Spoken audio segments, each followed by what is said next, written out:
Good evening. I am Mayor Jen Wallison, and welcome to the Menlo Park City Council's March 14th regular City Council meeting.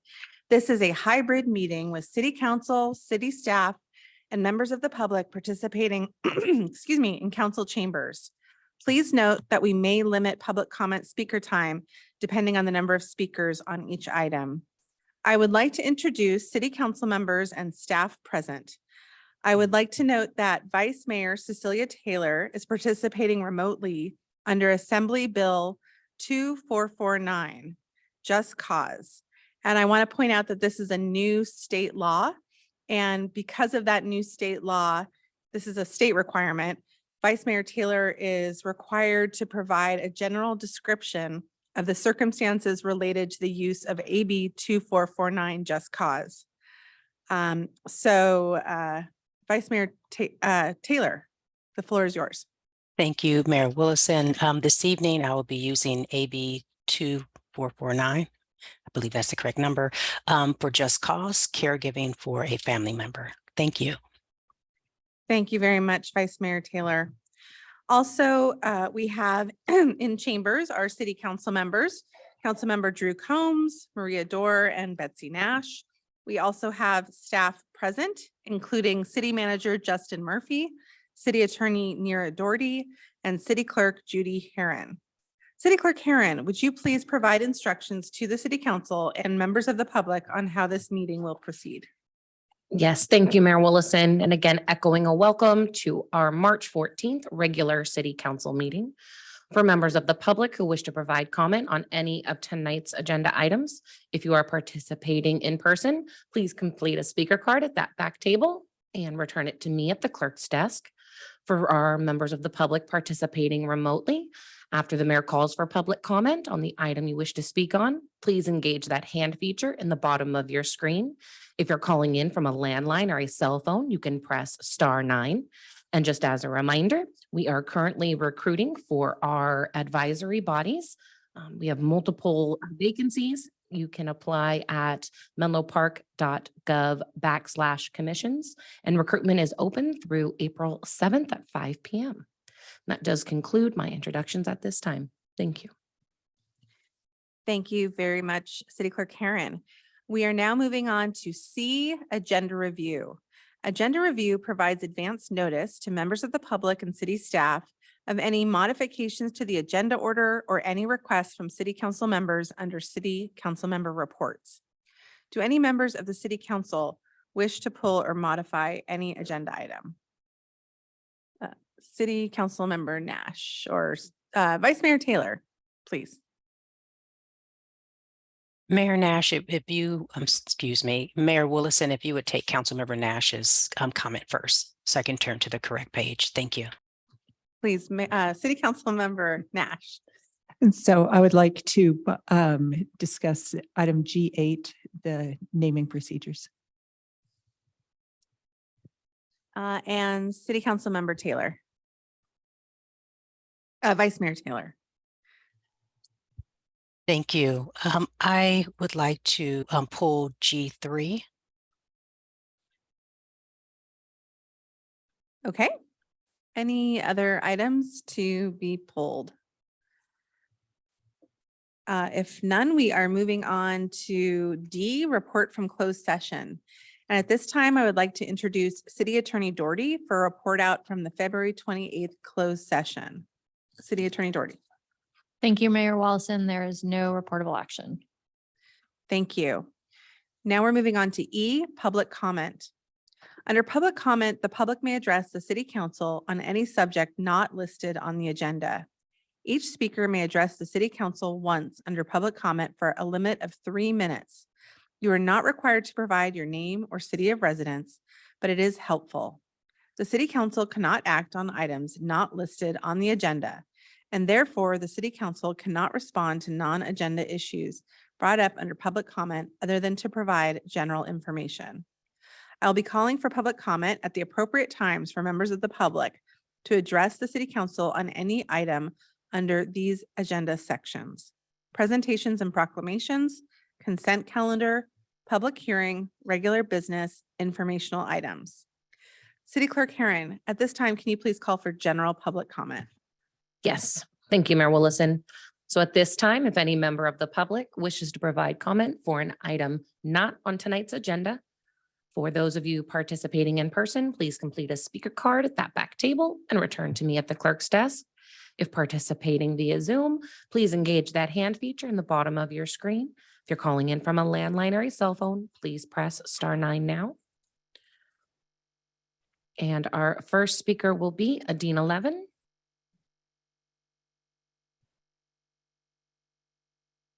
Good evening, Mayor and City Council members and staff. Adina Levin, Menlo Park resident, here before you for civic participation and charging of electronic devices in this time of power outage in some locations of our city. The comment that I had to make was about public transportation. With regard to this comment, the hats that I'm wearing are with nonprofits, Friends of Caltrain, supporting stable funding and successful modernization of Caltrain in the context of a regionally integrated public transportation system, and Seamless Bay Area, a nonprofit supporting a seamlessly integrated, equitable, accessible, a high-performing public transportation system for the Bay Area. And the unfortunately, at this time, public transportation in the Bay Area and in the state of California is facing a really significant crisis. There is a fiscal cliff as the COVID relief funding that has kept services running during the pandemic is running out, and ridership has been growing back, but at a more gradual pace. And this is leaving some of the agencies that are really critical to the Bay Area, including Caltrain, including BART, including SFMTA in San Francisco, including AC Transit in the East Bay, with a serious fiscal gap that could lead to significant service cuts that could really negatively impact our ability to address our housing goals that the city has been working so hard on with the housing element, with our equity goals in terms of providing transportation for people who depend on transit, who are, seniors, people with disabilities, young people, and importantly, to be able to address our climate goals. Electric vehicles are important, but electric vehicles alone will not get us to our climate goals fast enough. And so Friends of Caltrain and Seamless Bay Area are participating in a statewide, region-wide and statewide Survive and Thrive coalition with the Metropolitan Transportation Commission, agencies, and many organizations all around the state, with the goal of, in the short term, seeking multi-year state funding to prevent those severe cuts that would negatively impact so many goals. And funding to help regrow transit ridership and adapt the public transportation system for the current travel plans, and in the medium term, laying the groundwork for a regional funding measure. There is a sample letter that cities are sending in supporting the Survive and Thrive, and I will send this in to the City Council for potential support from the City of Menlo Park along with many other cities in the state. Thank you. Thank you for your comment. Our next speaker will be Andrew Barnes, followed by Katie Baruzzi.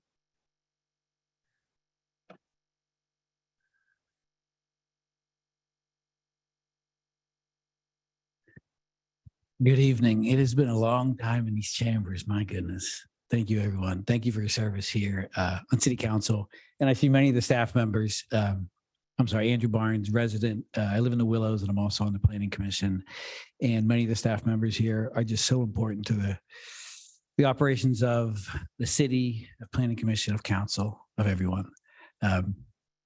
What I wanted to illuminate this evening is to talk a little bit about the housing element process, and what I think we're going into in 2023. We spent really valuable time last year developing the housing element. And I think one of the wise decisions that was made along the way was to bifurcate the actual adoption of the housing element from the zoning changes, which are going to, I believe in 2023, be worked through.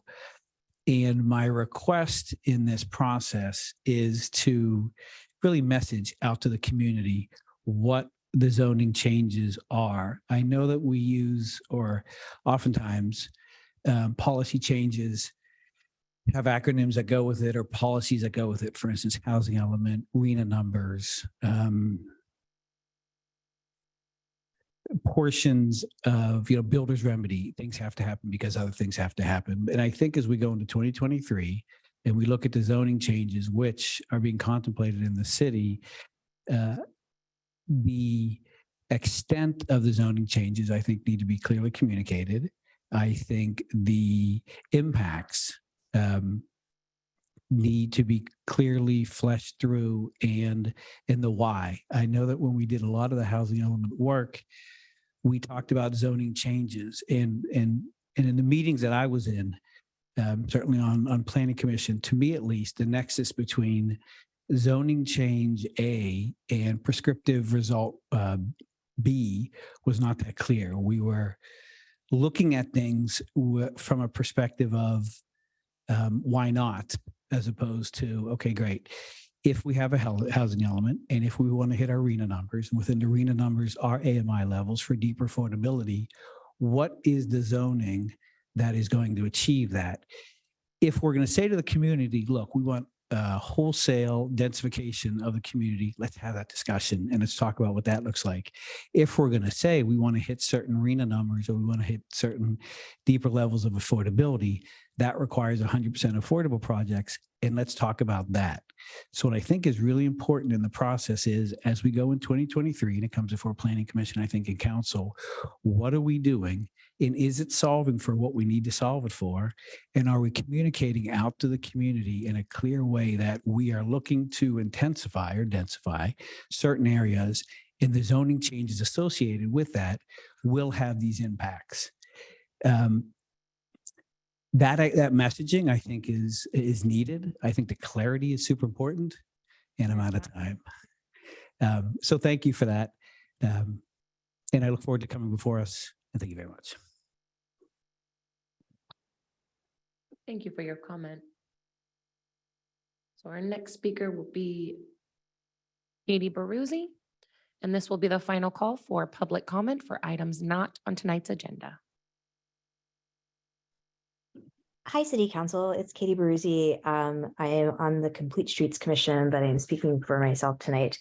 I didn't plan this with Commissioner Barnes, but I did want to speak quickly about Planning Commission. I have noticed that it's an order of magnitude more work to serve on a planning commission than it is to serve on other commissions in our city.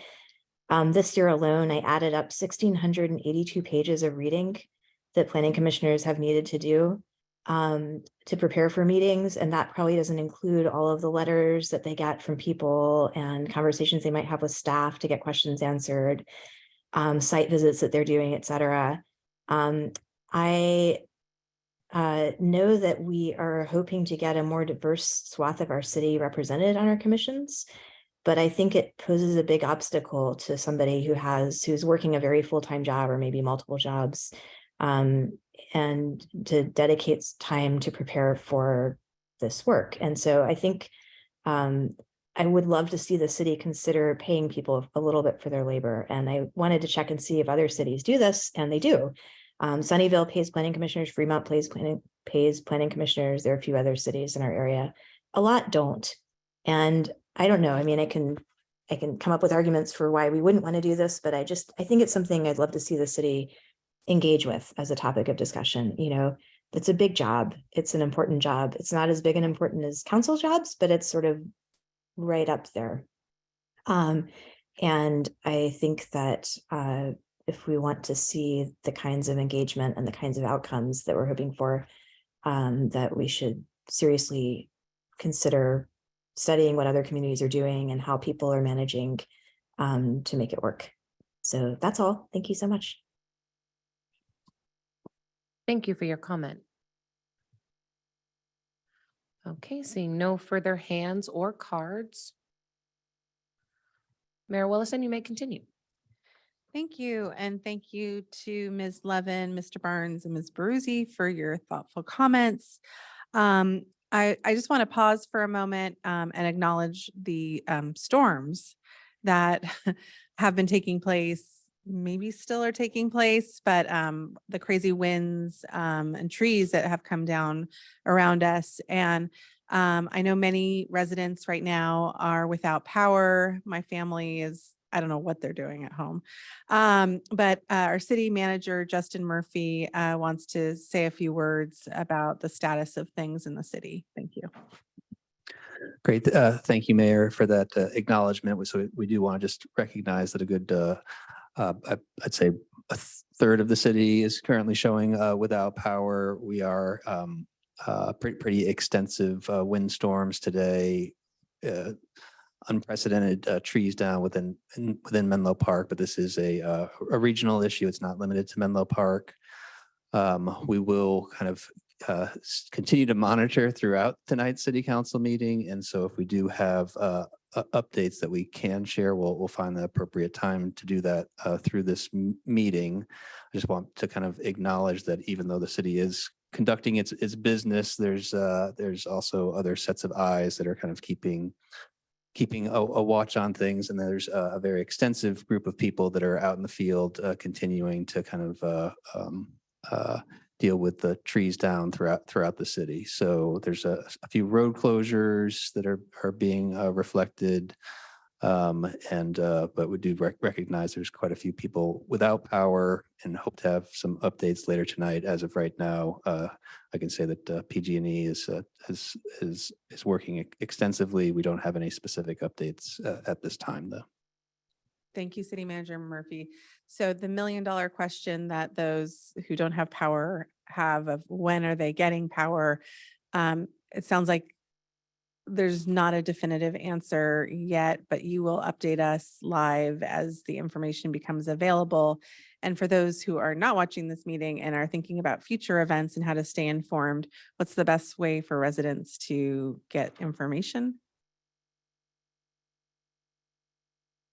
Yeah, so information from the city of Menlo Park. There's going to menlopark.gov on the homepage there. There's a banner about storm update. Clicking on that provides links to the PG&E's power outage, the tips for dealing with power outages within PG&E. They provide other information, but for Menlo Park residents, for information from the city, go to menlopark.gov.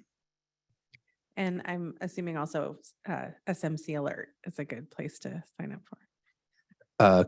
Correct. Well, we would, from the city's use of using SMC Alert, be in more extensive emergencies. Okay, thank you, City Manager Murphy. Vice Mayor Taylor, I see your hand is raised. Thank you. Just a quick question. Are there road closures in Menlo Park? And if so, if we could just identify them for the public. Thank you.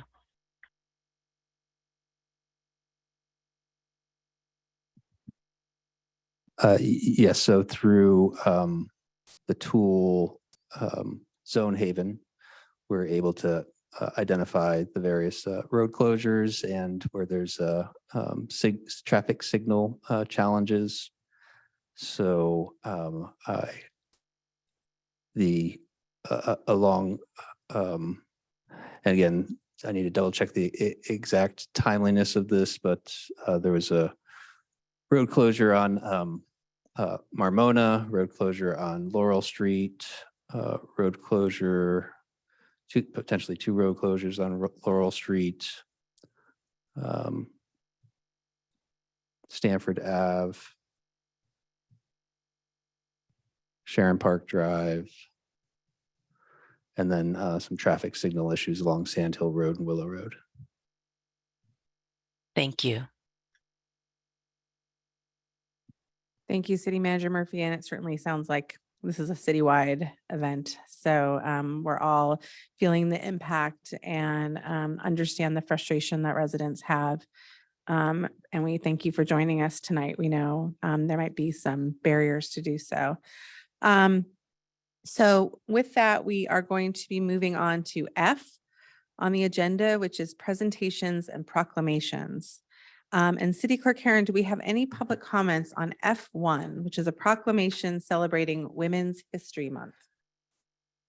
Thank you, Mayor Willison. So at this time, if any member of the public wishes to provide comment on item F1 Proclamation Women's History Month, if you are participating in chambers, please complete a speaker card at that back table and return it to the clerk's desk. If participating via Zoom, please engage that hand feature in the bottom of your screen. If you're calling in from a landline or a cell phone, you may press *9 at this time. So our first speaker will be Yasmin Abdusami Oakley.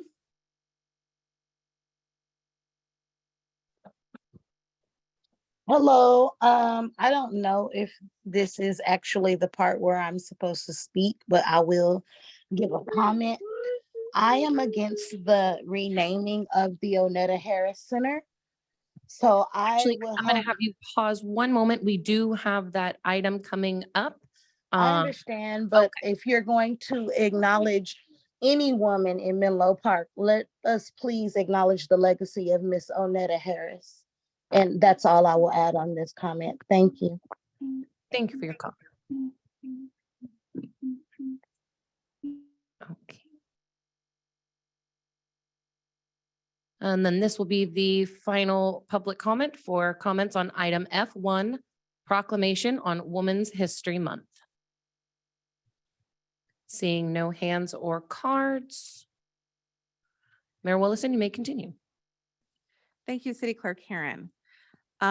So this is a proclamation celebrating Women's History Month, which is March 2023.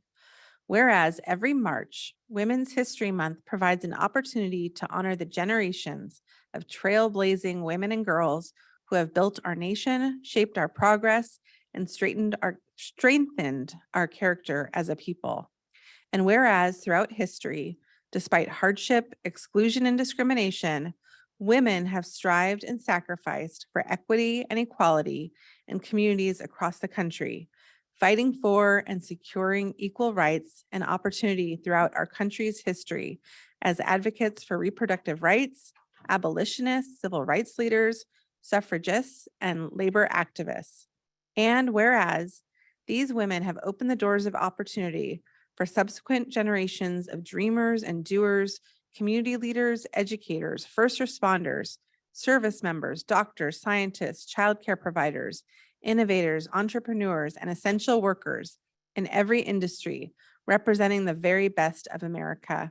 And whereas, despite significant progress, women and girls continue to face systemic barriers to full and equal participation in our economy and society, including disparities in economic security, healthcare, and caregiving responsibilities, especially for those who perform critical work, including those who care for our children and our families, and who are too often overlooked, underpaid, and undervalued. Whereas the full participation of women is a foundational tenet of democracy, and the strength of our community rests on whether we make it possible for every citizen to contribute to our growth and prosperity. And whereas, as a community, we must join our voices with the chorus of history and push forward with unyielding faith to forge a more equal society for our daughters and granddaughters, one where a woman's potential is limited only by the size of her dreams and the power of her imagination.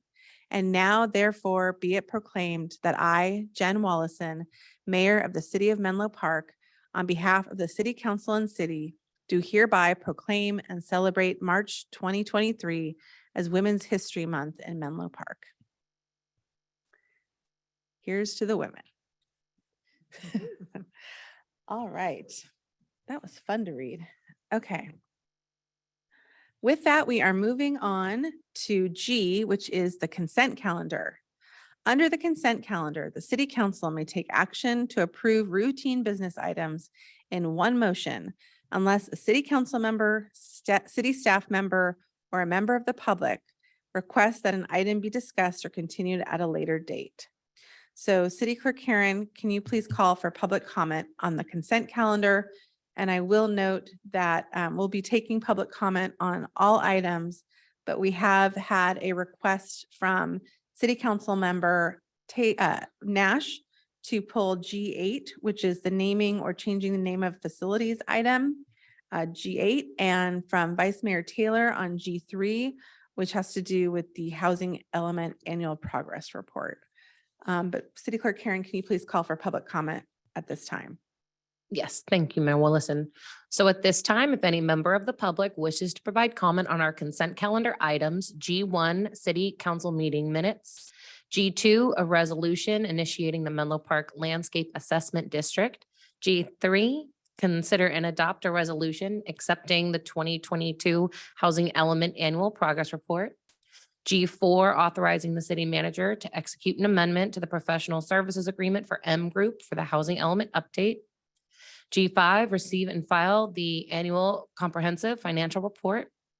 G6, authorizing the mayor to sign a letter on behalf of the city council to state officials requesting their assistance regarding property tax in lieu of vehicle license fee shortfall backfill.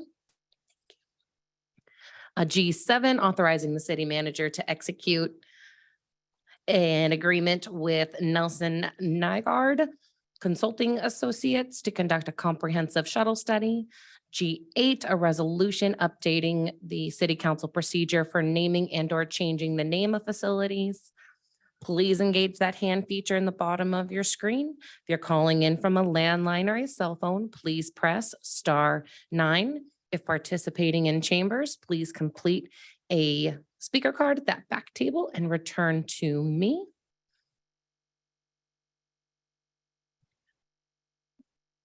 Okay. Perfect. Okay, so I do have a few in-house speakers on item G8, and then I've got one hand raised in our attendees on Zoom. So I'm going to start with the cards I received. And again, these will be comments for item G8. And our first speaker will be Constance French.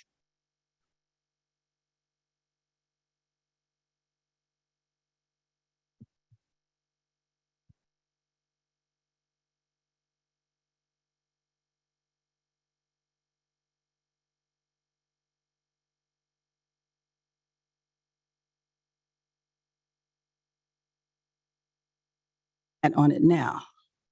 Okay, all right, so first of all, to make it very clear, whatever else you do, we don't want you to take Onetta Harris's name off the center. Okay, so you asked me why. There were indigenous people before we came, and you don't know anything about them. We don't want you to eliminate Onetta Harris's name, because she fought for, and she fought against what you would call de facto segregation. Over at Kelly Park, the pool was $5 at one point. Over at Onetta Harris, it was 75 cents. So basically, you know, working class parents, you know, took our kids over at Onetta Harris. And she fought for a whole lot of, she fought for everybody, but she fought for a whole lot of grassroots, I got 3 minutes, workers, okay? So we want to continue to honor that. And so we want to continue to say her name and not eliminate her, please. My granddaughter, my daughters went here also, but my granddaughter went a couple of years ago, and the volunteer taught her how to turn around underwater. And coming home, she says, "Granny, I'm happy." You know, they taught my grandson how to dive, get off the pool, and they stopped that because everything is scary. So you can't dive in that pool. I don't know. So anyway, but he was one of the ones, the last one that learned how to dive. You know, so there's a lot of, and when East Palo Alto screwed up its policies, we don't want you to change those policies where our kids can't access them. And that's what's going to happen. You know, Buppies and Yuppies and whoever, you know, they have the funds. They don't understand what others have to do to enjoy America. We don't want you to change the name, okay? Thank you very much. I know there's other stuff to say, but I already wrote you. Thank you for your comment. So our next speaker will be Gail, followed by Greg Goodwin.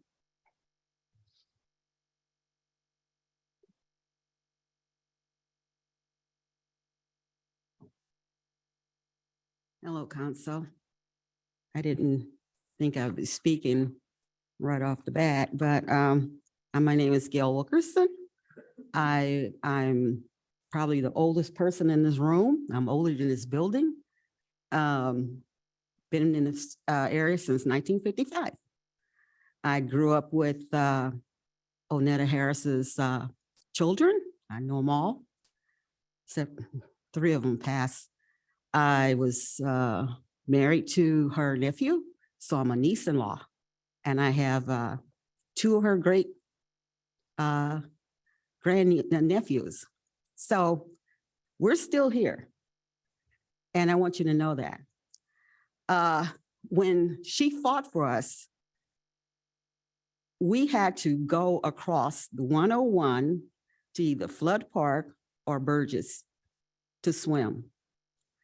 We were so happy when we got our own pool, because sometimes by the time you walked over here, they wouldn't let you in. It was racism back then, believe it or not. I lived in the area where there was white flight. I lived on Henderson Avenue. I grew up there.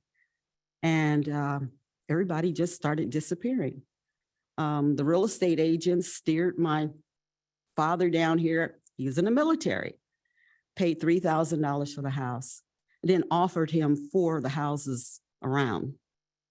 But he wasn't an entrepreneur that way. But I said all it to say is, it's very valuable to us, that location. We're still here.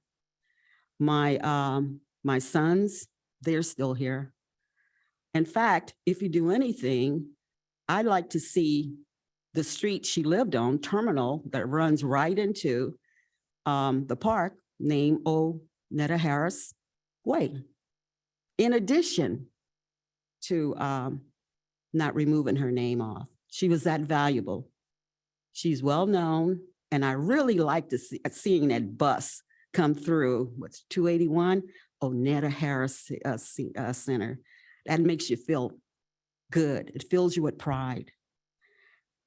And it would be disastrous. I mean, the way it is now, gentrification, they're eating at us, what they call traditional legacy people, and we're disappearing. And as long as I hear, I think I'm going to be fighting to see her name stay there, if not others. In fact, I was on the task force for the school board. They were going to change Belhaven. I went to Belhaven, and right around the corner, Henderson Avenue, that's where I lived. And they were going to change it to some guy I didn't know. But it was said to let those kids feel comfortable there. I felt very comfortable there. It was the happiest years of my life. Then I went on to graduate from Menlo Atherton High School and went to a bunch of colleges. So it meant a lot to me.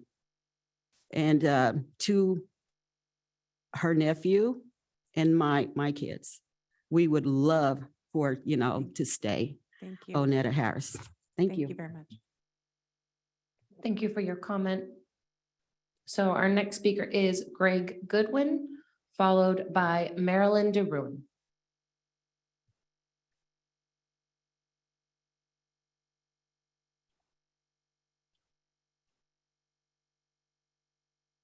Good evening. Excuse me. My name is Greg Goodwin. I grew up in Belhaven, went to Belhaven Elementary School, worked for Menlo Park, City of Menlo Park, and City of Menlo Park, Menlo Park Fire Protection District, one of the first Black firefighters. I'm here because 2 years ago, when we brought this issue up concerning the name change of Onetta Harris, the city faced huge opposition. And at that time, they said there would be no name change. Okay, so now 2 years later,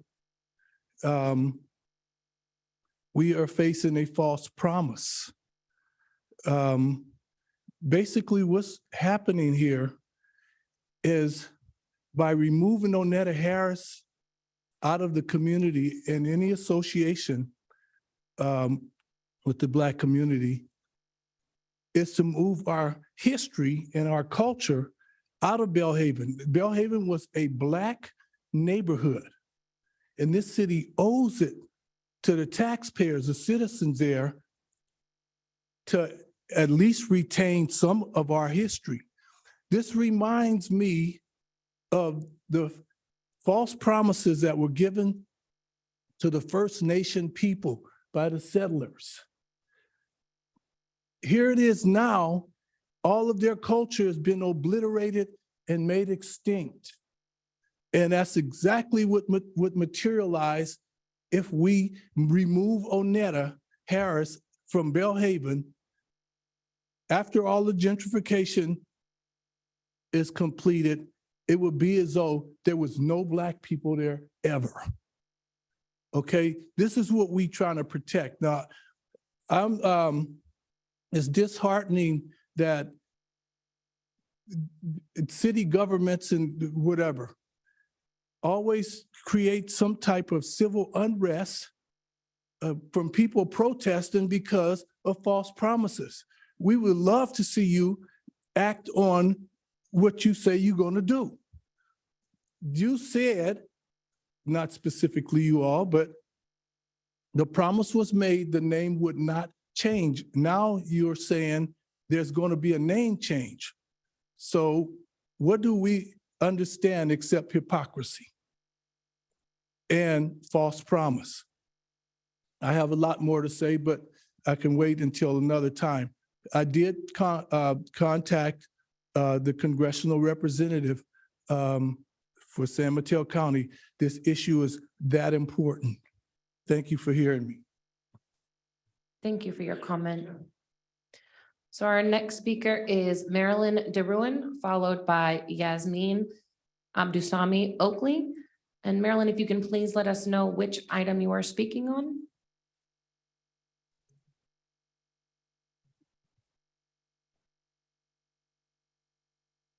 So Marilyn, you should be able to engage your microphone now.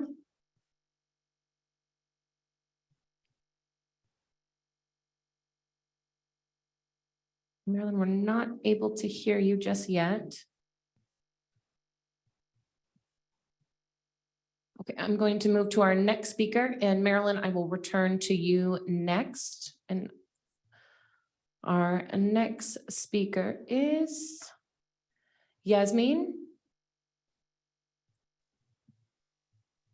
Yes, good evening, everyone. My name is Yasmin Abdusami Oakley, and I am the lead organizer for East Palo Alto for reparations. And I just wanted to say tonight that we support the Onetta Harris family. They do not want this erasure of their family history. We do not want this erasure of our local history. We do not support the renaming of the Onetta Harris Community Center. Onetta Harris, as you can see from the participants tonight, has a deep legacy in this community. And any newcomers to this community, I suggest you Google her name. The Harris family has created a beautiful memorial website to her so you can find out more about the significance of her work. You are reviewing the policy. Well, from what I read on the naming policy, it says that you are to honor individuals who have done significant work in this area. Removing the name of the Onetta Harris Center, even in the interim of this project, has been very triggering to the descendant communities of Menlo Park as well as East Palo Alto. these communities are connected and have been connected for some time. And you taking away the culture little by little, I really want you to understand this is not just happening in Menlo Park. It's happening all over this state, and it's happening all over this nation, where the history of descendants is being removed, and it's unacceptable. We are still here. We don't only want a name change, but we want to the staff to reflect the community, and the descendants keep their positions in the city, as well as more opportunities. We want descendants working on construction on the building. We definitely want to be a part of the process. Keep the name the same on the Onetta Harris Center. You can put the funders' names in the sitting areas and the less significant areas of the new project. But Onetta Harris, her contribution is invaluable to our community, and we will stand up for her every single time. Please don't trigger us like this. It reminds us of the anti-Blackness that has been in Menlo Park for many centuries, not just Menlo Park, Palo Alto, the whole peninsula is very anti-Black. So if you want a future with us in our community, let's go forward together. Thank you. Thank you for your comment. So I'm going to be returning to Marilyn DeRuin, followed by Fiani Johnson. And Marilyn, if you could please let us know which item you're speaking on this evening. Can you hear me? Yes, we can. Okay, very good, because I did unmute. Anyway, I ditto everything that everybody said. Greg, thank you for speaking so eloquently, and all of you. But I grew up in Menlo Park. My father bought his home there on Madera Avenue, the 1300 block, in 1956. That part of Menlo Park was an orchestrated community because a lot of the Black World War II veterans were coming from the South to help, to do construction work or whatever. My father, he helped build San Francisco. The last building that he worked on was that pyramid building. He was a cement mason, and he drove from Menlo Park to San Francisco every day to take care of his family. A lot of hardworking Black families there, and we were a close-knit community. We ran races in the street. We played baseball in the parks, just a beautiful community. And Mrs. Harris, she fought for us to have things that we would have never had unless it was for her. She fought for us to have a teen center. She fought for us to have summer programs, free summer programs at Flood Park. And another program that they offered at Ravenswood High School, they would train the older African-American children, such as the Harris family, the sons of Mrs. Harris. They and other Black adults, they taught us how to go in our community in the summer. We got paid, I think, $5 or $6 an hour. This was something that Mrs. Harris did for us to go out and knock on doors to see if parents wanted their children to learn their ABCs. These are things that were very instrumental to us as Black children, and we thrived in that community. At Belhaven, we went to Green Oaks, graduated from Menlo Atherton High School, and Ravenswood High School was something else too. But I'm just saying, this right here, I just can't believe it. I grew up with Freddie, her son. Freddie was my age. But Mrs. Harris did too much in that community. And just like Greg said, all over this country, our history is being eliminated out of the neighborhoods that we grew up in. The neighborhood, we were the first Black children of that neighborhood. And by you guys getting rid of Mrs. Harris's name, I'm asking you to keep her name there. She did too much for you to eliminate her name. We want her name there. And I have moved away. I live in Sacramento County now, but I will come back there. I told Freddie I was going to come back there today, but I didn't, I couldn't come there because of the storm. But I will come back to the city of Menlo Park, and I will be a part of whatever movement is going to go there, because we want our history to remain in that city, because we grew up in that community. Our parents paid taxes and put too much in there. Thank you for allowing me to speak. Do not erase Mrs. Harris. Thank you for your comment. So our next speaker is Fiani Johnson, followed by Malcolm Harris. And Fiani, if you can let us know which item you're speaking on. Hi, can you hear me? Yes. Oh, okay. I would like to speak on two items. One, about the power being out in Menlo Park, and two, the name changing of Onetta Harris. So I noticed that you all did a very short mention of the power being out. Updated, but I have senior disabled parents who live in the city of Menlo Park who have no clue on how to use the internet. Their food is going bad, and this is not the first time. Their food is going bad. My mother is on a breathing machine, so she needs her electricity. And is there some form of agency or something that they can go to that can support them in these times, pay for hotels or some type of generator so that she can get her appropriate breathing things? And then I want to skip over to Ms. Harris. I feel like when I hear the Onetta Harris Community Center, I think about all the athletes out of East Palo Alto who could have easily chosen the street, but instead they went to go check out what free services Ms. Onetta Harris had brought to the community. That did not just serve the city of Menlo Park, and as she would say, Belhaven community, again, another form of like redlining that or whatever. So you guys, we all benefited from that place. And I would really, really like for you all to not change that name. And it's so funny how East Palo Alto and East Menlo Park are so close knit within the communities. We've all grown up together.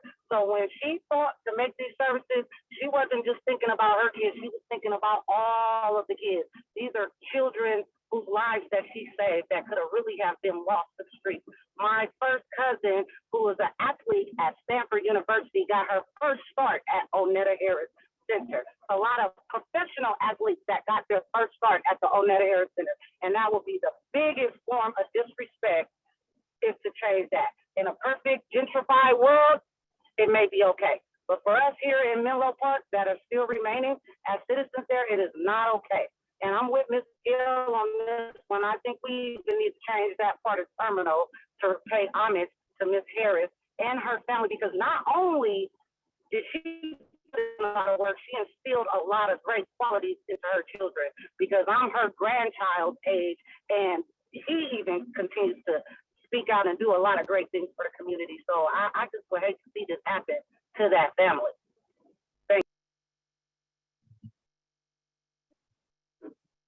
Thank you for your comment. So our next speaker will be Malcolm Harris, followed by One People, One Purpose, One Path.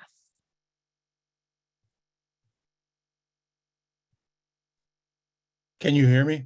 Yes, we can. Thank you.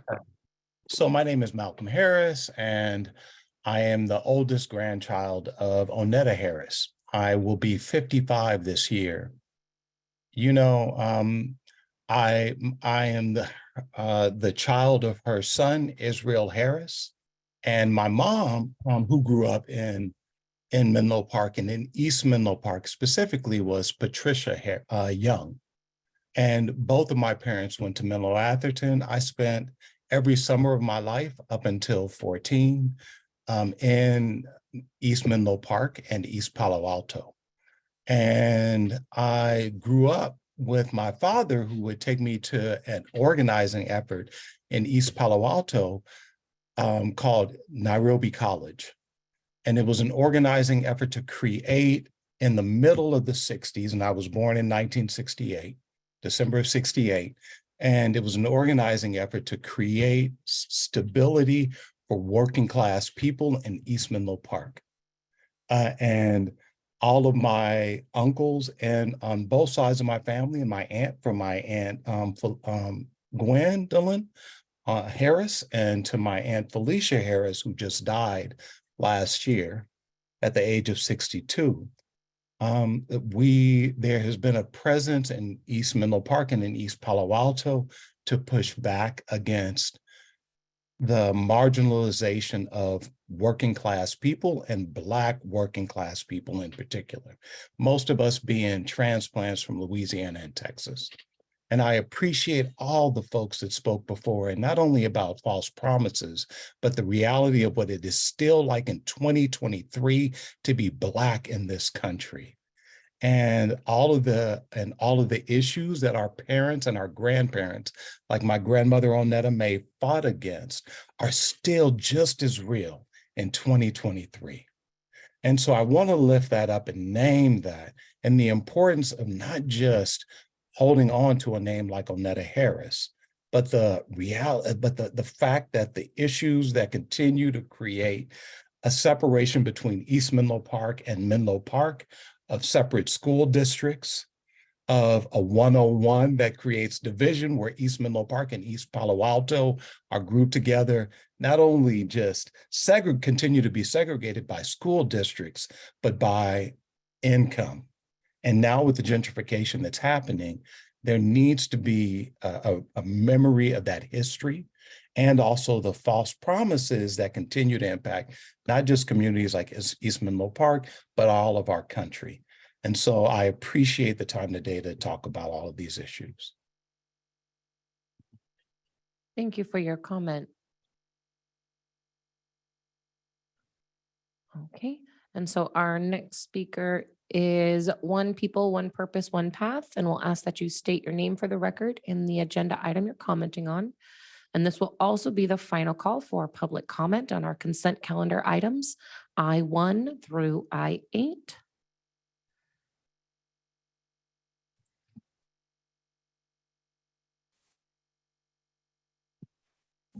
Yes, I just called in to talk about the Onetta Harrisons. I love this city. It's a great city. I often say it's the greatest city in America.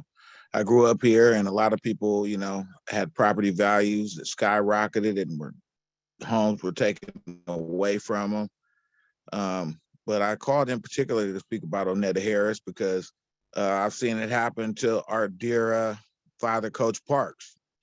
You know, he started a canned food drive.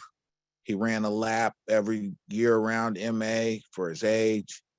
And he had an entrepreneurial spirit and sold Zimis. And nobody remembers this history. And now when I see the kids come up to me from MA, they don't even know who Coach Parks was. It just says MA Food Drive. So we've taken that from Coach Parks, which I'd like to see that return to Coach Parks. Aaron was a huge part of my life at the Onetta Harris Center.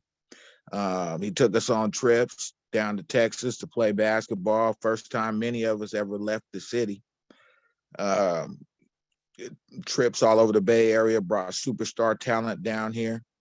And Miss Onetta Harris was always in our minds because she taught us how to be respectful of ourselves, how to carry ourselves with a high head, how not to get into things that we didn't need to be getting into, and how if you use your mind, you could go anywhere. And so, you know, I just like to say that I know all these new people are coming in the city now, you know, and experience the great weather and the great attitude of the citizens of Menlo Park, and that wouldn't be possible without citizens like Miss Onetta Harris. So it's not a detriment to the new people that are coming into the city to know exactly who Miss Onetta Harris was, because they need to learn the love that she had for the community, and to keep us all as a community together. And so, like I said, I just don't want to see the same thing that happened to Coach Parks happen to Miss Harris, and you know, people don't know anymore, and they're just going to a community center, but they don't know the work that it took to even get the first community center built, because someone else came in and had more money, and now they want their name on the building without doing the work and without even being from the city of Menlo Park, honestly. And I'll close my comments there, but I do thank the council for taking the time to listen to me, and I hope the Harris family gets justice. Thank you for your comment. And if we could get your name for the record. My name is Emmanuel Smith, son of Dr. Betty Jo Smith, the first Black woman doctor at Stanford. Thank you so very much. Right. And our final speaker will be Ken Harris.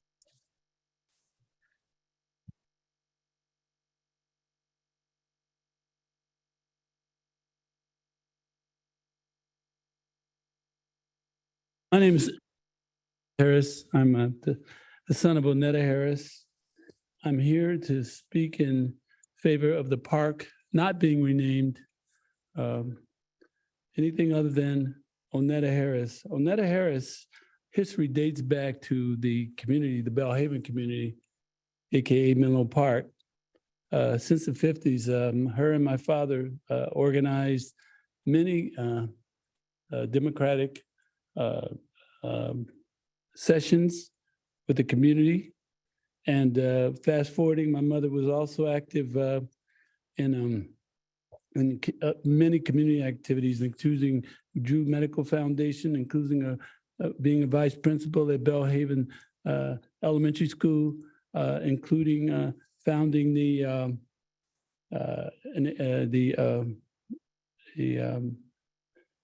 Community Advisory Committee that was responsible for developing the Belhaven Community Center site. And I mean, she's done so many things for this community, and, you know, being transparent about it, if you change the name of that community, which has always been historically an underserved community, the community loses its identity. And she is one of the pivotal people who got involved with the community to help people who are less fortunate. And that's really one of her main calling. And she also was on the board at Drew Medical Foundation. But point is through her compassion, her concern, her advocacy for the less fortunate, these and other reasons were the main reason why in 1983, July 18th, your city council, former city councilman, voted by unanimous decision to rename the park in her name because of her spirit and what she represented to the people of the community. It was never about her. It was always about the community. And any person, or from John F. Kennedy to Martin Luther King, any person who represents the community, I mean, it's a wonderful thing when you name a community center after that person, especially in this circumstance where she came from, who she represented, you know, the Belhaven community. And we don't want to lose that community. We don't want to lose that community connection. We want to sustain that community connection. And I'm sorry, I came in short notice. My plane was late and I'm late, but I submitted my comments, which I've gone over with some of you all. And my comments are very clear on your excerpt on the naming policy excerpts. And it speaks about clear and compelling connection and significant of the significant location, places, community, neighborhoods, histories, features, people, achievements. All these things Onetta meets those criteria. So why would one even consider changing it if she meets those criteria? Now, I know you're coming up with your own proceedings, but you know, she needs to be considered here. She really does. I think she meets the criteria according to your excerpts. And that's all I'm going by, not to mention who she was and what she represented. Thank you for your time. Thank you for your comment. So I'm seeing no further hands or cards. Mayor Willison? Oh, apologies. We do have one more hand come up. Our final speaker is Larry Moody. Hi, good evening. I was just noticed that this item was coming before the council for consideration. And my name is Larry Moody. I'm the East Palo Alto resident, former mayor of the city of East Palo Alto, and one who's really benefited from the legacy of Miss Onetta Harris and the Harris family. I can speak for on many occasions on how we were able to bring young people from East Palo Alto over to the Onetta Harris Center for a wide range of activities and programs that we couldn't provide our local kids in East Palo Alto because of our lack of facilities during the early 90s.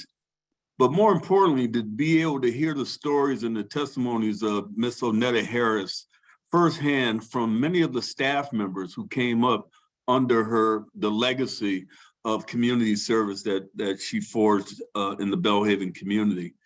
I worked very closely with her son, Edmund Harris, on a lot of education initiatives, and heard firsthand from him the accounts of her struggle and her commitments and the many nights of labor and worrying about the future of young people in the Belhaven community. You know, I just heard Ken Harris kind of give a description of his mother, but more importantly, a description of a community leader, a matriarch for the Belhaven community. And this isn't the first time I have been fortunate enough to hear this story. And I also want to add that there's hundreds of individuals who come from the Belhaven and East Palo Alto community who know the story and the commitment of Miss Onetta Harris and why that center has always been important, and we hope will continue to be an important testimony for the city of Menlo Park about the value of community service, the commitments individuals make to really demonstrate the vitality and the true hopes and aspirations for any community, that they can be inclusive, that they always can be forward thinking of their youth as well as thinking about their seniors, providing healthy programs and a healthy environment for the community members to thrive in. This is a great opportunity for the city council to really make sure that the legacy of Onetta Harris and the Belhaven community continues as we begin to expand the reach of the Menlo Park community and to bring in new services and programs and facilities into that community. Let us never forget from where we come from and our foundation and how things began. And more importantly, thank you for even raising the issue on how you're going to name facilities going forward as a community. Thank you for your time. Thank you for your comment. And I'm seeing no further hands or cards. Mayor Willison, you may continue. Thank you, City Clerk Herron, and thank you to our final speaker, Mr. Moody, our former council colleague from East Palo Alto. Thank you, Mr. Harris, and to everyone who gave such heartfelt testimony tonight. I think we were all very moved to hear about Ms. Onetta Harris's contributions to the community.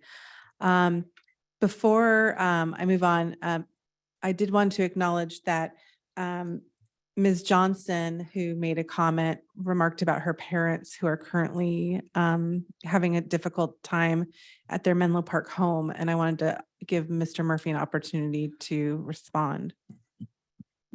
Yes, thank you, Mayor. If there's some opportunity for Ms. Johnson to get back in touch with us, that'd probably be best, because I think we would probably need information about her parents. So I think the city clerk is attempting to see if she can get in touch with her. Otherwise, I can provide a number that she could text to the city with some information, and that's 650-679-7022.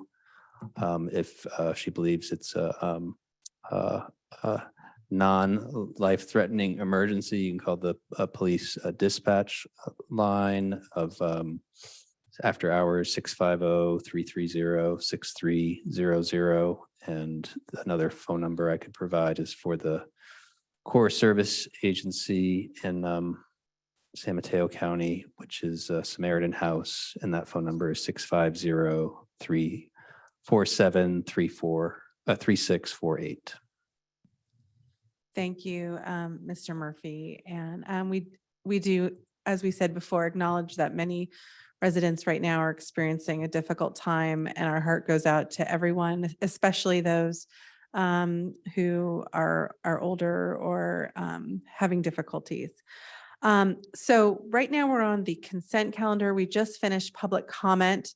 I know that we may have to bifurcate some of these motions for various reasons.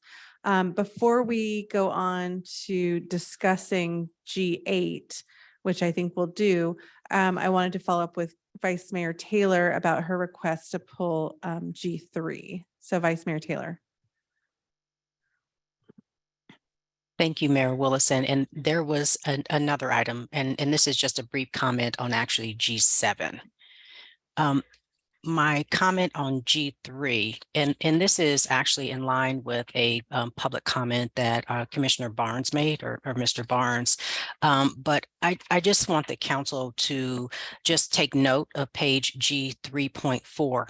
And looking at what we did for our 5th cycle for RHNA allocation. And looking at the percentage for above moderate. I know this information has already been available during the housing element time. However, but just reflecting on Mr. Barnes' comment, what are we trying to solve for? Clearly that chart that's on page G3.4 is a reflection of what we've done, which to me is completely opposite of what needs to happen. Just wanted to make note of that. And then also the importance of having a vacancy rate. I just think a vacancy rate in Menlo Park is extremely valuable. And those are my only comments on G3. Can you elaborate, Vice Mayor Taylor, on what you mean by a vacancy rate? A vacancy rate, how many units are actually on the market in Menlo Park for rent? Housing units, whether it's a house to rent or an apartment or a condo. Just looking at that chart, it makes me want to know the answer to that. I think it's important. Thank you, Vice Mayor Taylor. Councilmember Dorr. I think And has- just for clarification for folks who maybe don't have access to that table, Vice Mayor Taylor, could you say what you mean by it's opposite what it should be? Thank you. You're welcome. The chart on page G3.4, it shows the 5th cycle RHNA from 2015 to 2023, which is in progress. It shows the number of very low units in Menlo Park, low units, moderate, and above moderate. Above moderate is 1,238%. The very low is 104%.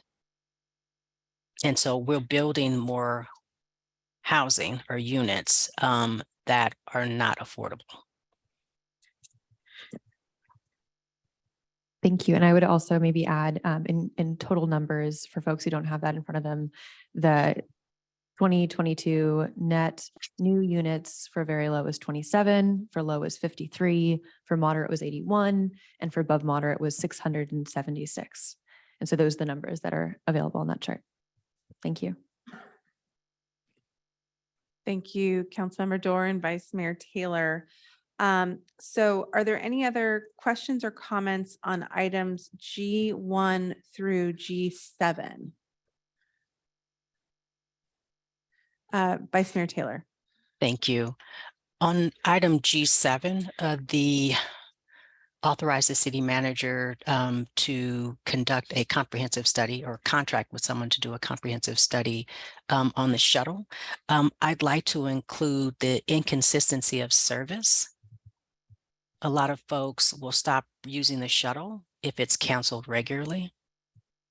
I didn't see any mention of that. And then the last is the staffing challenges, because I think that's one of the reasons why the shuttles were canceled. And those are my only comments. Thank you, Vice Mayor Taylor. Are there any further questions or comments about consent calendar items G1 through G7? Or I would be up for entertaining a motion on those items at this time. I would be happy to move to approve items G1 through G7. I would second that. Thank you. So I have a motion on the floor by City Council Member Nash and a second by City Council Member Doer to approve the consent calendar with the exception of item G8. Any further City Council question or discussion? Seeing none, by roll call vote, City Council Member Combs, Yes. City Council Member Doer, Yes. City Council Member Nash, Yes. Vice Mayor Taylor, Yes. Mayor Willison, Yes. and the motion passes unanimously. Thank you. Thank you. I thought it was prudent to move on because I think we'll have a more robust conversation about G8. Now we can focus on that one. So at this time, we have heard public comment on G8, which is regarding the City Council procedure on naming and or changing the name of facilities. Would anyone like to kick off discussion? I believe Councilmember Nash or Vice Mayor Taylor, that the two of you are on a working group on a related topic and might have information to share our thoughts, please. Thank you, Mayor Willison. And yes, Councilmember Nash and I do have some thoughts to share. But first, I would like to make a few comments about public comment. That one, I greatly appreciate all of the 10 folks who spoke, and I appreciate the continued advocacy about what you are passionate about seeing continue in the community. It is not my intention to change history. It is my intention to be inclusive. And because of the changes in our community specifically and having an opportunity to have a brand new facility, that is something that Councilmember Nash and I have discussed, that we do need to consider all input when it comes to what we do. The intention with updating the naming policy is because it had not been updated. And so that was why staff recommended the City Council to consider it, which was a study session that happened a few weeks ago, and then now to actually adopt a new policy. In this process, with having it on consent calendar is not a time that we are actually going to decide on what that naming is. In fact, Councilmember Nash and I discussed, because of the number of topics that have come up in our MPCC working group meetings, that we wanted to prioritize the programming as opposed to the timeline that we're doing now to look at what the name of the new facility will be. And Councilmember Nash, if you wanted to add something to make sure that I am on target with what we discussed. You are spot on. Thank you. And what more do I need to add? I think the only other piece was we were, because there is so much other work to do, specifically with programming, with some, well, specifically with the programming and other issues that we are currently dealing with, that we were going to suggest looking at the naming closer to the end of the summer and early fall. Thank you. And I believe those, were there any other items we wanted to add, Councilmember Nash? And then there was a change to the procedures. Do you want me to? Yes, if you could read what the changes we agreed on. Thank you. City Clerk Heron, would it be possible to put up the current and proposed? Thank you. So what we did is in going through the procedures, we looked again at them and thought that what is currently stated as number 3, where it's very much centered around the Parks and Recreation Commission, considering inputs, that in fact, what we'd like to do is make it a little bit broader. And the proposed language instead is the City Council is the final decision-making body for the selection of names and dedications for city facilities. The City Council may direct an appropriate City Commission to consider inputs from the committee and recommend names or dedications to the City Council. For example, it may select the Parks and Recreation Commission to do so for public parks, playgrounds, athletic fields, paths, tennis or pickleball courts, gardens, recreation buildings, and related facilities. So it's taking the information that was there before, but basically broadening it so that it could be, the city council can delegate this to any commission if as appropriate. Thoughts or comments? City Council Member Dorr. Thanks. I appreciate that proposed change. And it actually brings another change up that I'm thinking about for this document. And in number 1 in the rules, I'm not sure if we can bring that up so people can see, but I will just share what it says. It says that there's a policy, it shall be the policy of the city not to change the name of any existing city facility. And then it goes on and on and on. And to me, just a reflection and thinking about what existing facility means, I would want us to maybe think about including in this area after the yada, yada, yada, that existing facilities include those that have been restored, rehabilitated, or updated through full or partial upgrades and maintain their core functions and purpose. And curious, I can put that language in an email so it can be shared on the screen, but just want to recognize what we're saying when we say existing, because I don't think that there's clarity in this language. And I think that that would also speak to some of the comments that have been shared. Thank you.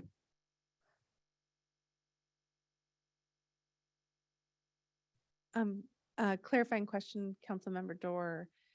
So would that then, if a building exists and is torn down and the building is built in its place, would that be encompassed by your wording change?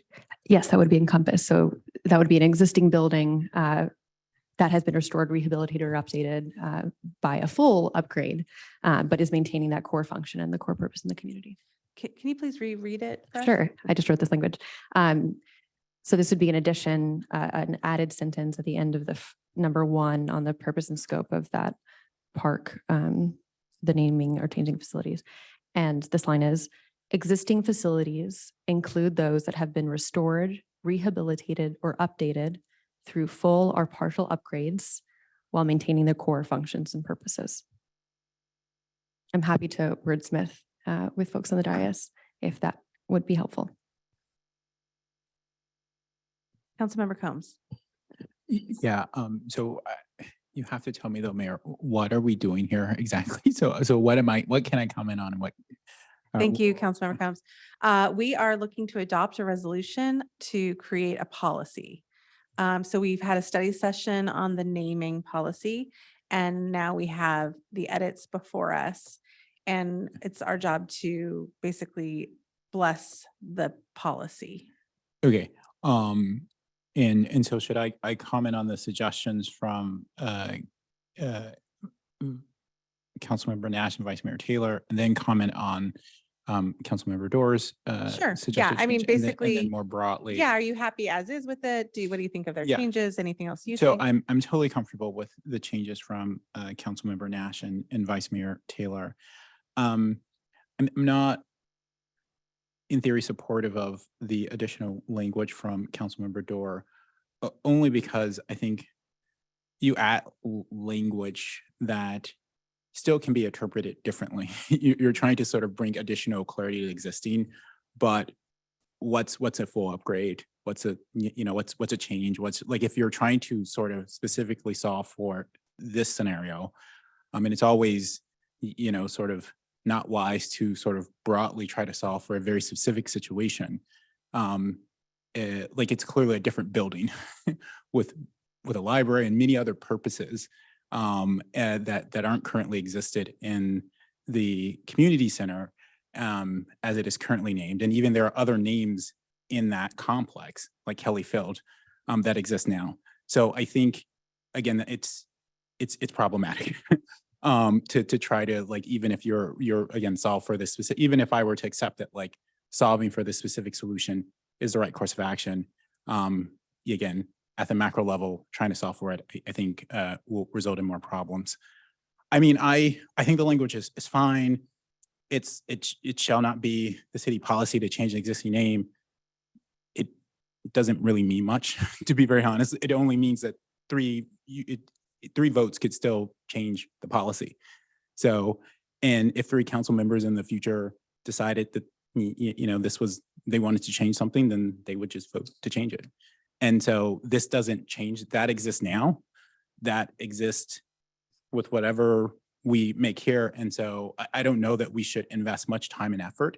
We can say in generally, it should not be the city policy to make changes in names, but of course, cities have had that policy and changed the names of on buildings as, information, history has learned about people, right? And at that moment, those communities made a decision that those are people that they no longer want to honor, who maybe had a policy not to change names, but because of the circumstances, looked at that situation and said, we want to change the name. And so I would, again, I do appreciate Councilmember Nash and Vice Mayor Taylor's suggestion of sort of making it clear that in these scenarios, the city council should be directing action and will be the decision maker, because obviously, as we know, these decisions are fraught. And so I think it's very clear that we make it clear that the city council is the decision-making body. And I will say, and again, I appreciate as someone who is a bit of a transplant to the community, although I've been here a decade, but again, coming into city council meetings, people always say, oh, I've been here for 30 years. I feel very like I just arrived. I will say though, like from my engagement with this discussion, which has been very limited, and I will promise you will stay limited going forward. This has been a Belhaven community discussion and debate, and has not been a voice of which people on this council have tried to dictate any change or any relooking at anything. There have been people in that community who have been in that community decades, who have said that they want to have a discussion about how this new facility is named. And they have been proactive in that discussion. So I do think it's fair, the history and the discussion and bringing that up. And I guess I'm personally enriched by it, but I don't think we can create some sort of straw man as what the opposition is, or the opposition is some unnamed person who represents gentrification. As I have seen this debate, it has been a community debate, a debate of people who have been in that community, like I say, for decades. And it's not a debate I think anyone on this council really feels comfortable or wants to like inject themselves into. But I think it is a legitimate discussion to have.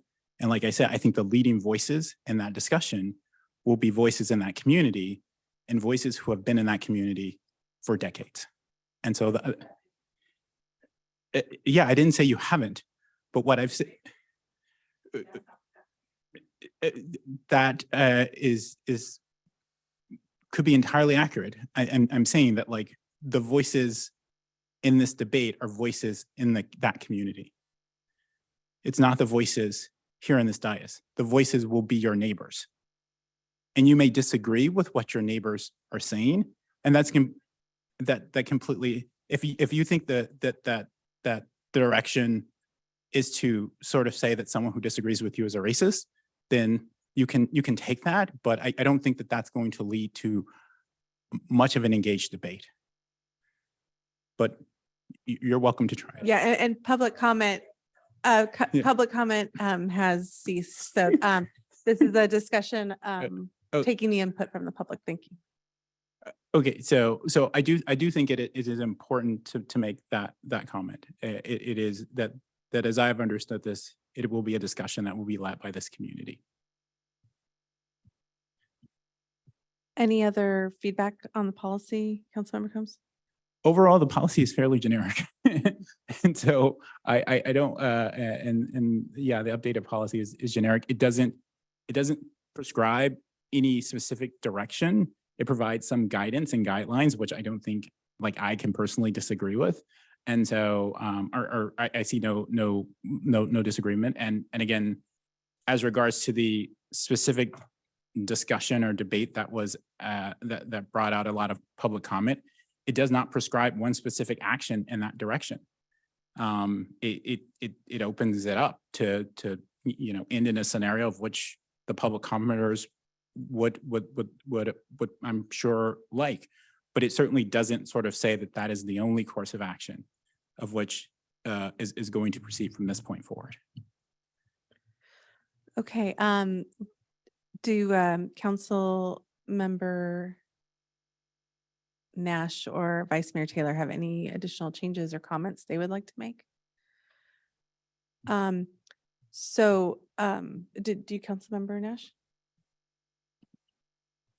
So I would agree with the idea that adding more words to the word existing still does not completely clarify the situation. So I would tend to not add the words, because I think that we still, it still does leave room for discussion. Thank you. But I appreciate the effort. Thank you. And Council Member Doerr's defense, I actually took a stab at kind of the same thing, but it ended up being ambiguous and open for interpretation as well. So I get the intent. And maybe some of these things we can't perfectly clarify, and there's just always going to be some ambiguity. So I'm comfortable. So Councilmember Doer, do you want to respond? Yes, thank you. Thank you, Councilmember Combs and Councilmember Nash. I appreciate that it is really hard to put in words. And by creating this suggestion for language, I wasn't just trying to think about a solution for this one, but I know Belhaven Elementary School is having a complete redo. And we're hearing that in a conversation at the very end of today. And what if the Rosner House gets a complete redo? What happens in cases where our community centers are renovated and redone? And, our hope in creating policies and ordinances, yes, they could always be redone if a majority says they want to, but the intention of trying to create a policy that has as much usefulness for our community and for our city as possible is something that I hope to do in this position. And I appreciate that maybe in this case, the ambiguity of the language doesn't serve it, but that was the intention. So thank you. And again, in Councilmember Doer's defense, I think there is some utility in having some, now I'm kind of having some extra language, because it sets the expectation that it is open for discussion and debate, that so I'll just read you my language that I had crafted, which was, it is important to note that each naming decision likely contains a unique set of circumstances. At times, a new building may be erected where there was none, and at other times, a building with an existing name could be demolished and a new building erected. In the later case, it shall not be the city's policy to mandate that a rebuilt facility contain the previous name, but nor shall that possibility be precluded. That decision would be determined through the procedure outlined below. So that was just an attempt to say, we don't know, but we can just say we don't know now, and it's just not in there. So it's 6.5 dozen. So I'm comfortable with the changes that Councilmember Nash and Vice Mayor Taylor have made. I think after this discussion, it's not required to put in the type of language that Councilmember Doer and I were kind of going for. I think we all have the same understanding that this is something that's likely going to have to play out in each circumstance, because they are all unique on their own. So with that, does somebody want to make a motion, or is there any other discussion or questions? Ma'am, the public comment period has ended. So I'm asking our audience. Thank you. Thank you for your. Thank you. Yes, please note that public comment has ended. So we're going to move on. Is there a motion on the agenda? Thank you. I will move to approve the resolution and procedure with the following changes that were noted on number 3. Vice Mayor Taylor. I'll second. Thank you. So I have a motion on the floor by City Council Member Nash and a second by Vice Mayor Taylor to adopt a resolution updating City Council Procedure CC 86-0001, naming and/or changing the name of facilities, including the updates to item number 3 in the procedure. Any further City Council question or discussion?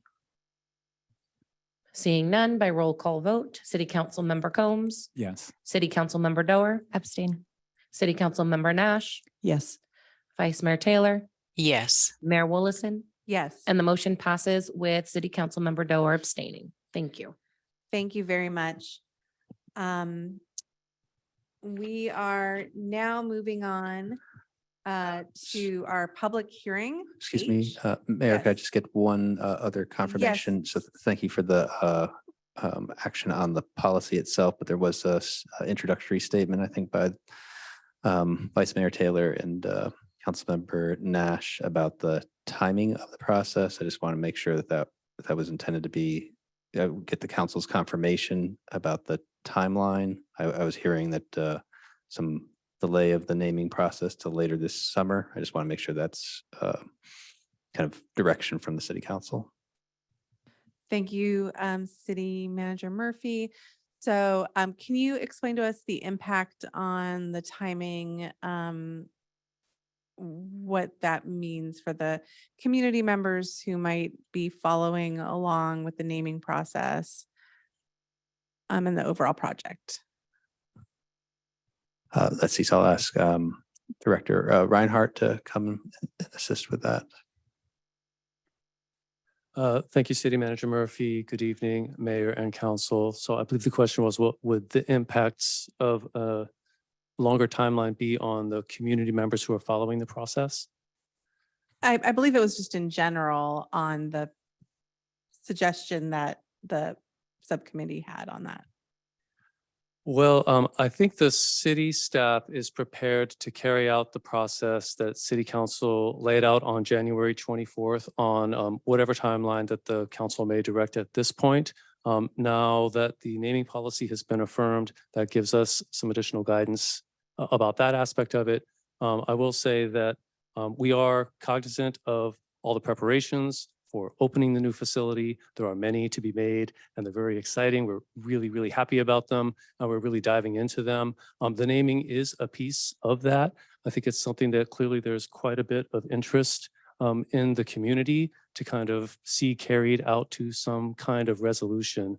So again, the staff is ready to carry out whatever timeline the city council may direct us to do. I do think as far as like impacts, I think some folks may want to see it conclude sooner and other folks may want to have more time to really discuss it. So I know that's kind of a non-answer, but I think my point being that it's flexible and I think the city council has some room here to make a determination. Thank you. So to clarify, in terms of printing of signs or any delay on other preparations that the staff is working on, the staff is agnostic there, or either way is okay. Correct. I see no critical issues with the summer, fall timeframe that I think was proposed earlier from that perspective. So I guess then we're looking for council consensus acclamation that the new timing is to your liking. Councilmember Dorr, is that satisfactory to you? Or Yes. okay, and Councilmember Combs, do you have any objections to the new timing? I have none. Okay, so City Manager Murphy, I believe you can proceed with their suggestion. Great, thank you for that clarification. Thank you. And with that, we are now moving on to our public hearing. Public hearings are a formal proceeding held in order to receive testimony from all interested parties on a proposed issue or action. The first public hearing tonight is H1. Consider the Planning Commission's recommendation to approve the vesting tentative map extension and adopt a resolution to approve a 2-year extension of a vesting tentative map to merge the existing SP ECRD El Camino Real Downtown Specific Plan lots, abandon a portion of Alto Lane, and create a 2-lot subdivision for condominium purposes with 12 residential units, 1 restaurant space, and up to 3 retail spaces on 1 lot in the SP ECRD zoning district at 201 El Camino Real and 2 townhouses on the 2nd lot in the R3 apartment zoning district at 612 Cambridge Avenue. And to introduce this item is Associate Planner Matthew Pruder. Mr. Pruder. Good evening and thank you, Mayor Wollaston, and city council members and members of the public. I'll put up a presentation shortly, very brief.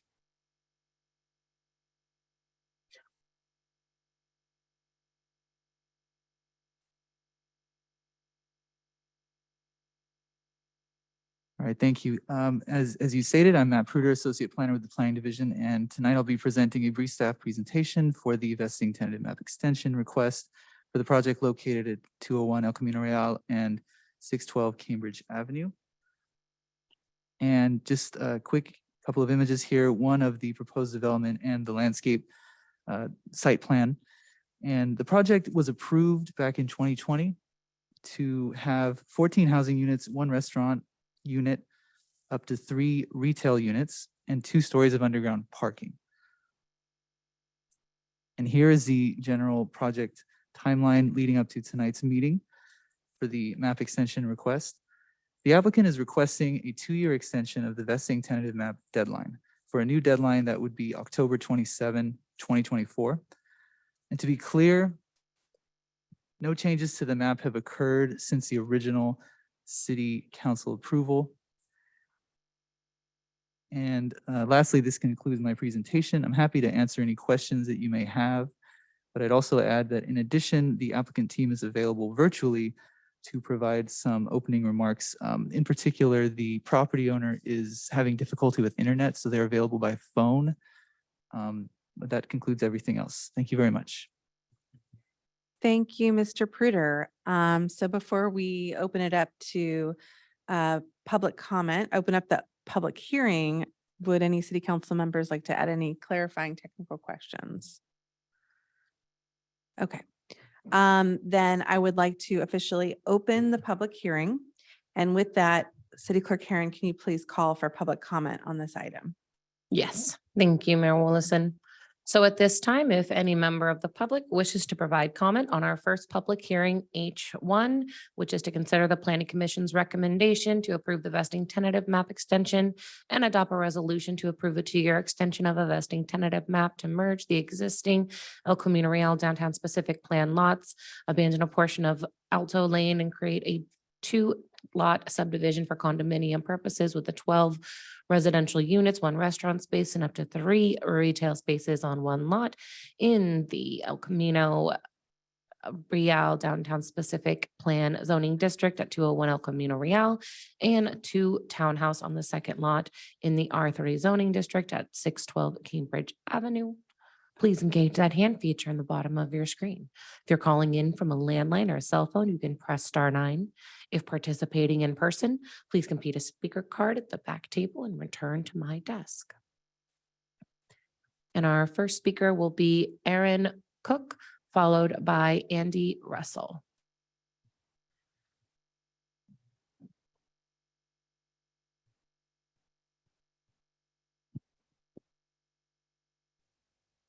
Hello, can you hear me? Yes, go right ahead. Great, I apologize. I'm driving back from Sacramento from a meeting. I just wanted to thank the council for the opportunity to provide public comment. My family lives at 628 Cambridge Avenue and has been significantly impacted due to the lack of accountability and responsibility of the current property owner. Once they took hold of the property and the site, we've experienced very significant trash, amount of debris, and a lack of just general cleanliness of the site. Both ourselves and our neighbor have had to take care of the storm drain due to a lack of responsibility of the property owner, which caused flooding and significant damage actually to their property. Luckily, our homes were saved, which we appreciated, and we've now adopted the storm drain, but that should not be our responsibility. We already have our own storm drains to take care of. Furthermore, there's been a heightened amount of folks coming to that site and taking shelter. Respect that there are a lot of houseless individuals within the city, and we really want to make sure we can find them stable housing opportunities, not living in vacated properties because property owners are not taking care of their land. Further, some of these individuals have become incredibly aggressive. They have come onto my property. They have attempted to enter my property. They have actually forced themselves my neighbor, we feel incredibly unsafe and at risk. I have two very small children, a 7 and a 9-year-old, and their safety is no longer being protected by these property owners not taking care of their site. In addition, we've called the police, and they've told us that some of these individuals that have been yelling have freedom of speech, and that it should be no issue to ours, and have not come out and actually taken care of the site. Separate note, and something I hope we can look into a little bit further. All we're really looking to do is to raise the accountability of this individual. They need to take care of their property. They need to become a member of our community. I am not surprised that they are not there in person and are in fact having internet connection, because they seem to have no commitment to Menlo Park and certainly not to Cambridge Avenue. We are a tight-knit community in Allied Arts, and we look after each other. We are happy to take care of storm drains. We are happy to take care of one another when there are public safety issues, but they should not be at the deficit of a current property owner. So if you are to grant this extension, we humbly request and urge you dramatically to please make this property owner accountable. Our safety is at risk, and we really look to you and your leadership, City Council, to ensure that if the extension is granted, they make good on it. They actually develop the site, and they can be accountable for cleaning it. Thank you. Thank you for your comment. This will be the final call for public comment on our first public hearing, item H1. And our next speaker is Andy Russell, followed by Nabil Saad.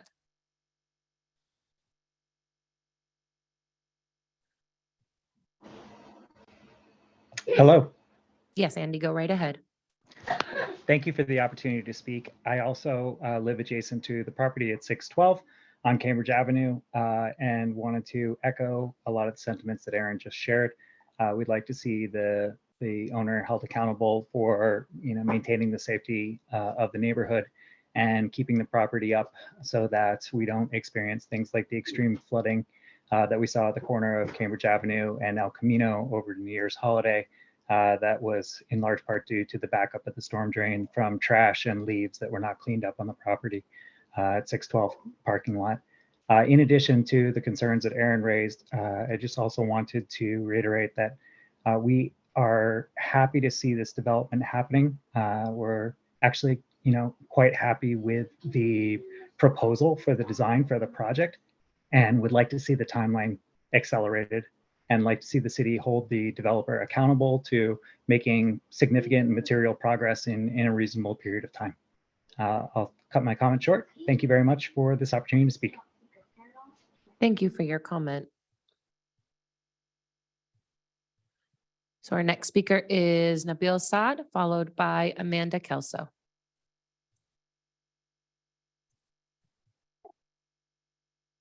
Thank you, Judy. Dear council members, I come before you today as the resident and co-owner of the 626 Cambridge Avenue property that unfortunately borders the 612 Cambridge Avenue property that is before you today for an extension for their permit. I have emailed you all the details and photos of the neglect that have been propagated on this property. I'm the direct victim of their consecutive owners' utter neglect and lack of upkeep, and of the basic needs of this property. The new owners, according to county records, had the deed transferred to their names in August 22, 8 months ago.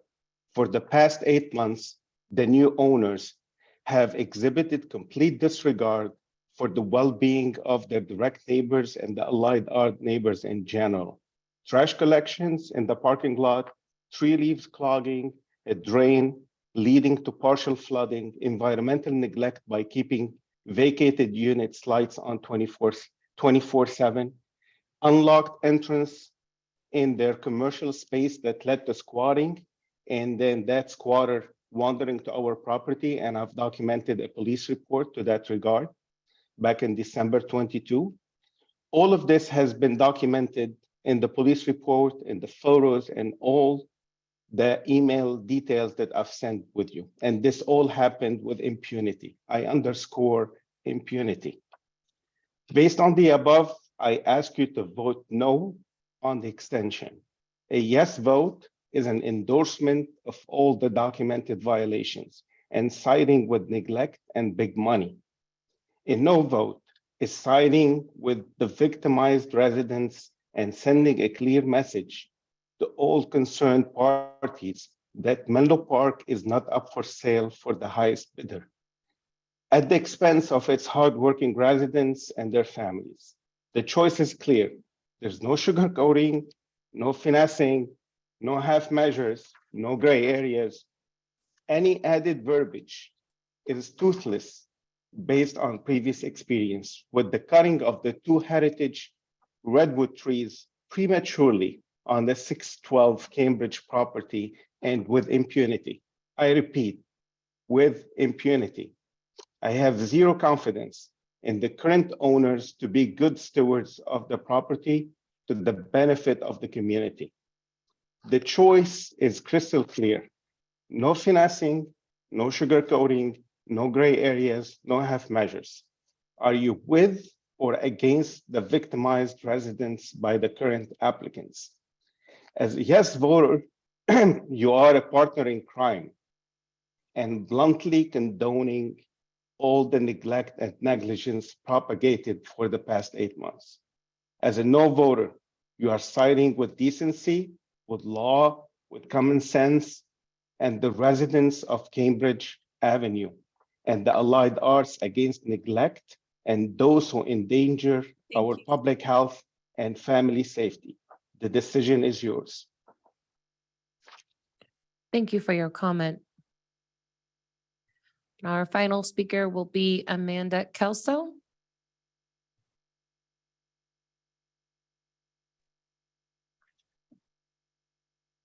Hi there. Can you hear me all right? Yes, thank you. Great.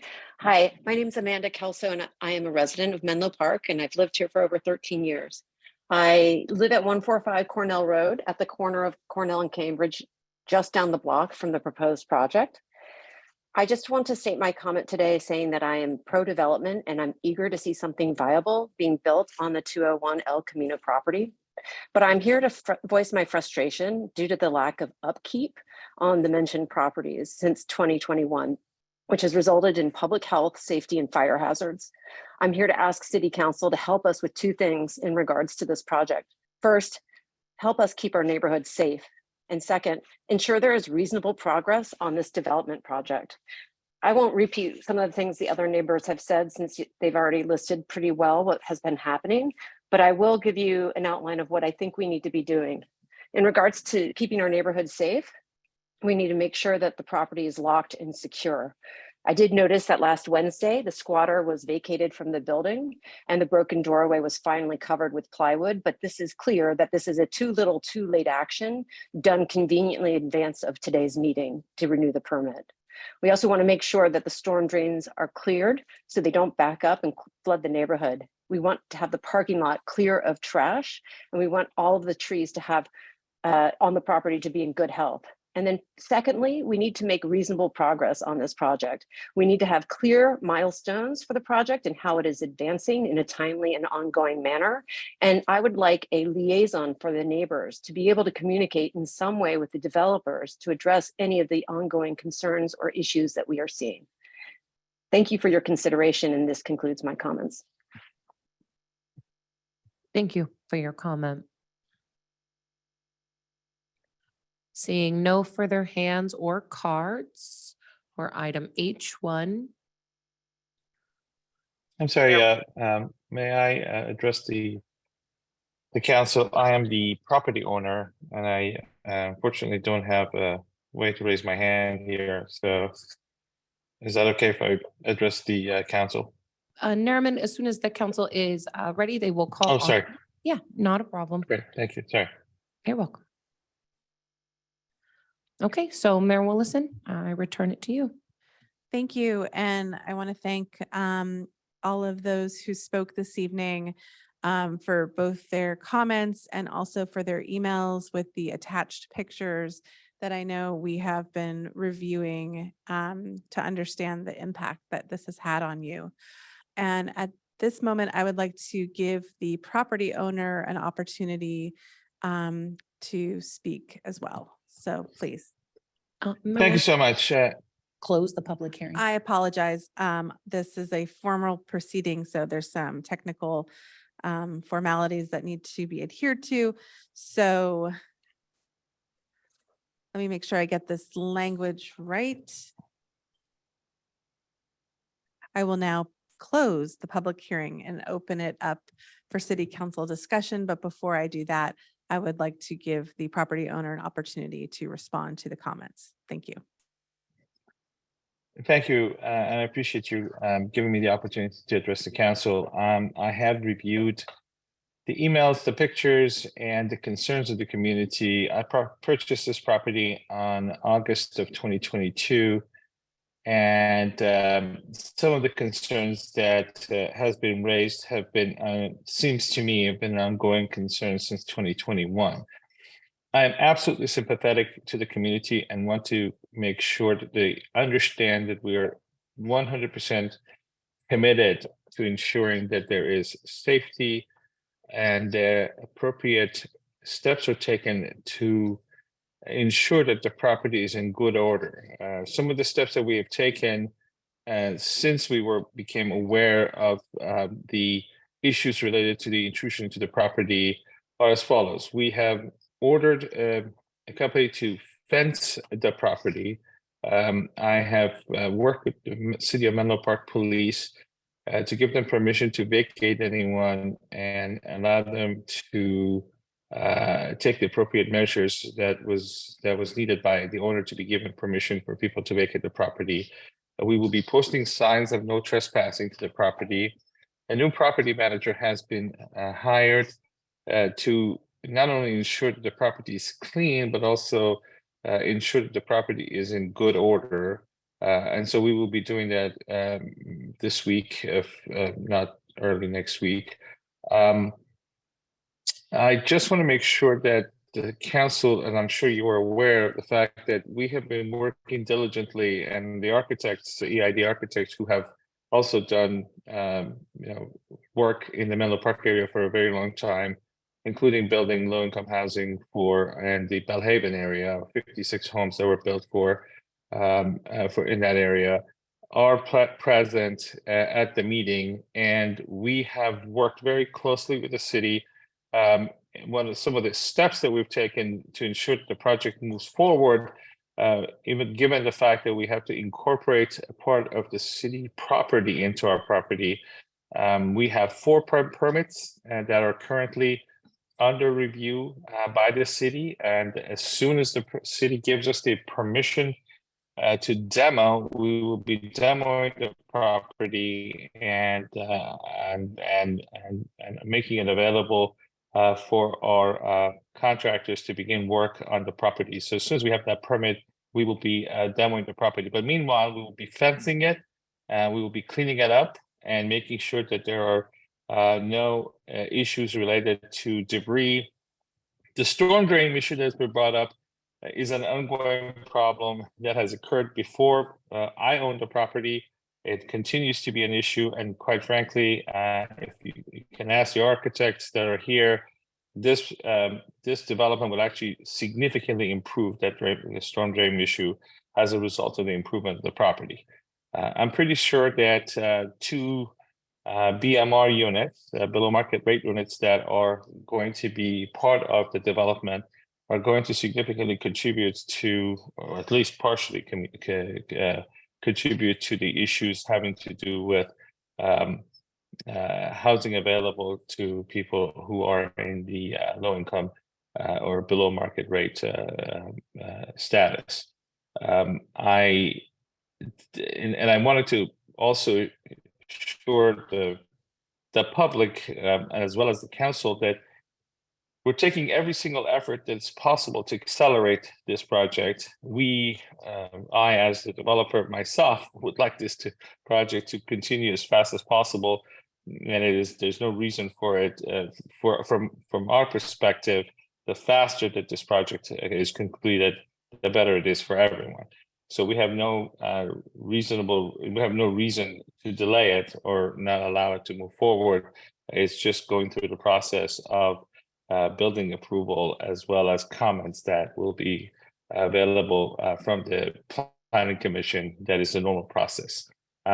This property was entitled, it's taken 2.5 years to entitle it primarily because of those issues that we just talked about, including the incorporation of a street, Alto Lane, into the property, which has taken some time to do so. Apart from that, I just want to make sure that I assure our neighbors that we're well aware of the concerns that they have, and we're focused on making sure that that is taken care of, cleaned up, and secured, and that there are no issues related to public safety associated with the neighborhood. So you can have my commitment to that and assurance, and I'm more than happy to meet with the community leaders or have a liaison to communicate with us on a regular basis. I'm available, and I'm more than happy to do that at any time. I apologize for being on the phone. I have a tree in my backyard that is not only falling over the fence, but it's also blocking traffic, which I'm hoping to be able to get removed, as well as the fact that we have an internet and power outage here. So not being present wasn't my preference, but there are issues that I needed to take care of that unfortunately were unforeseen and out of my control. Thank you very much for your time. I appreciate you giving me the opportunity to address the council. Thank you, Mr. Timorian. I wanted to give Councilmember Nash, who I believe has been working with some of these residents, an opportunity to ask some questions or address the applicant. Hello, Mr. Timorian. This is Councilmember Nash. And I have, this property is within District 4, which is the district that I serve, and along with the rest of the city. I would like to hear from you how you would, how we can be assured that this will be taken care of in the future. Very honestly, I'm quite outraged, very honestly, to hear you say that this is something that was left over from the prior owners and that you've been trying to take care of this. I have been out there numerous times with the residents who are very, very gracious and have been very generous, honestly, trying to get this cleaned up, and also with great empathy for the unhoused individuals there and trying to have them taken care of. And it is very unsightly. The doors have been unlocked. People have kicked in the doors. It was a very unsafe situation. There is currently, the last time I was out there, which is less than a week ago, there is trash all over the place. There are, the trees are not being taken care of. How do we have an assurance that this will actually be taken care of? It certainly has not been addressed in the past.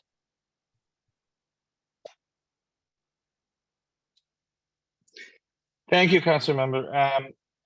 My comment about the issues persisting was a reference to one of the neighbors who said that they have been experiencing this since 2021. I have not obviously owned the property since then. In reference to the intrusion into the building and individuals who are houseless, there's only so much can be done to prevent them from accessing the building. Our solution is to fence it so that there's a fence around the property that does not allow anyone to actually access the building. We have had locksmiths and locksmiths there many, many times, and that has not solved the problem because they simply have broken into the property. We have now boarded it up, the door that they had accessed, but that's not a sufficient deterrence. The real deterrence is the ability is preventing anyone from actually accessing the property, period, which is what we're trying to do. trash collection, some of that, we take full responsibility for it. We thought we were doing a good job. Apparently we're not. As you know, there has been a storm and rain over the last 4 months in the area. And so there is some of that. And so, but we do take full responsibility for, I do take full responsibility for the trash, and I will ensure that that is immediately addressed through the new property managers that we're hiring. As for the trees, we have not removed or any trees that were not permitted not to. Those were within our rights to have those trees removed, and then if they were healthy, we would have not done so. And if they're part of the envelope for the building permit, that's part of the permission that we have to do so. In terms of the trees that are still there, we will have an arborist. We have actually, there's 3 arborists. We have an arborist. The town has an arborist, and there's another arborist. There's 3 arborists who are assigned to this project. So about the health of the trees, I'm not quite sure exactly what that comment is about. I would defer to the arborists who are experts to tell us exactly whether or not those trees are healthy or not. Lastly, your comment about what kind of assurance do you have? Well, my assurances are as follows. I just gave you 8 different steps that I'm taking to ensure that that property is safely protected. We can only fence it, and we don't have the permission to demo the property at the moment. If we did, it would just be a vacant lot. So we don't have that permission yet. So we have to fence it. We have to post signs that says trespassing is not allowed. We have to lock the fence, and then we have to clean the property up. And we are doing everything we can to take care of the trees as per the recommendation and guidance of the arborist. Thank you. Thank you. So actually at this time, before we move on to any further council discussion, we're going to take a 5-minute break. So we will reconvene at 8:12 p.m. Thank you.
Okay, having our city council back on our in-person and virtual days.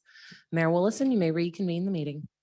Thank you, City Clerk Karen, and thank you everyone for your patience through that break.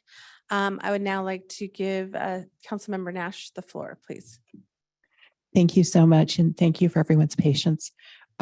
What we would like to do is to continue the item to a date certain. We'll talk to the city manager in a moment about what date that would be and give the property owner an opportunity to put up the fence and take other measures to make sure that the property is secure.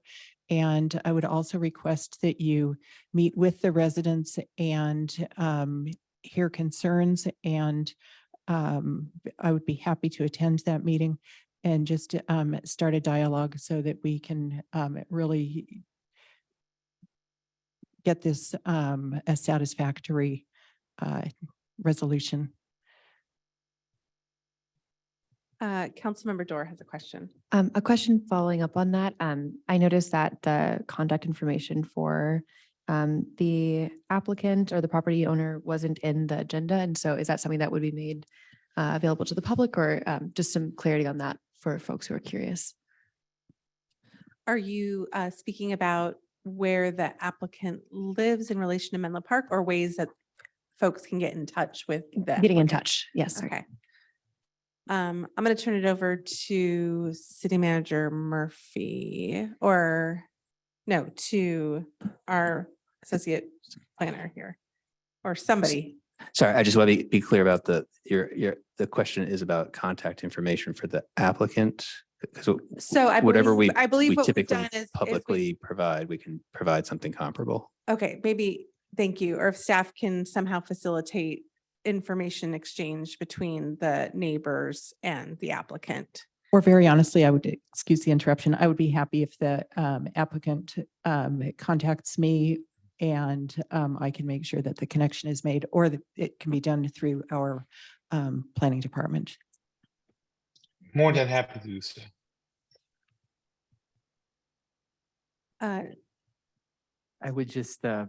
further- Pruder. Thank you. I would just further that point that I can facilitate that. We as staff can do that. Thank you. Thank you, Mr. Pruder. And then following up on Councilmember Nash's question about continuing this item to a date certain, City Manager Murphy, turning that over to you. Let's see. So if the city council is inclined to want to continue the item, what staff would recommend is that it's to a date certain, so that there's known sort of timelines for that. And so in looking at the upcoming council calendar, we think that the best date for that would be April 25th. So if the council is inclined to want to continue this item to a future meeting, we would recommend that it be April 25th. Thank you, City Manager Murphy. And to do that, is a motion needed or just direct general direction? We'd like a motion. Thank you. Councilmember Nash. So I would like to make a motion that we continue this item to a date certain of April 27th, I believe it was. I'm sorry, April 25th. And that in the intervening time that the applicant contacts well, first of all, installs a fence and does everything that's appears needed for health and safety. Councilmember Nash, if I could just stop you one moment. Should that be in the motion, or should that be direction? I do think the latter half was direction to staff. Okay, so why don't we do the motion first, and then you can follow it up with the extra direction. Thank you. So I move that we continue this item to April 25th. Councilmember Combs? Yeah, thanks. Since this is an extension, is there a time by which the extension has to be granted or becomes void? And I also, I know that the initial application included a dedication of public right-of-way or some portion of public right-of-way. Does that then at some point become void and gets reverted back to public right-of-way? If this sort of extension isn't granted? If the council hears the item on the proposed date in April, then the extension would be valid and the map wouldn't be voided. I'm not actually sure about the right-of-way dedication. I'm not familiar with that piece, so I'd have to turn to Mr. Parada or Mr. Pruder on that one. Initially, I believe everything is tied to this final map extension, so there is a general need for the extension to be granted before, well, initially before the 2-year extension. So they're trying to get a 2-year extension now, and we would need that to be granted within a pretty reasonable window, I believe, to make it possible for them to do so and complete the construction of the project and get the building permits and so on. But I think I could follow up more with you directly on the question of Alta Lane abandonment. I don't know initially off the top of my head, but my initial thought is that there is an implication here. Yeah, you don't have to follow up. So I just want to understand, like, does the extension have to be granted by a certain date, or do they then go back to the drawing board to some degree, or does this go back to square one? I'm just.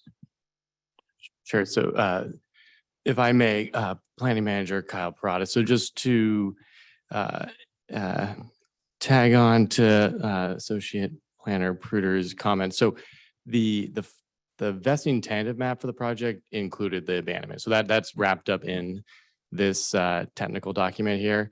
So it's not a separate action or offer or acceptance by the applicant of the abandonment. So that's with the map. So if the map is extended, that still is valid at that point.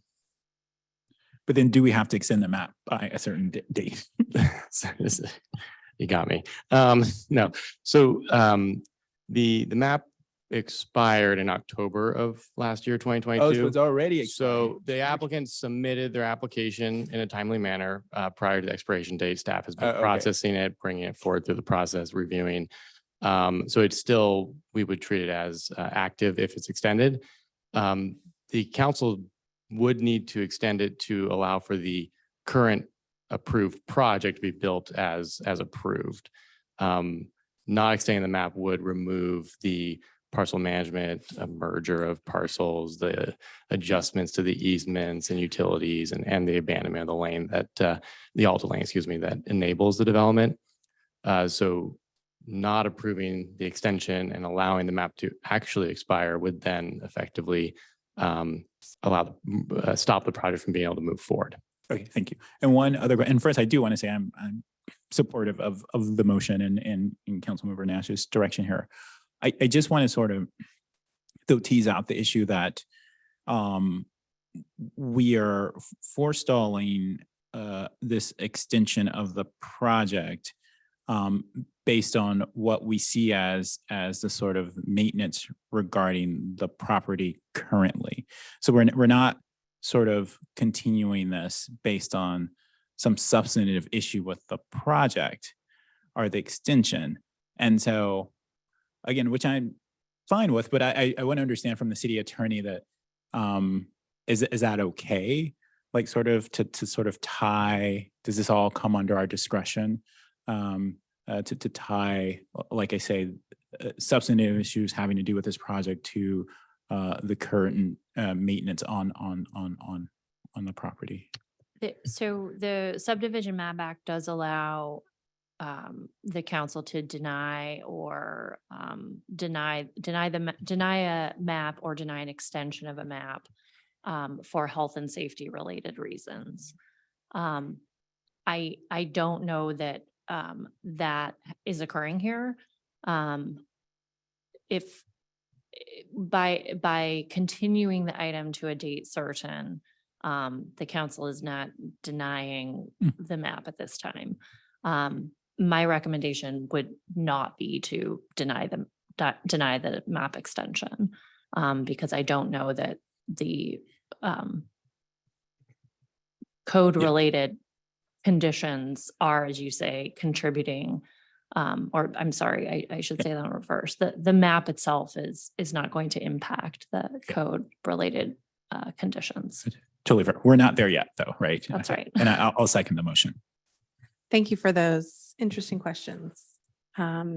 So just to confirm then, the date certain that we have selected is within the window where we're still good on timing. Yes, I can confirm that. Thank you. Okay, thank you. I think Councilmember Nash. I just wanted to see if the property owner had any comments or wanted to provide any information.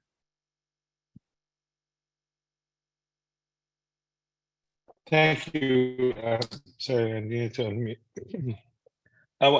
I appreciate the council's perspective and specifically Councilmember Nash regarding the safety of the property. I just want to make sure that we are all on the same page.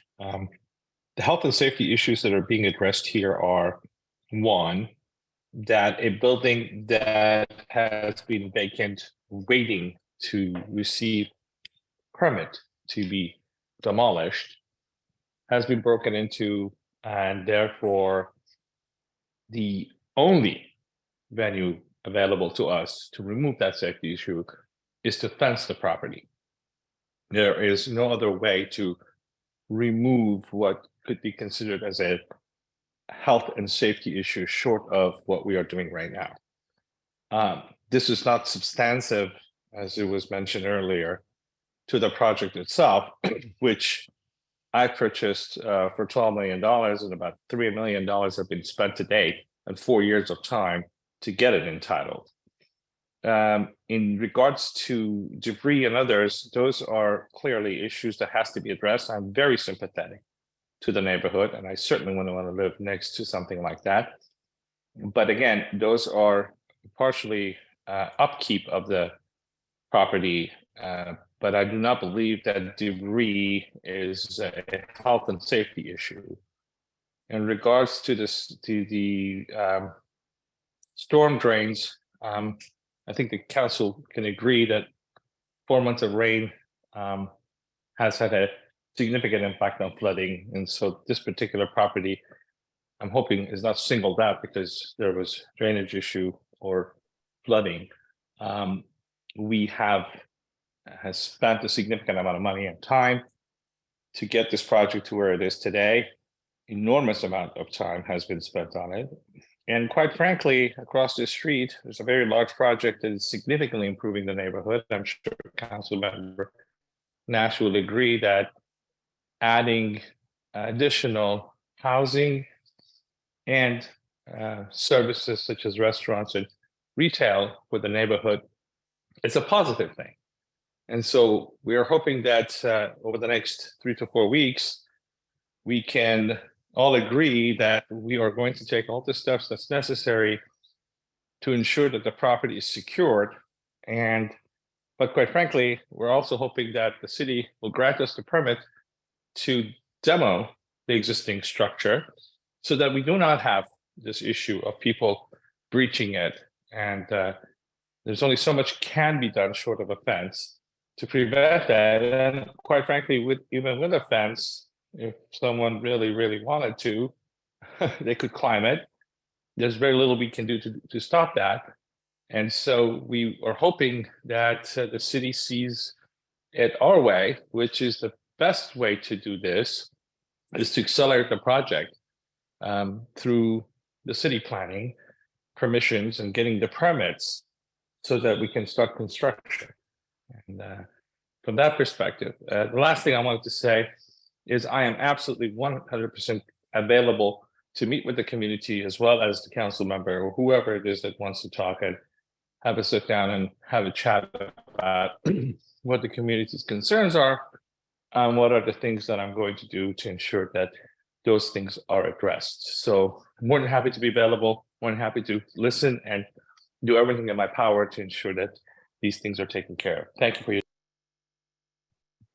If I may, through the mayor, apologies. We also have the project architect raising their hand and available for comment at this time. Yes, although we will need to move on relatively quickly, but we can hear a few words. Thank you.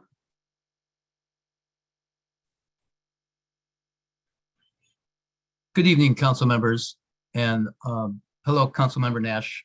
We've met several times over the last 2 years as this project was being developed and proposed and developed and discussed, and redesigned and redesigned again, et cetera, and we've worked very hard through that process and very closely with the neighborhood and with all of the members of the design review, planning commission, public works, city councils. And through all those processes, this project has been voted on many times and always approved in a unanimous fashion. And so the project itself, I think everybody wants to see it come to fruition. The project is also complex. It takes time to put a project like this together and get it through the building permit system. And it is working its way well through that system. It's well on its way. I don't see how delaying the request for an extension really helps the process at all. I think that the new owner has verbally made a strong commitment to see those, to ensure the success of the project and to ensure the accommodation of the neighborhood's concerns. And we have been working closely with them to make sure that that is their goal. And of course, it's always been ours. So I hope that we can, adding on more time to making this decision doesn't psychologically help the process in any way. I think adding urgency to the project is what's needed, not delaying, any kind of further decision. So we just need a little time to get it done, and it's almost there, and we just need a little help to get it over the finish line. So appreciate your time. Thank you very much. Please stay safe. Try to stay dry. Of course, we all love the rain because we needed it for so long. And take care. Okay, thank you. I think we need to be moving on from this item. We have a motion and a second on the floor. I do want to say that I hope those property owners who are watching that Menlo Park takes great care in our community. We have a lot of pride of ownership, of rentals, of the beauty of our neighborhoods, our streets, and we pay attention, and we urge those who do business in Menlo Park to pay attention and keep up the standards that we expect in our community, and especially to keep it safe. So we look forward to this vote and seeing where that goes, and then moving on. So City Clerk Herron, can you please, if there's no other council comment, we will move on to a vote. Thank you, Mayor Willison. So at this time, I have a motion on the floor by City Council Member Nash, a second by City Council Member Combs to continue this item to the April 25th City Council meeting. Any further questions or discussions from the council? Seeing none, by roll call vote, City Council Member Combs. Yes. City Council Member Dower. Yes. City Council Member Nash. Yes. Vice Mayor Taylor. Yes. Mayor Willison. Yes. And the motion passes unanimously. Thank you. Thank you. And thank you again for everyone, both living in our community, doing business in our community. We are all in this together. So I'm looking forward to moving on with everything. And with that note, we Mayor are. Willison, I apologize for yes. the interruption. I just want to confirm staff is clear on the direction received for. Oh, this I'm one? sorry. You know what? I said after we had the motion vote that Councilmember Nash could follow up with her additional direction to staff. Councilmember Nash, if you remember, please. Thank you. I think it's probably fairly clear. Would you like something more concise, or do you need? Yeah, Mr. Pruder, do you feel that you have the direction on kind of what we are expecting to happen between now and then with regards to fencing and public engagement? Yes, I do. And I can obviously also facilitate this with you, Councilmember Nash. So I'll make sure of that. Thank you. Thank you so much. And thank you so much for all your work on this. Thank you. Okay, we are now moving on to our second and final public hearing of the night, which is H2, to introduce and waive the reading of an ordinance to amend Title 15 and Title 16 of the Menlo Park Municipal Code to comply with Senate Bill 9, SB 9, for urban lot splits and 2-unit developments. And to introduce this item is our Associate Planner, Chris Turner. Thank you, Mayor Willison and council members, Associate Planner Chris Turner. I do have a presentation. I'll make it as brief as possible. It is a fairly complex ordinance. So I will make it through, and it may be familiar if you watched the Planning Commission discussion on this item. So to begin, tonight staff will introduce the proposed implementing SB 9 ordinance, which would create objective design development standards for urban lot splits and 2-unit developments on single-family zone properties. Just a general agenda for today's discussion. I'll do very brief general information and state mandated standards from SB 9. I'll go into our recommended standards in the ordinance, and then run through very quickly a few example developments that our consulting architect, Arnold Mamarella, put together.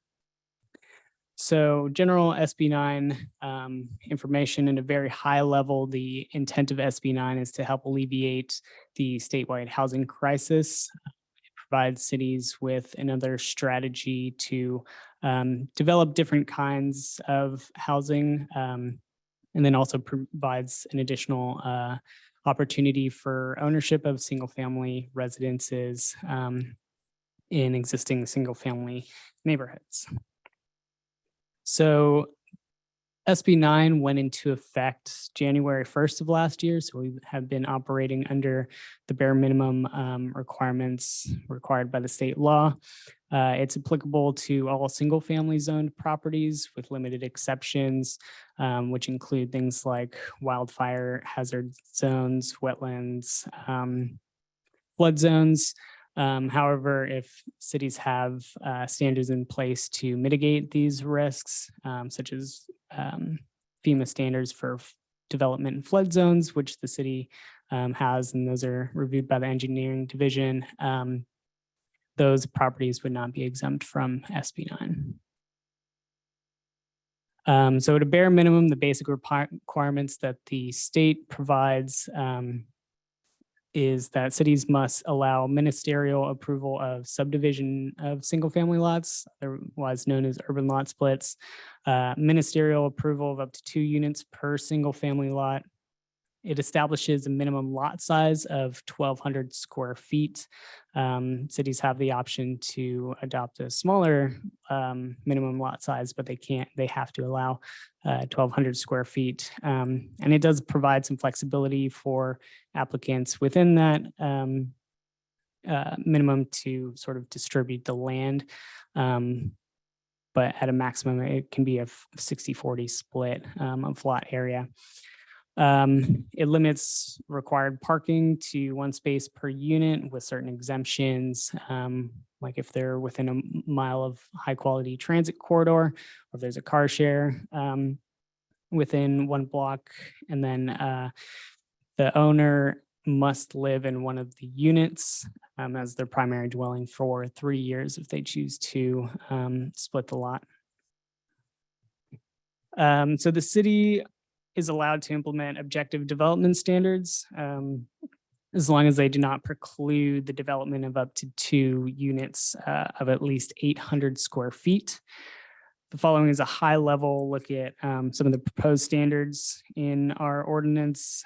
These standards were reviewed by the Planning Commission at a study session in July of 2022, refined based on feedback presented to the Planning Commission again in January, and ultimately received a recommendation by the Planning Commission to approve the ordinance. So I'll go through these as quickly as possible. Floor area and building coverage. We would establish a minimum floor area limit of 1,600 square feet. This would allow 2 units of 800 square feet at a minimum. For lots less than 5,000 square feet, our existing single-family zoning does not have a maximum floor area limit for these lots. It's left up to the Planning Commission in those cases. But since we cannot have discretionary review over that, we would establish a floor area ratio of 0.56 for lots less than 5,000 square feet, which is historically the maximum sort of floor area ratio we would recommend approval of to Planning Commission when we have those kinds of use permit projects. We would establish a building coverage for one-story developments at the floor area limit plus 200 square feet, which would allow for things like covered patios and or trellis or whatnot. And then a two-story building coverage of either 1,000 square feet or 30% of the lot area, whichever is greater. We are recommending a maximum unit size. So the amount of floor area you can put in any single unit, which we recommend to promote smaller and presumably more affordable units. So for lots with a floor area limit of less than 2,000 square feet of total floor area, any one unit could be that maximum floor area minus 800 square feet. So at any given time, you would still have the option to put those 800 square feet in a second unit. On larger lots where you have a greater floor area limit, so 2,000 square feet or greater, you'd have a little bit more flexibility and be allowed to put up to 60% of the floor area in any one unit, and then you could use the rest of the 40% in the second unit. And staff believes this really meets the intent, the spirit of SB 9 by requiring applicants to build smaller units rather than like one large unit on a lot. So setbacks and step backs at the ground floor, we would have a 4-foot side and rear step back that's mandated by the state law.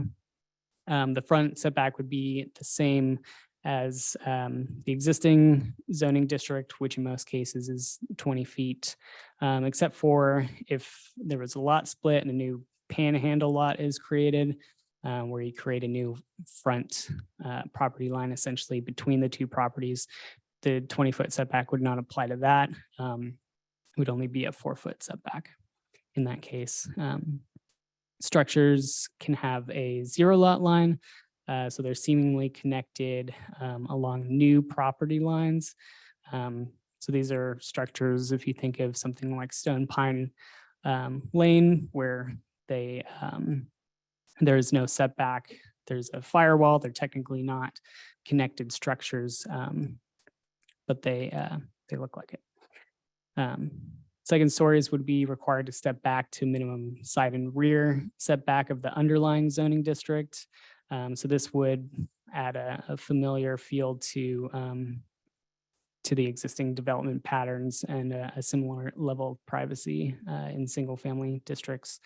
And then we had to create sort of unique standards for corner lots, where you create a new front lot if you divide along front lot line, if you divide along what is now a street side. So the longer of the two street fronting property lines, applying a 20-foot front setback to that in a lot of cases made it impossible to fit 2 800 square foot units. So corner lots are a bit unique, but we are recommending certain standards to guide those developments. Parking and frontage, we have 1 uncovered space per unit.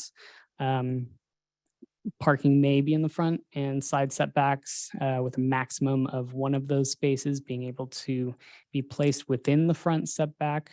Parking spaces may be in tandem with other required parking spaces. And then we would put a maximum of 40% paving for driveways in the front setback area, and a minimum of 50% front yard landscaping. This is to allow for the parking spaces to be accessed, but also to minimize the amount of paving to maintain some level of front yard. So this map shows where parking would be exempt under SB 9. At the moment, the only areas are in the Allied Arts neighborhood, and a little bit of the Willows, because El Camino Real is the only real line that qualifies as a high quality transit corridor. The lines along Willow Road are pretty close, so if any future improvements to those services occur, many more properties in Bellhaven and the Willows would be exempt from providing parking. But we do believe that given on-street overnight parking restrictions, it's likely that applicants would still provide parking spaces. So for those reasons, we have these maximum paving and minimum landscaping requirements. So building massing, maximum height would be 28 feet, which is consistent with existing zoning in most cases. We are proposing a daylight plane of 14 feet in height measured at the side setback. So this would provide adequate light to neighboring properties, but it may have the effect of shifting second floors towards the center of the lot. So we do include a few very limited design standards. These requirements stem from comments commonly made at the Planning Commission on single-family use permit projects. Since there would be no discretionary review, staff believed it was important to codify these. So we would have for windows that have grids, we would require true or simulated true divided lights. If it's a stucco house, the stucco would need to be smooth stucco. For second story, windows sill height would have to be a minimum of 3 feet. And then if there's a window in, say, a side facing stairwell, it would either have to be obscured glass or the minimum sill height would be 5 feet. And that's to allow some level of privacy to the neighbors. So in response to the Planning Commission recommendation, we are including the ability for these units to be turned into condominiums, to do a condominium map administratively at the staff level. So this would allow units to be sold separately. This process is typically reviewed by the Planning Commission as a minor subdivision, but we would further streamline that to be able to approve those at the staff level. And some examples of these are in the R2 and R3 along Partridge and Cambridge. And again, it would further streamline ownership opportunities. And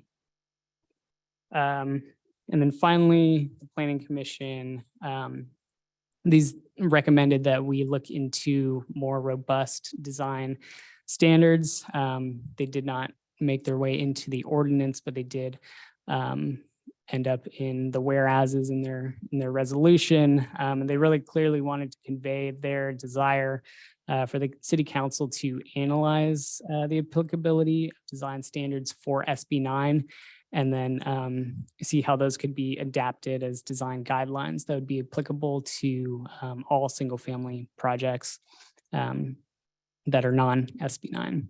And for the desire for city council to direct staff to allocate resources to conduct outreach and other necessary work to develop those standards or guidelines.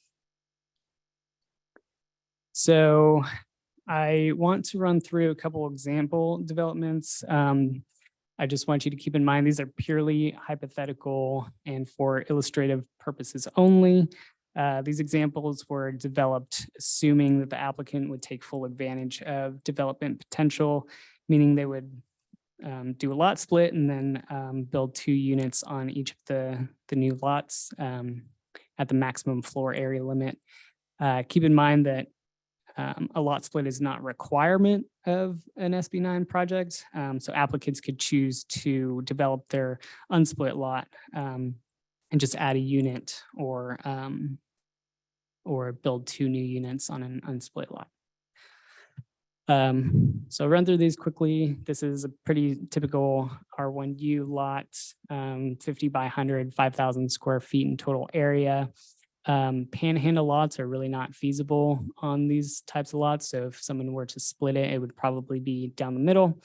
So this takes advantage of that 0 lot line development. So you can see it kind of looks like 1 building or 2 buildings, each of which have 2 units in them for a total of 4 units.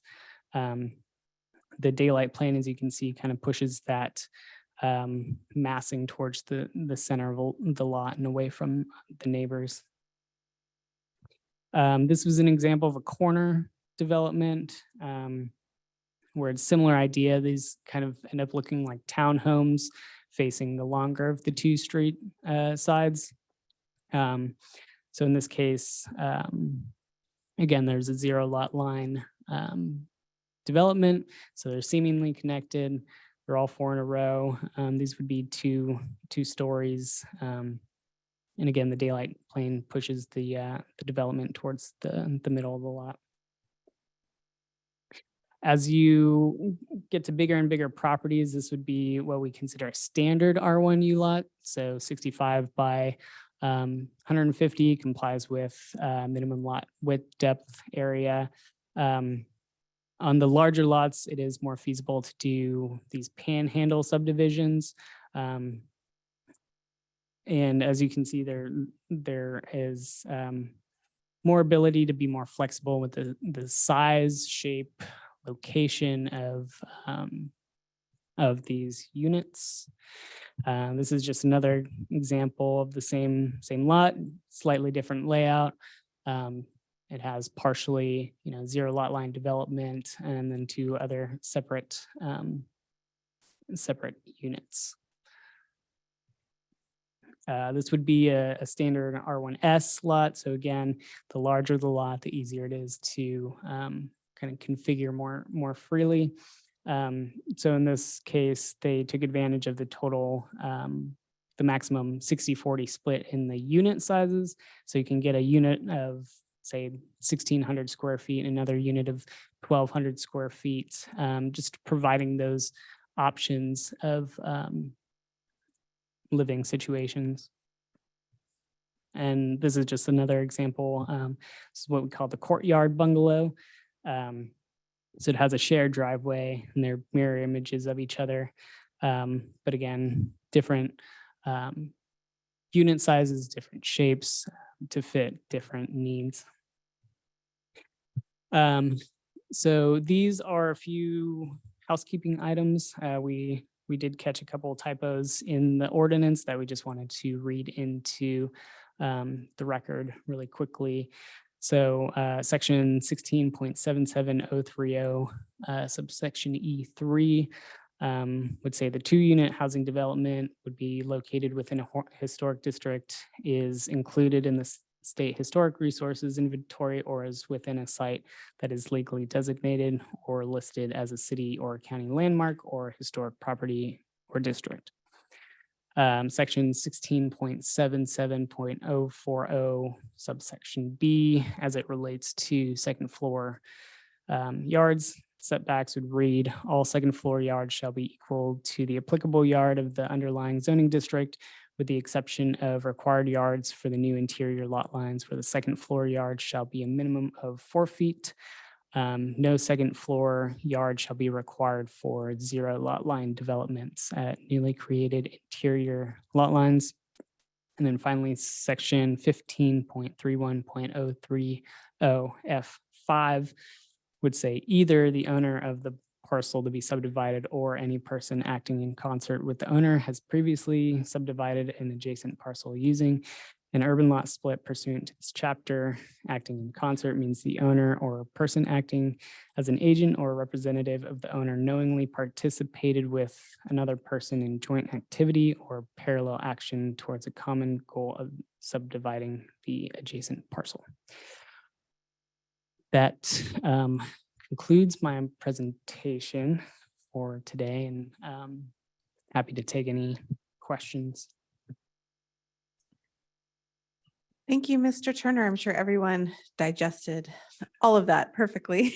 But thank you we know it's a lot of work that went into this, and we appreciate the drawings and the examples that you've provided for us.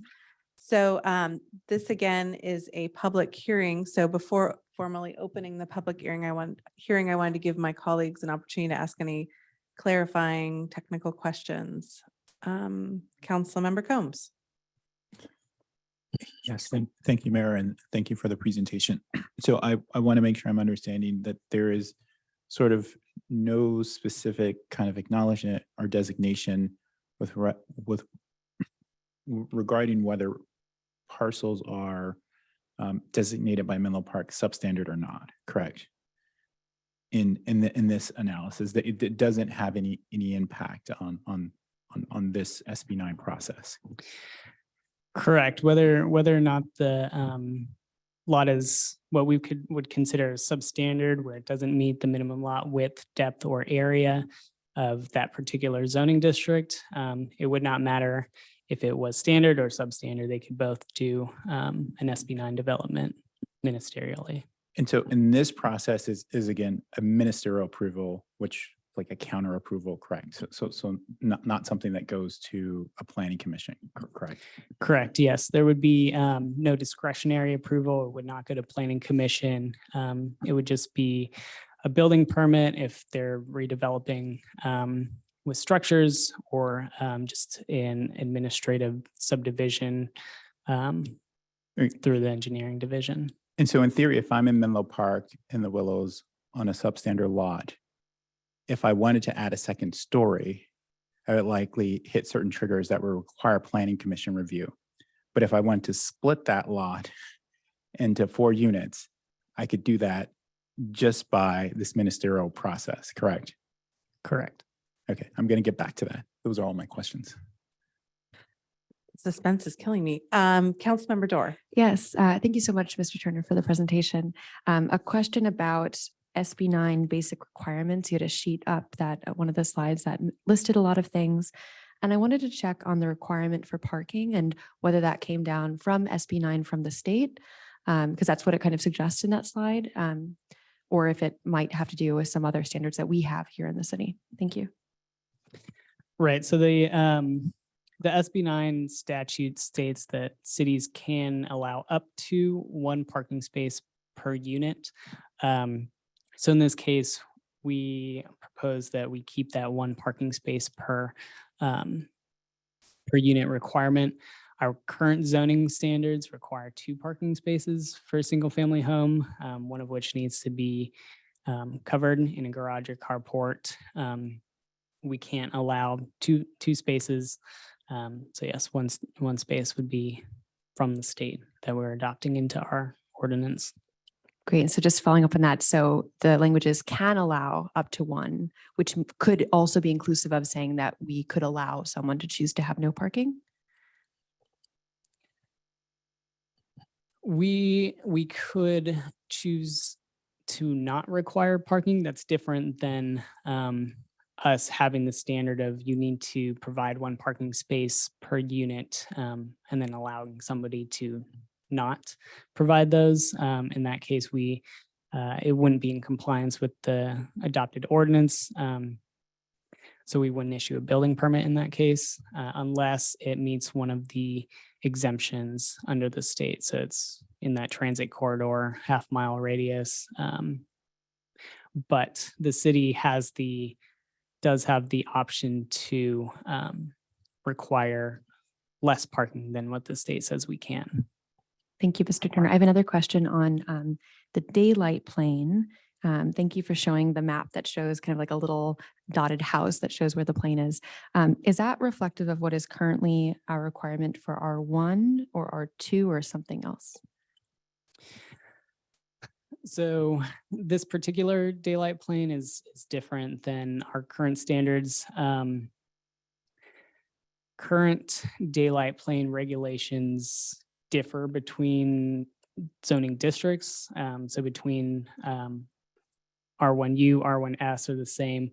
And then there's different daylight plane requirements for, say, the R residential estate, RE zoning district. And then within the R1S and R1U standards, there's a difference between a daylight plane for a 1-story development, 2-story development. 1-story development is measured at 12 feet, 6 inches from the side setback line. 2-story development would be measured at 19 feet, 6 inches from the side setback line. So the SB9 daylight plane splits the difference essentially.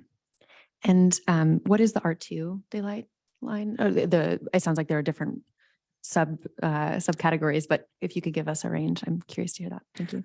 R2 is actually pretty simple. It's just 19 feet, 6 inches measured at the side setback line for all projects.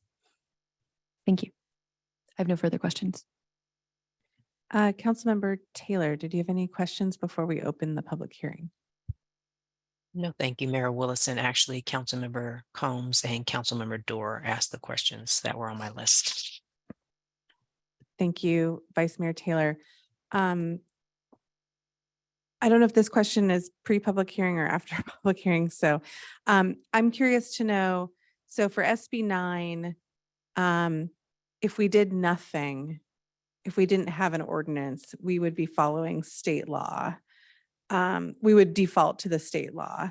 So we'd have the 4-foot setbacks and would it default, and then it would default to our single family zoning for those zoning districts in terms of height and daylight plane and other things, or that's my question. And then my follow-up question is, how are we differing? So if we take state law as a baseline, are we becoming more restrictive than the state law or more permissive from the state law on our zoning, in our zoning ordinance?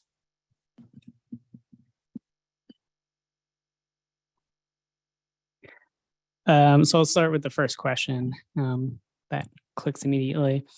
So if we don't adopt an ordinance, essentially, yes, we're operating under the bare minimum state requirements, which say you must allow 2 units of up to 800 square feet on each lot. And you can subdivide, etc. Where the state law is silent, we would revert back to our underlying zoning. So in that case, for example, the daylight plane would be dependent upon if it's a 1-story or 2-story development. There would be no step back. So given the state requirement for a 4-foot rear and side setback, somebody could build a 28-foot tall residence right at the rear setback line of 4 feet. Floor area limit would be calculated the same. Where it poses a bit of an issue or that there's some gaps within SB 9 doesn't really fit nicely with our zoning ordinance in some cases. And there's some gaps that could leave developments up to the interpretation of the planning division, but we're not supposed to do that because it has to be objective standards. So there leaves some ambiguity that it would be difficult to, review projects that come in without an ordinance explicitly stating what they can do, particularly in those cases where it doesn't really play nicely with our existing zoning. Can you elaborate on the areas that are ambiguous? Yeah, so one example I can think of, and we talked about this at one point, is so our existing zoning requires that one parking space be covered. So SB 9 says we can only allow one parking space per unit.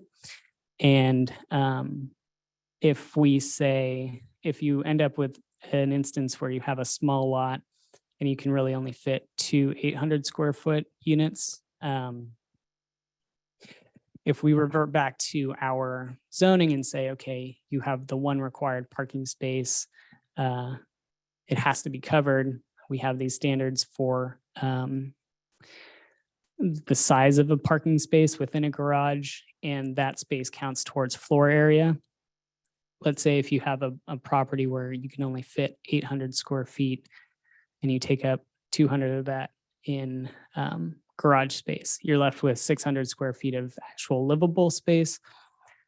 I'm not sure if that really complies with state law as far as, is that an 800 square foot livable unit? Is it okay that we count the garage in that 800 square foot unit? So that's a bit ambiguous there. We probably need some interpretation from our city attorney's office. So that's something where this ordinance would seek to clarify. So you don't need to cover your parking space. It can be in the front setback, which isn't allowed under current zoning, which then creates issues with if you have to provide parking outside of the front setback, that takes up developable space, and then you may not be able to fit 2 800 square foot units. So things like that. So those are more conforming to state law cleanups or with that the ordinance does. I guess maybe I'm getting, I guess I just want to know in general, is our ordinance further restricting the state law or loosening the state law?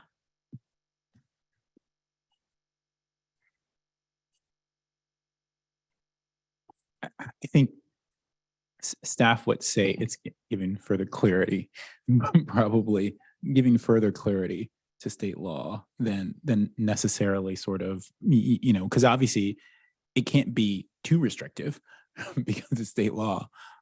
So I think what they would say is they were trying to get. I realize I asked my question incorrectly. Okay. Thank you. Yeah. I'm feeling like it's late. It's not that late yet. My question actually was, is this being further restrictive or further permissive vis-a-vis single family zoning? I think that was what I was getting at, of similar footprints. So I apologize and I appreciate Councilmember Combs saying that, because that spurred what I It's really wanted to ask. Yeah, easier of a question there. But still a little bit difficult to answer because in some cases, for example, floor area limits, we're being more permissive. If you calculate it out, you end up with a lot more floor area between two subdivided lots rather than your one, intact parcel, the way we calculate floor area limit. For one story, if somebody wanted to do a 1-story SB 9 project, the daylight plane would be more permissive than existing single family.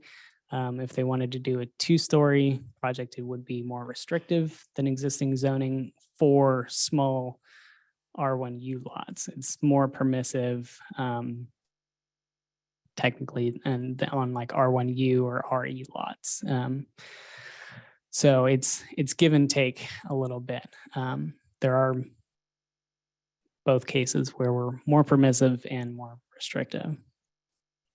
I think the difficulty is to we're coming up with a single ordinance that would apply across fairly different zoning districts in terms of like lot size. We're trying to come up with a one size fits all. So it doesn't, there's no easy answer. It's, more or less restrictive. It's how it applies to the underlying zoning district where it can differ. And does the ordinance have to be a one size fits all, or can there be differentiation based on? I understand that the state requirements of like the 4-foot setbacks need to be consistent, but is that a choice that we're making, or can we differentiate more based on residential zoning type? I suppose you could differentiate within an SB 9 ordinance. Could say, these SB 9 or standards apply to underlying zoning district of R1U. These ones apply to RES. I believe that's doable within SB 9. Thank you, Mr. Turner. Any other follow-up clarifying technical questions? Just one technical question based on something you said. You had mentioned that, again, we have the covered parking requirement, and there's the parking requirement with SB 9. And so one of the concerns you were saying was like, well, if you have a garage, but we don't interpret covered parking requirement as just a garage, right?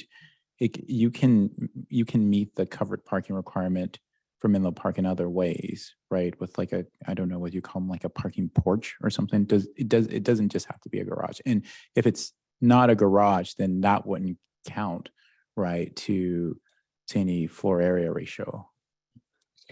So you're half correct. You can. I'm always half correct. You can provide the covered parking space as, say, a carport that's not a true garage. The definition of floor area in the code includes any sort of covered parking. So whether that's a garage, carport, it still counts as floor area. Okay, cool. All right, thanks. I'm not seeing any other questions on the dais. So we haven't even done our public hearing yet, and we're already getting excited about this. So I would now like to formally open the public hearing. And with that, City Clerk Heron, can you please call for public comment on this item? Yes, thank you, Mayor Willison. So at this time, if any member of the public wish to provide comment on our public hearing item H2, introduce and waive first reading of an ordinance to amend Title 15 and Title 16 of the Menlo Park Municipal Code to comply with Senate Bill 9 for urban lot splits and 2-unit developments. If you're participating virtually, please engage that hand feature in the bottom of your screen. If you're calling in from a landline or a cell phone, please press *9. If participating in person, please complete a speaker card at the back table and return to the clerk's desk. Thank you. So our first speaker will be Andrew Barnes, followed by Karen Grove.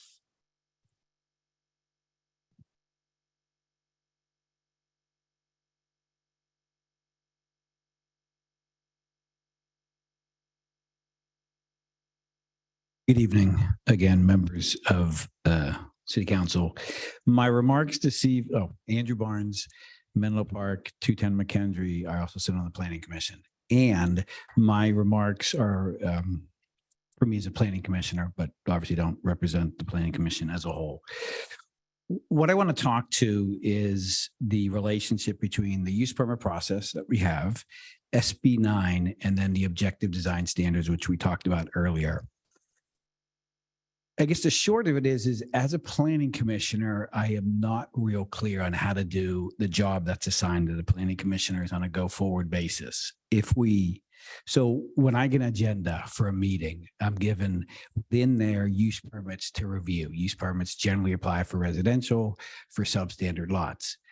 So you have an individual who's looking to do a number of things on a substandard lot. Either they're going to put a second floor on, they're going to add over 500 square feet, any number of things, or rebuild on that particular lot. So what they have as part of their process is they've got a different process for submittal. They've got additional costs associated with submittal. They've got neighbor outreach and engagement. And then they've got, as a follow-on to that, a discretionary process, which can incur more time, money, or uncertainty in the process. So that's door number one. Door number two is the individual next door who can build 4 new units on their lot without, for instance, neighborhood outreach, without noticing, without any discretionary review of the project that they're bringing forward.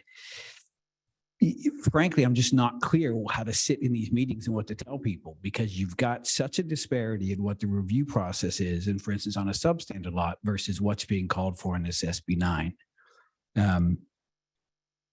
I have some recommendations. I think, and Mr. Turner did a wonderful job in teasing these out in his slide deck. There was a slide in there about the objective design standards and the utilization of those. I think there should be objective design standards for SB 9 projects. And I think that these obviously are non-discretionary standards. They can be utilized. Palo Alto has them. They apply them. And as long as they're standards, not guidelines, they can be applied, for instance, for SB 9, or conversely, they could be applied across the use permit process that we have currently in the city.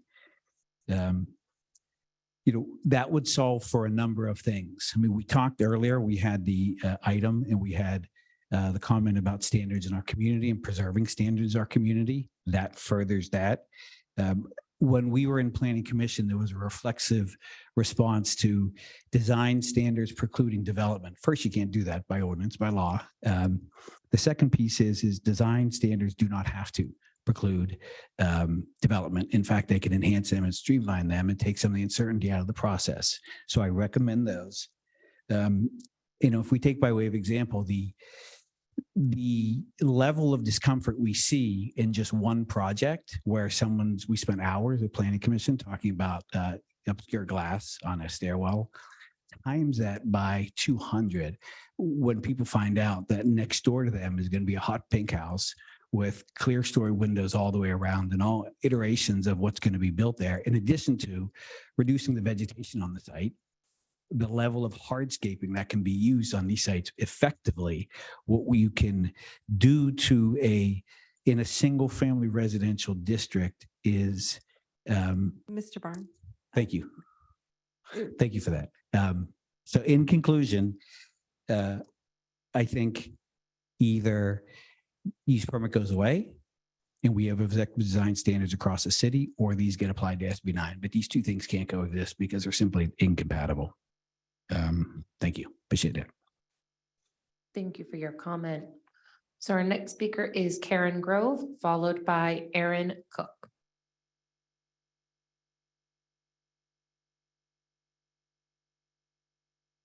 Hello, it's nice to be here in person. So I want to second Misha Sillen's comment, which he hasn't made yet, but he will. I heard from him earlier what he's going to say.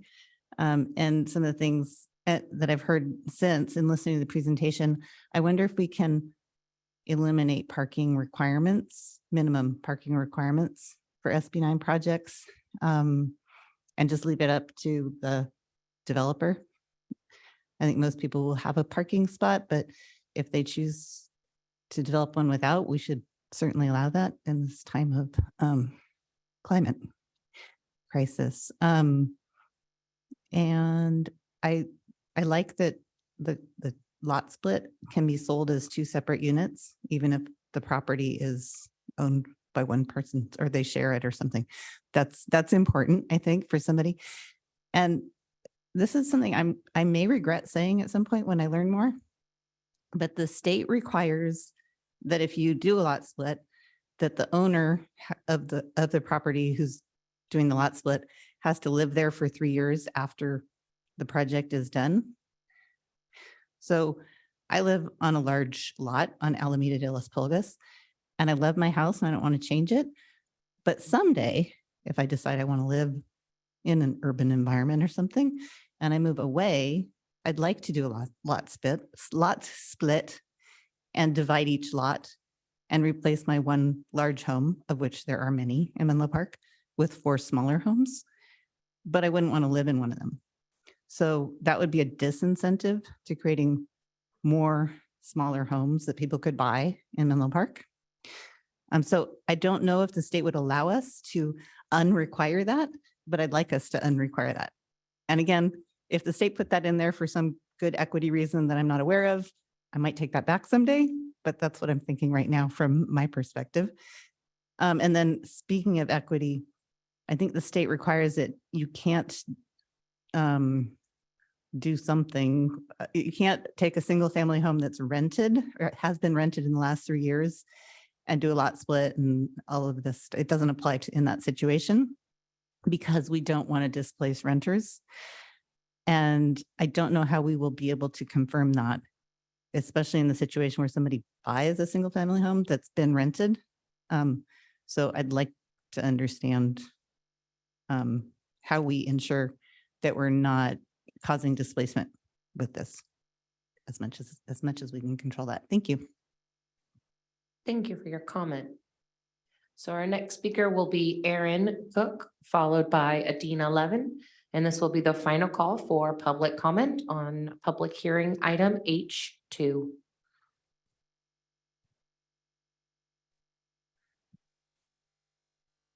Hi there. Thank you so much. I just want to actually start by saying the city clerk is absolutely phenomenal. I've sat through many city council meetings and you are just like on point. I want to subscribe to your podcast. So I also want to emphasize support for SB9. I just got back from Sacramento, where I had the opportunity to meet with Scott Wiener and Josh Becker, two legislators that really promoted and pushed SB9 for all the reasons that we know. The housing crisis is incredibly big issue of our time and within the state of California. We need to be much more progressive and aggressive in the way that we're addressing the RHNA requirements within our city. We need to make it open to more people from a work-life quality of life balance, as well as really building out our community for accessing all the great transit that we do have access to.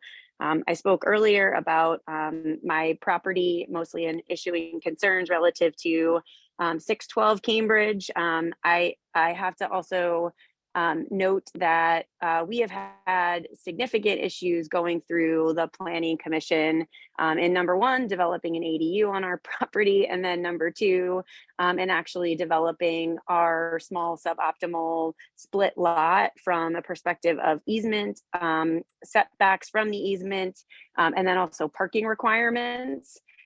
If Menlo Park wants to be a progressive community that's open to all, not only adopting more advanced housing policies, they should absolutely be looking to forego the parking requirements. Again, we live in an 800 square foot house.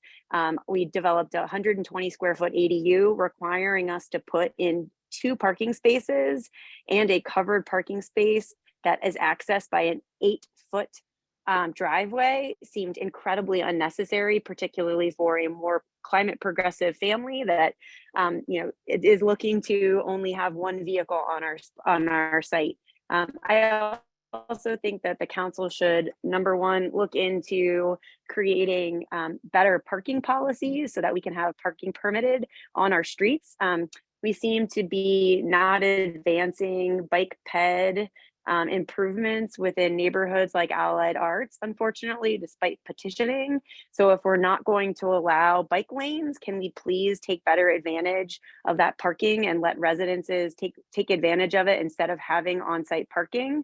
And then, I just, want to, again, thank the planning team for putting together a really advanced policy. I think it's one that we should support. Support it, and also hope it can be retroactive split lots that have experienced issues with all of the easements I mentioned earlier. Thank you. Thank you for your comment, Erin. Appreciate them all. All right, and our final speaker will be Adina Levin. Good evening, Mayor, council members, and staff. Adina Levin, Menlo Park resident. A few comments on this topic. First of all, supporting the staff recommendation on the condo subdivision, creating ownership opportunities. The second is I heard earlier on maybe some concerns about affordability and having constraints that make units smaller. And my concern about that is that might, unintentionally restrict housing that would be attractive for small families. The price for a family to get into Menlo Park has gone up and up and up. And so by making the sites small, that would be restricting, families that might want to live here. And in terms of affordability, looking to SB 9, that's not going to get us the, deeply affordable RHNA, very low, extremely low income. We need different strategy to do that. SB 9 will help just have a greater diversity, not only large owned houses,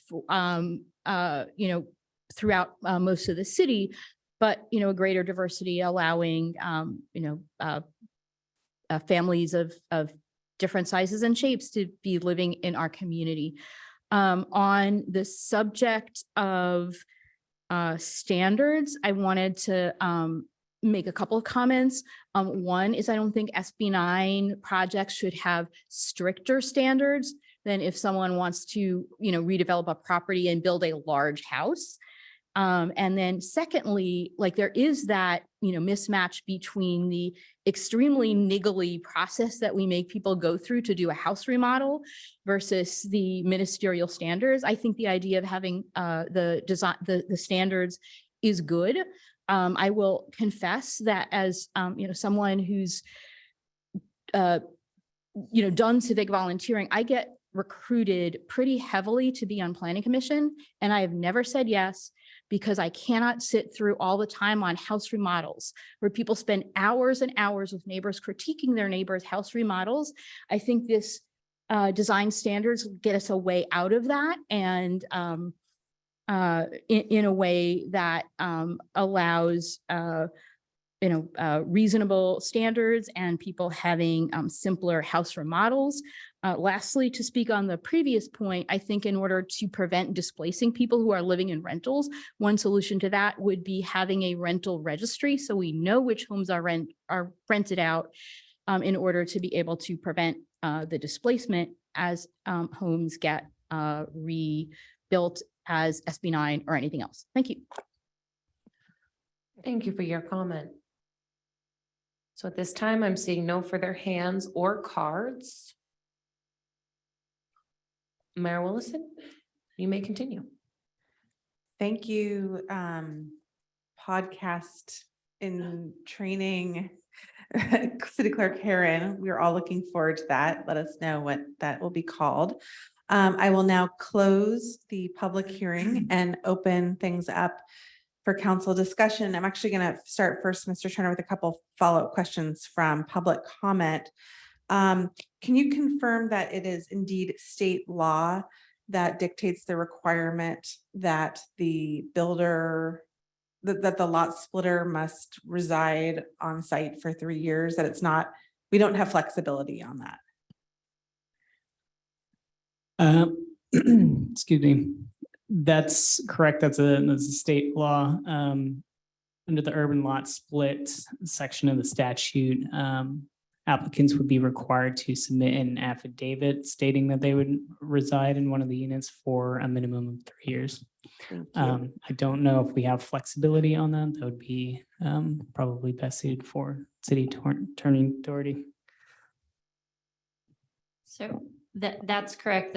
What the provision of the state law says is that the cities must require an affidavit in which the applicant states that they intend to reside in one of the units. So if you read those words for face value, I don't think they're worth a lot. And intention at the time of the signing of an affidavit does not mean that someone is bound to actually live in that property. Okay, thank you. My second question, Mr. Turner, from public comment is, how is the city planning on enforcing the rental issue where SB 9 projects cannot be developed on parcels that have had a renter in the last 3 years and those other restrictions? Right, that's a good question. Generally, SB 9 says you can't fully demolish a unit that's been rented. and you can only demolish up to 25% of the exterior walls. So you can do some remodeling if you want to, say, add on a second unit to the existing structure. As far as how do we enforce that, similarly through affidavits, we've had a situation recently where an applicant gave us that information willingly. I think moving forward, we would probably need to put a policy in place, implementing at a staff level, like what kind of documentation we would get to ensure that, but it would most likely be an affidavit. Thank you. And is a rental registry something that would aid in that process? Good evening, Mayor Willison, Deanna Cho, Assistant Community Development Director. So the idea of the rent registry has come up in our housing element conversations. That has been an idea that is part of our anti-displacement strategy. And so we do not currently have one, but something that we can explore that might have greater purpose for something of SB9 as well. Thank you. So to remind us, was that a specific program included in the housing element or a program to be considered in the housing element? Thank you. So the anti-displacement is the program with the rental registry as a consideration within it. Okay, thank you. And then finally, there was a question by Ms. Cook about making SB9 retroactive with regards to some of the more, I don't know if it's generous setbacks or streamlining of the approval or parking. Can SB9 be applied retroactively to these types of sites?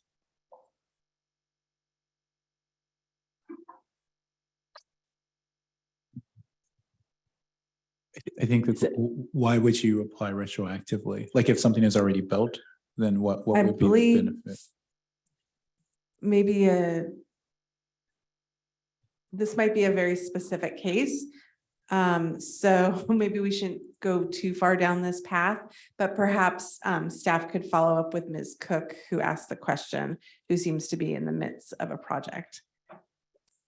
Yes, thank you. Okay. If Ms. Cook can reach out to us, we'd be happy to. Okay, thank you, Ms. Chow. That way we don't have to go down a little rabbit hole here. Okay, so with that, were there any other questions that popped up from public comment?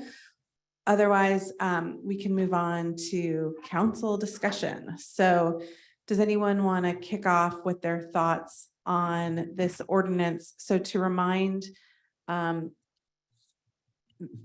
the public and ourselves, the item on the floor is to introduce and waive the reading of this ordinance that staff has presented us and that the Planning Commission has reviewed and recommended. So comments. Yeah, I just had another one final clarifying question for the city attorney, talking about sort of enforcement as it relates to some of these provisions. And so at the time of the beginning of the project, someone only has to sort of sign an affidavit of their intent to live in one of the units. And so if after the project has been built and the owner at the time isn't living in one of the units, is there any sort of enforcement action or mechanism in the state law regarding that? There wouldn't be, and I think that would be, we would be constitutionally prohibited from invoking such enforcement actions. The history of that provision is that to the extent it's useful, is that there were discussions in the legislature when the statute was being developed that it would overdevelop single family zone neighborhoods. And so this was a little bit of a bone to that argument. I don't think it changes much with the state laws. Yeah, if I remember, and not that I was in the legislature at the time, but it was the overdevelopment in certain communities, like, right, that would bear the brunt of this change. And this was a provision to try to try to protect that to some degree. Okay, just that follow-up question. Now we can go on to comment. So would any council member like to kick off the discussion about SB9?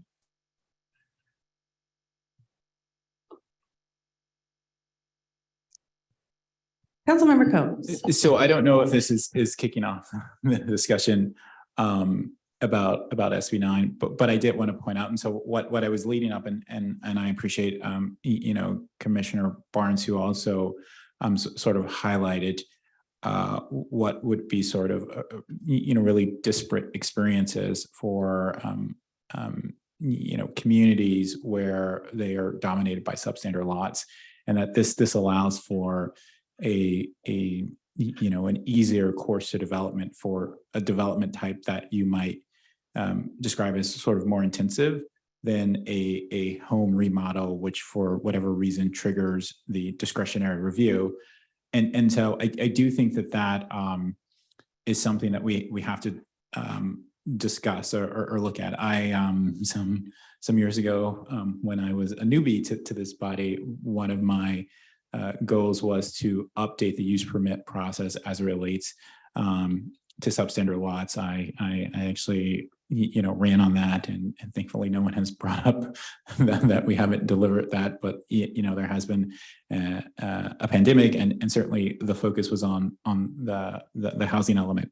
And so I do hope that given that we have a goal priority setting session, that this is something that we can talk about, and possibly look at how resources going forward can be focused on really sort of, I think, writing this riddle in Menlo Park for some time, that now we have it with SB9 being very stark, that different developments in the same neighborhood on similar lots can have different processes. I have always been troubled by the fact that standard lots had different development processes than substandard lots. And standard lots were, in a lot of cases, are on the west side of town, more expensive projects with people of more means, that they generally got an easier process as it relates to development than those people in modest lots who maybe are more modest lots and were proposing more modest developments. But because the city had deemed those lots substandard, they had to go through this discretionary review process and get on the planning commission's calendar, where some planning commissioner would complain that they decided to go with the cheap windows. And so I do think that, again, with SB9, this makes that lack of fairness, I think, more stark. Overall, again, I think I'm supportive of obviously this is a way of trying to provide some clarity to state law, which we're obviously mandated to comply with. I would be interested in a discussion about design standards in general. Again, macro level, broad strokes design standards. I wouldn't again want to want to dictate whether someone wanted to go to contemporary versus mission versus modern farmhouse. But generally, I think ways in which we could make sure that these projects to some degree conformed to neighborhoods. I did want to, and in closing my comments, then go back to the city attorney. This law is being challenged by several cities, right? And so there is active litigation about whether the state has the authority or whether to impose this restriction on cities. And so I did want to highlight that. And if you wanted to provide any additional commentary on I don't know exactly where those lawsuits are, but my assumption is that in those cities, and they certainly haven't attempted to sort of codify this in an official way, and I would assume also haven't approved any SB9 lot split projects, given that litigation. But I don't know exactly. Yeah, I'm not familiar with the cities that are sort of at the forefront of opposing, like, quote, state mandated housing laws, whether or not they're actually denying single family or SB9 projects. We know that they're denying like larger multifamily projects under the builder's remedy. And Frankly, I haven't followed the SB9 related lawsuits very closely, in part because I think they're fairly certain to lose. And so there's nothing like wild to be discovered there, like all the other challenges to the state housing quote mandates. They are all losing one after the next, after the next. Thank you, Councilmember Combs. I'm looking for more feedback from my colleagues. Vice Mayor Taylor, would you like to let us know your thoughts on the SB9 ordinance before us? Thank you, Mayor Willison. And at this time, I don't have any feedback because most of my questions have been asked. So if you come back to me, that would be appreciated.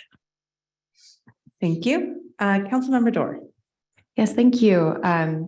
So just coming back to the high level of SB9, the state Senate passed this in order to make another way for us to require cities to make it easier for residents and landowners to create affordable housing. And so something that I'm especially thinking about as we understand that is the purpose of SB9 is thinking about parking and the idea that if landowners want to create parking, that can be an option for them to choose whether or not they want that. They could probably have, higher rents if they want to, charge higher rents if they did that.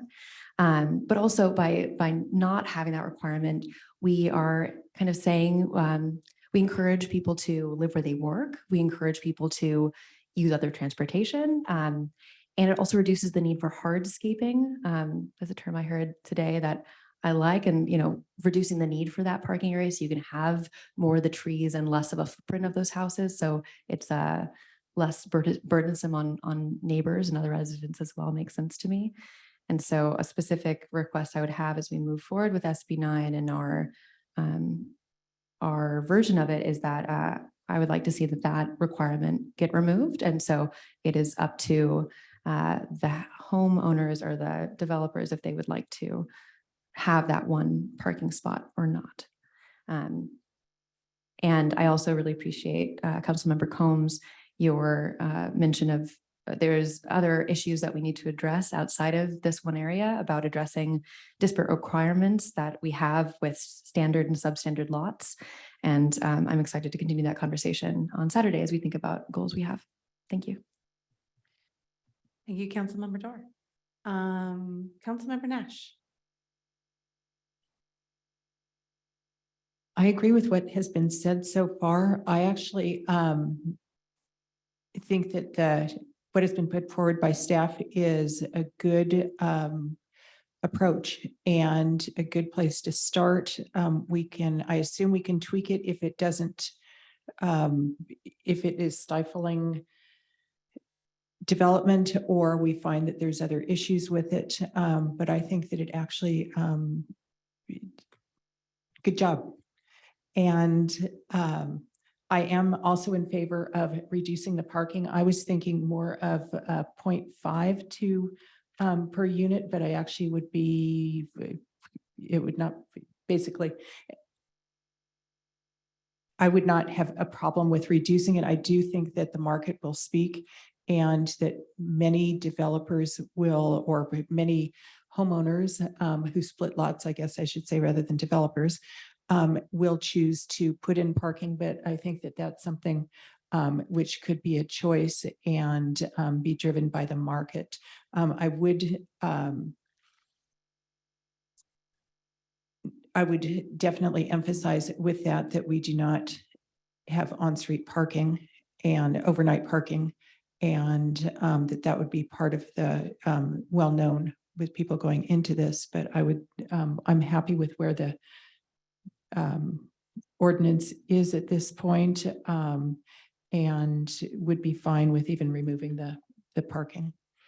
And I guess my one concern is I'm actually a little surprised that we have not had more public comment, more public engagement, or more public comments about this. People haven't written in, and I wonder whether enough people know about this, and just how how this will be, if there will be any outreach at this point, how that will happen going forward. Thank you. Thank you, Councilmember Nash. Councilmember Combs? Yeah, I just feel obviously obligated to weigh in on the parking discussion. So does anyone on staff know the percentage of households in Menlo Park that have no cars? Is that a stat that has been? I imagine it is a very low number, very low. And so I like the idea of no parking. Even I didn't think of the 0.5. That's actually pretty cool. It's just hard for me to go with the completely no parking requirement for a household when I know we're a community where I would say 90% plus of households have at least one car. You know, if it were Manhattan, we would have it.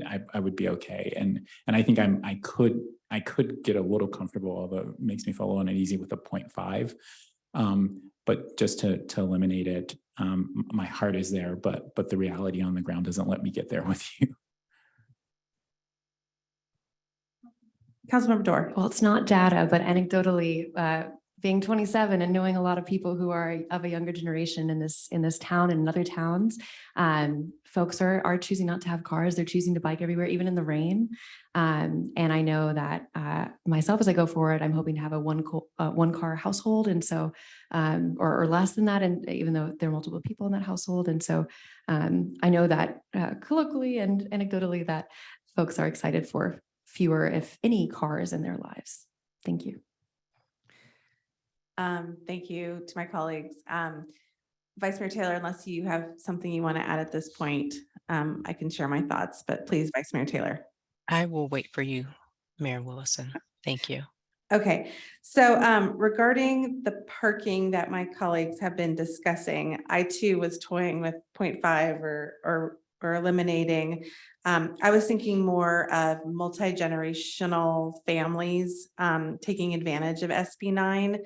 And having so many cars among them. So I guess that I would look to staff to help us as you're hearing the feedback from us, that you have at least 3 of us and one maybe-ish that is toying with this idea, what your thoughts are. In terms of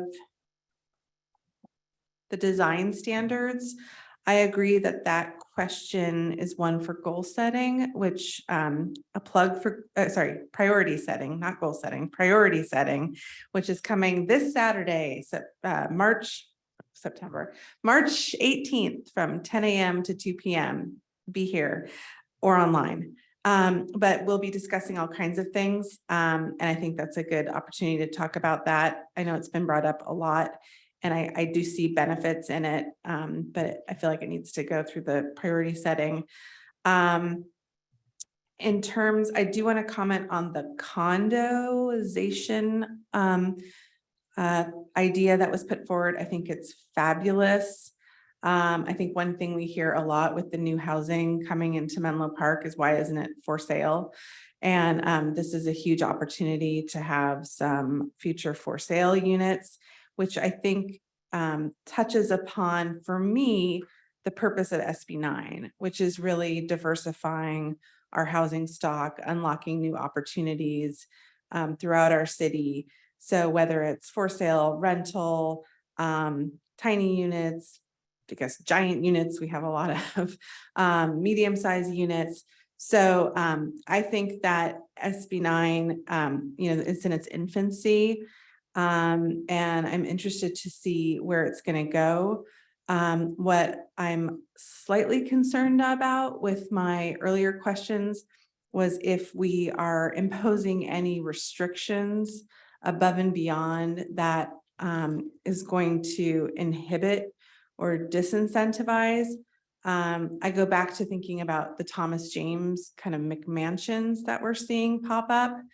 And would we rather see a large single family home, potentially with a basement, as Mr. Sillen had written in about an example he had in Allied Arts, about a home being bought for, I don't know what, the millions and millions, and it became a giant McMansion with a basement? Or would we rather have that unlock opportunity for more families? So some of the restrictions that I'm a little concerned about are the side daylight planes for second stories, being what seemed to be quite a bit more restrictive than for the same size building if it were a single family home. I believe, if I'm getting that right. So if you have the same shell, one of them has a single family home and one of them has 2 units in it. If we're precluding the duplex from having the same type of second story proportional to the new setback. So I know for some of our lots, there's currently 5-foot setbacks. So SB 9 allows 4-foot setbacks, but we're going from a 14-foot daylight plane thing to we're going from a 19.5 daylight plane thing to a 14-foot daylight plane, which is much more than the proportional amount. And so just wondering what the impact that could have on enabling SB 9. And then also have, I understand the rear setback, keeping it consistent with, and I think all of the setbacks on the second story for the most part are consistent with the zoning district, but the rear one to me is kind of jumping out, where if somebody wants to have a second story in the rear, while they're allowed 4 feet for the first floor setback, the second story in most cases would have to be 20 feet back. So it's a 16-foot delta where they're losing all of that buildable space. I understand the need for light to come in and to not be too obtrusive on the neighbors, but I'm wondering if the combination of the setback with the daylight plane is overly restricting it. So those are just some of my questions, but overall, I guess I'd like to hear if staff has any thoughts about that. But overall, I think it's looking pretty good for the most part. So, Mr. Turner, did you have any thoughts about kind of the restrictive nature of the daylight plane, or of whether if we're headed in the right which direction you would recommend we head in with regards to the parking requirements, if we're debating between eliminating parking requirements or going with some kind of 0.5? Or if staff would need more time and we need to be bringing this back with all these types of questions.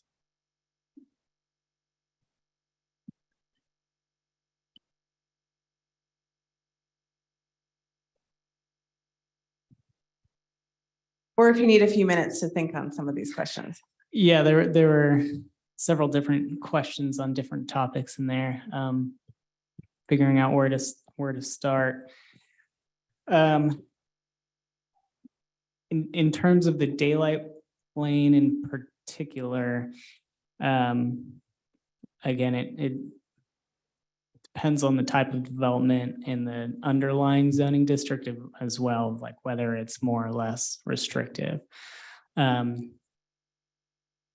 It would be feasible to come up with a solution. I think a fairly simple formula, essentially, that would make the daylight plane proportional, I think is to existing daylight planes. For example, you mentioned 5-foot setback, 19-foot 6. It's a 45-degree angle, just a slope of 1. So a proportional daylight plane would be 18 feet 6 inches at the 4-foot setback line. It's the same daylight plane essentially. So right, there's now, things like, and now we went, instead of doing the proportional 19.5 to 18.5, we went all the way to 14, right? correct. For 2-story, again, R1U, R1S, single-story development, daylight plane is 12 feet 6 inches. So if you look at it the other way, at a 5-foot setback, you apply the 14-foot daylight plane at the 4-foot setback line.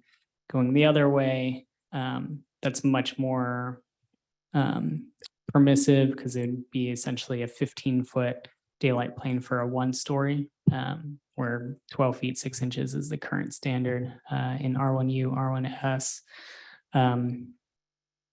So again, it's more in some cases, less in others. It's the nature of a one-size-fits-all ordinance.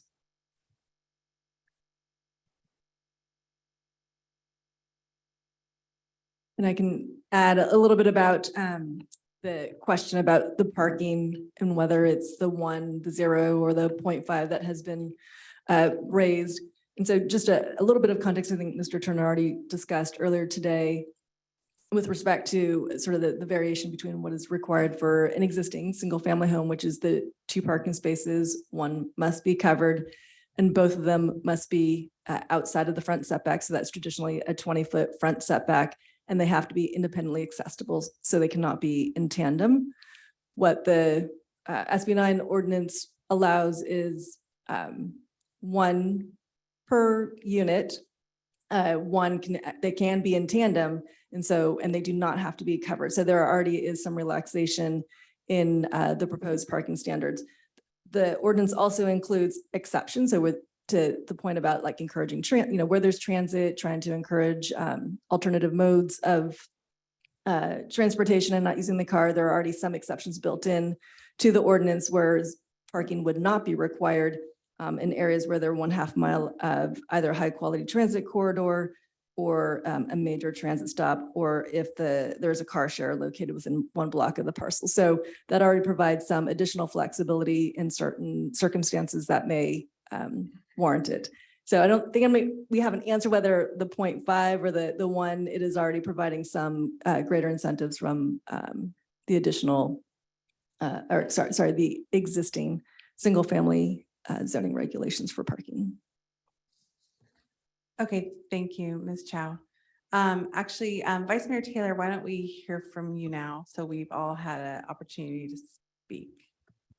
Thank you, Mayor Willison. And just to follow up on your question earlier with staff, and that is where we are right now with the first hearing.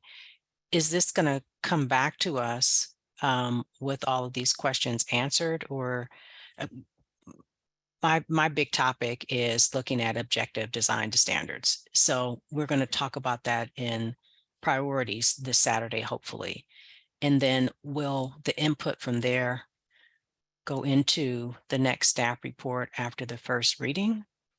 How will this come back to us? That would determine actually how much more I'll contribute, or do I just let what has been shared by council be a part of the next staff report? So just wanted to follow up, and I'm not sure if that's a question for the city manager or if that's for Ms. Chow. Not sure. Ms. Chow. Thank you. Thank you for the question, Vice Mayor Taylor. So our recommendation would be to move forward as proposed with the standards that have been, some of the design standards that have been already included here.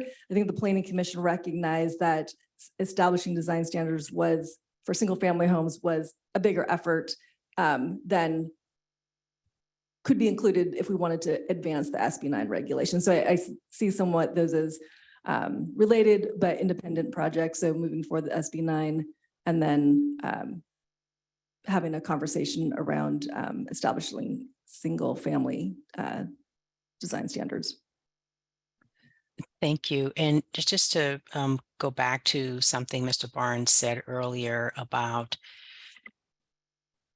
the objective design standards and SB 9 look completely different. And what I would like to see is that what the recommendations that come to council actually makes the planning commissioner's job less difficult. So I just want to make sure whatever we're recommending this evening, we'll do that as opposed to make it more complicated. I watch the planning commission meetings. I am grateful for the work that they do. Thank you, Vice Mayor Taylor. It's my understanding that assuming if we were to pass an ordinance tonight for SB 9, those would never go to the Planning Commission. So there's nothing before us right now that would make the planning commissioner's life more difficult, other than them seeing SB 9 projects go up easily and then feeling like, why are we making a bunch of nitpicky comments and decisions about single family homes? So that's where I think Ms. Chow is talking about, that they're related, but not the same. So I think we have a couple choices tonight. One is to come up with, consensus, a motion and a second and a vote on the resolution, either before us with some amendments. The other is, if there's information we feel we need, or substantial changes we feel need to be made to the ordinance before we can even have a first reading and vote, then we can have it kind of come back and not even do the first vote tonight. But the only reason we would be doing that is because there's additional information or stabs at the ordinance we would want to see. So for example, for me, tonight I'm starting to gain a little clarity on this one size fits all regarding like daylight planes and stuff, because I think the situation with a 5,000 square foot lot and a 10 or 12,000 square foot lot is quite different of the amount of space and like the different types of projects that could be built. And one where you might be trying to help maximize, than other, you don't want them to get too big. So, I might be interested in seeing something come back with more differentiation with some of these zoning districts. But I don't know if my colleagues are interested in that type of thing. If not, and there's votes to move forward kind of as is, then that's a different direction. So that would be an example. Or if Vice Mayor Taylor, if you feel that we first need to tackle, design standards, I guess my question for the city attorney and for Ms. Chow we're sort of in a limbo position right now with SB 9, as far as I know, that we have on our website some guidelines that are, dare I say, unenforceable. But we haven't gotten a ton of bites, so it hasn't really been an issue. But until we adopt an ordinance, we are pretty much hoping that people follow the guidelines we have on our website, or we're subject to the state floor or requirements. So the longer we put off adopting the ordinance, the more in this limbo we hang. So that's kind of the downside of not moving forward with some ordinance sooner than later. Is there anything you'd want to add on anything I just said? I agree with everything you said. The only other thing I'd add, as Mr. Turner referenced earlier, we do have certain objective standards in our zoning code that would apply to SB 9 projects. It's just hard to pull them all out because they are not always directly applicable, or they're questionably directly applicable. But otherwise, I do agree with everything you said. And I want to add, although you haven't asked this of me, that, we represent, my firm represents dozens and dozens of cities throughout the state. We do not see SB 9 being utilized heavily. It's not utilized nearly as much as the state ADU laws are. So to the extent that's helpful, and that is somewhat anecdotal, but it's also factual that it's just not being utilized that much.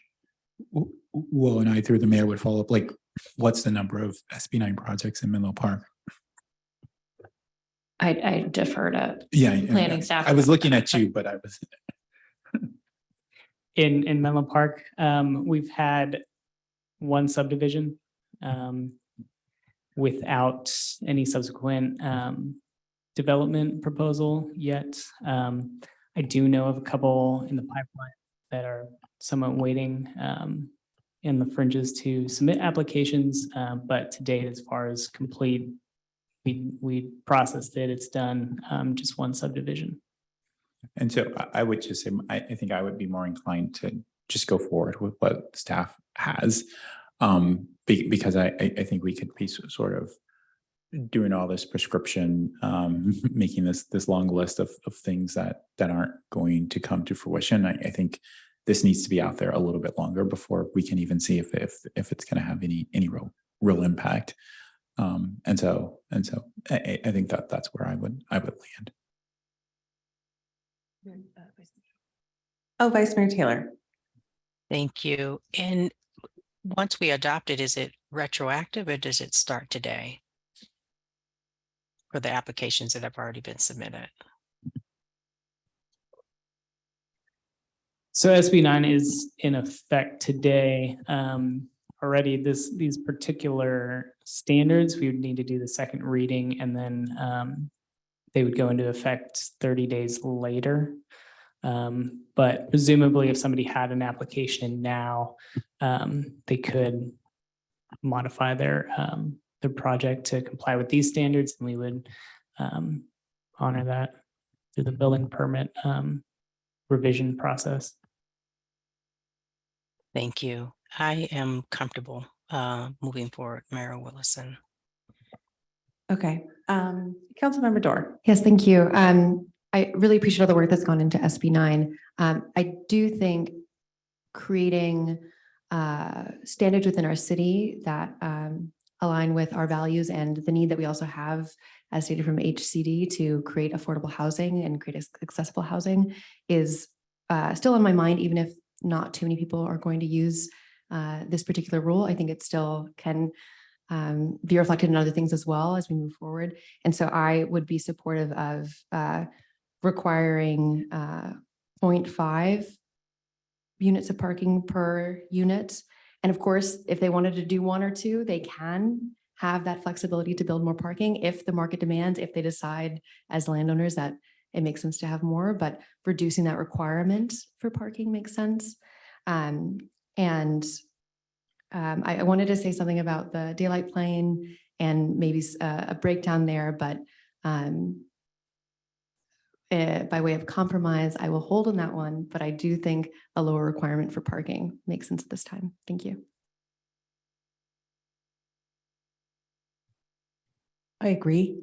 And I have 2 questions. And that is, first of all, whatever we decide tonight, we can still in the future, if we decide, if we want to get stricter or more or less restrictive, we can make those changes. We're not bound to anything that we do now, as we cannot ever like have no parking. We could still change that at some point if we wanted to, or if we wanted to have a full parking place, just using this as an example. We can make these changes without any problems in the future, other than obviously staff time and all of what it takes to get it through. Correct. Yeah. It would be like any other zoning ordinance amendment. You can amend it from time to time. And then the one other piece that I would like is to have a report regularly to council. I don't know if that would be quarterly, semi-annually, definitely annually, just being able to know how many SB 9 projects do come through, what their parking requirements are, so we can follow up on that. And maybe just if there's anything that you think would be interesting, but just some sort of report back to council. It could be an information report, information item, but something so we can just get a feel as to how this is being used. Thank you. Councilmember Combs. So if there was going to be a change in the parking, then that means you take that as guidance or direction, and then this comes back to us next time on a first reading, or can you incorporate, just out of curiosity, then I'll share conclusively where I'm at on the parking, but I just want to understand the impact to this process. Thank you. So I believe if it's clear, we can make the edits to such as the parking, we could incorporate that edit into the second reading. Okay, cool. And if I may, just on the parking conversation, maybe get some clarity. If it is 0.5, traditionally we would round up the number of parking spaces. So just getting some clarity if it is an odd number like 0.5. So that means 1.5. that like, so for, if 3 units were created, it would be 2. And if 4 units were created, it would be 2. Right. Is that what you're saying? Because that would be Right. around there. Okay. Yeah. I just like, I'm not supportive of the no parking.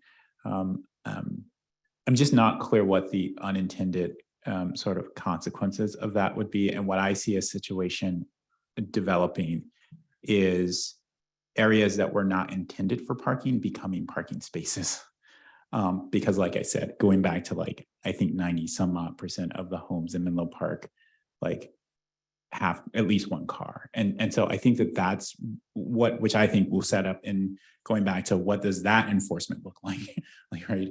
And so then for me, I think that sets up sort of ultimately like negative consequences. And what are they? I mean, one of the things that happened or that has resulted from the no parking overnight is that there are certainly some neighborhoods that you go into and essentially the front yard has become a parking lot and has been concreted over and become hardscape because that's what you get when you say you can't park and you have households with lots of age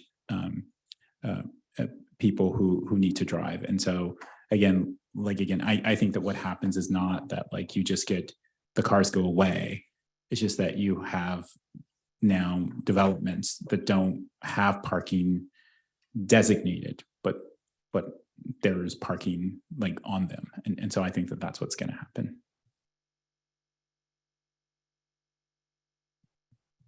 So, so now if someone is up for making a motion and a second, we move forward and then it will be coming back to us for a second reading and we'll have kind of another bite of the apple. And then if there's minor changes, those can be made kind of on the spot and it can be approved. And if there's major changes, then we might have to have another round. Is that right? Yeah, that's right. So that makes me feel more comfortable that this is coming back. And then, hopefully people will write an article that we're looking at SB 9 and maybe we'll get more feedback and we'll have time to think on it a little bit more. So with that, if there's no other, well, people can make comments, but does anyone want to make a motion?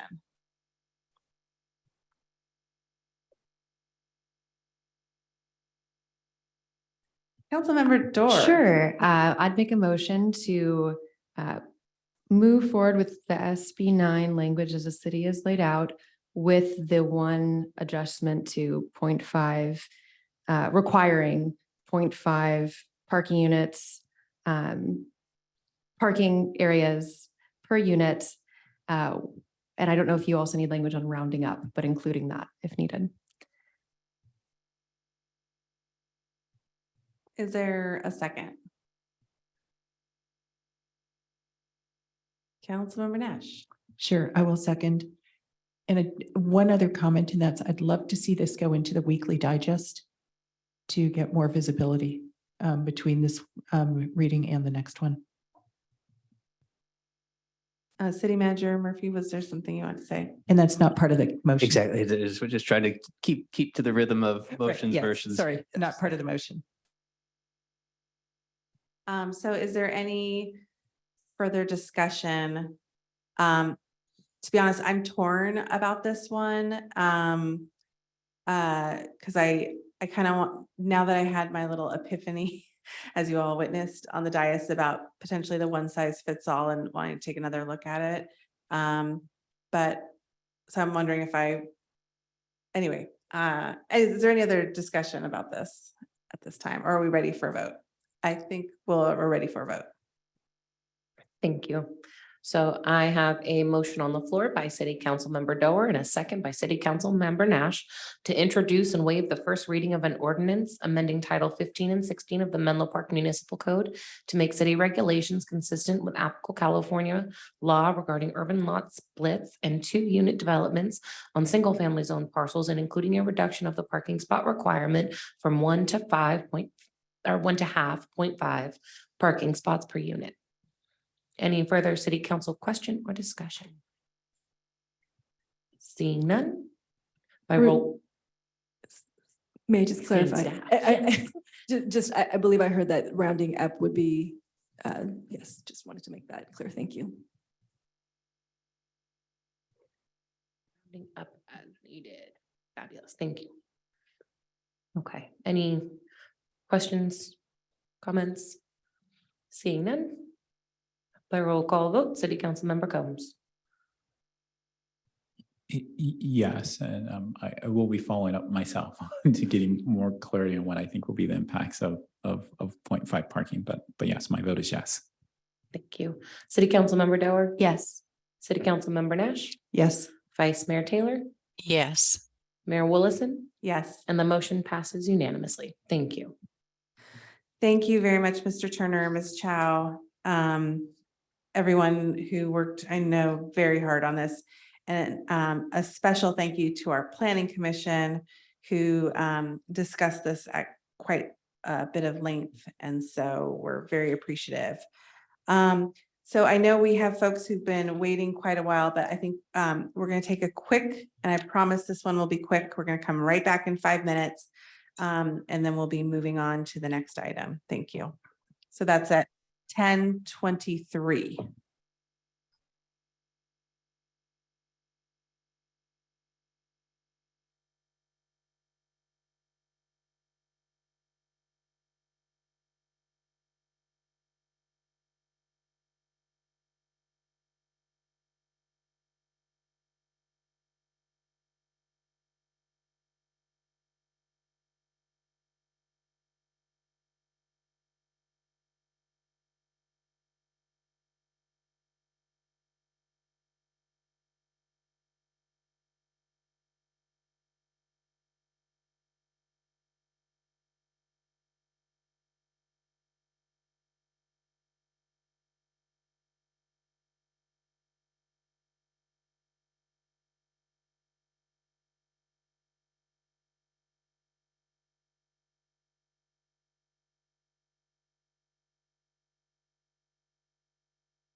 Okay, having our city council back on our in-person and virtual dais, Mayor Willison, you may reconvene the meeting.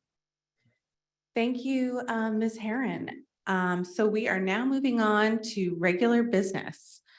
Under regular business, the city council considers recommendations from city staff on policy matters or administrative actions that require city council approval. The first regular business item is I-1, receive an overview of comments on the notice of preparation and confirm the scope and content of the environmental impact report to be prepared for the proposed Parkline Master Plan development, and authorize the city manager to enter into an Environmental Leadership Act processing agreement under SB 7 with Lane Partners LLC. To introduce this item, we have our acting principal planner, Corinna Sandemeyer. Ms. Sandemeyer, please. Good evening, Mayor Willison and council members. I'm Corinna Sandemeyer, principal planner with the Planning Division. So I have a short presentation. I'll start sharing now.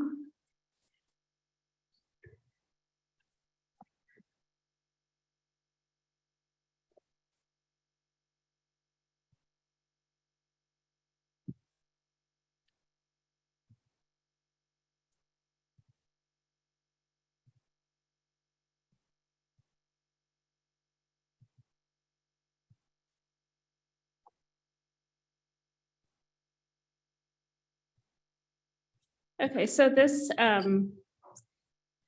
will be an overview for the Parkline project on the notice of preparation, comment review, and the Senate Bill 7 agreement with the applicant. So staff recommends that the council receive comments on the scope and content of the EIR, the transcript from the Planning Commission scoping hearing, and the matrix summarizing the comments, the matrix that summarizes the comments and provides a brief discussion response. Staff also recommends that the City Council provide any additional input on the scope and content of the EIR, accept the proposed scope and content, and authorize the city manager to enter into an Environmental Leadership Act processing agreement, SB 7 agreement with the project applicant. So I'll just give a brief overview of the proposed project. So this is the site plan. The proposal will demolish 35 of the existing structures on the site and replace them with 5 new office and R&D spaces. 3 buildings would also be retained for SRI's continuing operations on the site, and those would be buildings P, S, and T. And the overall non-residential square footage would not exceed what's currently on the site. So the buildings in yellow along Laurel Avenue and Ravenswood, those would be the residential component of the project. So the applicant is proposing 450 multifamily residential dwellings, including 19 townhomes. The proposal also includes an approximately 1 acre portion of land for the future construction of 100% affordable housing or special needs project with up to 100 dwelling units. The project also includes approximately 25 acres of publicly accessible open space and a sports field and community center near the Ravenswood and Middlefield intersection. So the EIR will analyze 2 project variants, and those are proposed by the applicant. So the first one is an emergency reservoir variant, and that would include approximately a 2 million gallon below grade reservoir and associated facilities. This area would be leased by the city, and the likely location of this facility would be in the northeastern portion of the project site. And the second is the increased residential variant. And that would include up to 800 multifamily residential units, inclusive of the 100% affordable housing or special needs project. And I believe this number was developed in response to comments received during the Planning Commission meetings. And then, so this variant would be 250 more dwelling units than the proposed project. And all of these dwelling units would be located along Laurel Street in that residential district that was shown on the site plan. So the applicant also seeks a certification for the proposed project under SB 7 as an environmental leadership development project. So SB 7 authorizes the governor to certify certain projects that meet requirements as ELDP. Certification provides the project streamlining benefits related to CEQA litigation and would not limit the city council's future discretion on the requested project entitlements or the decision on whether to certify an EIR. So this slide includes some of the requirements of the applicant related to SB 7.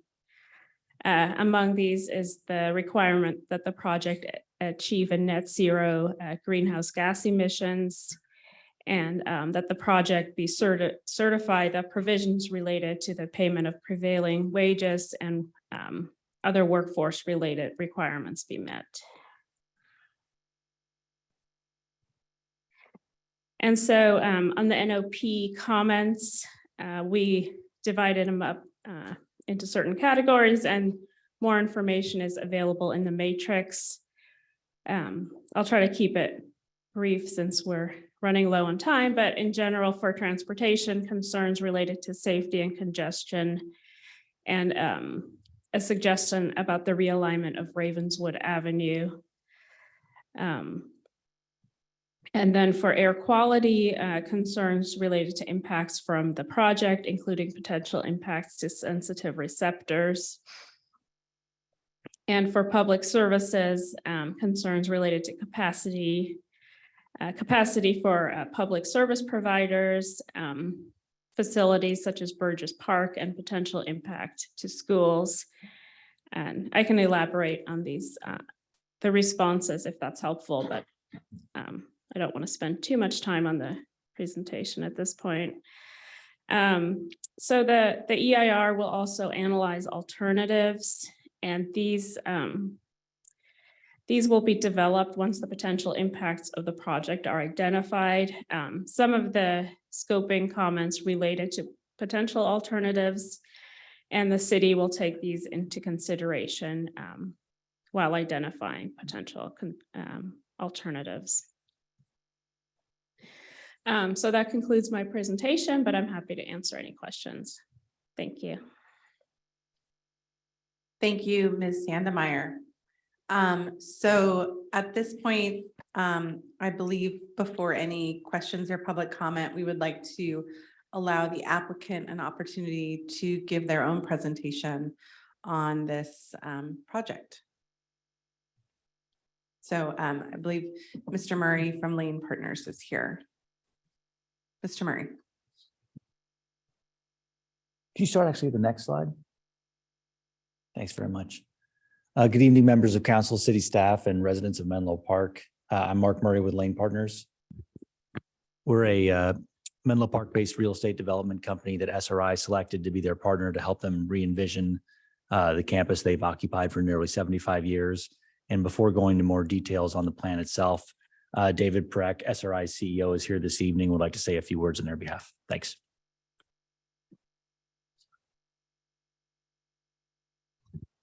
Good evening, Mayor, council members, staff, and Menlo Park neighbors. My name is David Parekh, and I am SRI's CEO, as Mark mentioned. My wife and I are also proud Menlo Park residents, and it is a privilege to live and work in this community and to help envision and plan for its vibrant future. So I come before you both as a resident and as a business leader, very excited about the opportunity we have to do something really special for our community. We actually first moved here 40 years ago. rented an apartment on Coleman Place when I was a grad student at Stanford, and we moved back about a year ago. And what brought us back was SRI. Even with leaving 3 kids and 7 grandkids on the other side of the country, this was so compelling that we had to come. Fortunately, they loved the visit. They also loved Menlo Park. What makes SRI so compelling is that we're an independent nonprofit research institute that creates and delivers world-changing solutions for a safer, healthier, and more sustainable future. For more than 75 years, every day, right here in Menlo Park, our people have been changing our world through innovation, collaboration, and partnership, and through the development and creation of ARPANET, Siri, K-12 educational research, intuitive surgical, robotic surgery, cancer treatments, and much, much more, including Swift Banking Network, FICO scores, and things like that fashion. SRI innovations have touched all our lives. Our current research includes projects that seek to cure disease and create a more secure and sustainable future, both for the residents of Menlo Park and for individuals and communities throughout the world. To do that, SRI must evolve to further this mission. The R&D campus we seek to create is critical to attracting the world's best and brightest employees. If someone were to come to our campus compared to others they could go to, not as compelling to draw them in when they think about what's available to them in other parts of the world.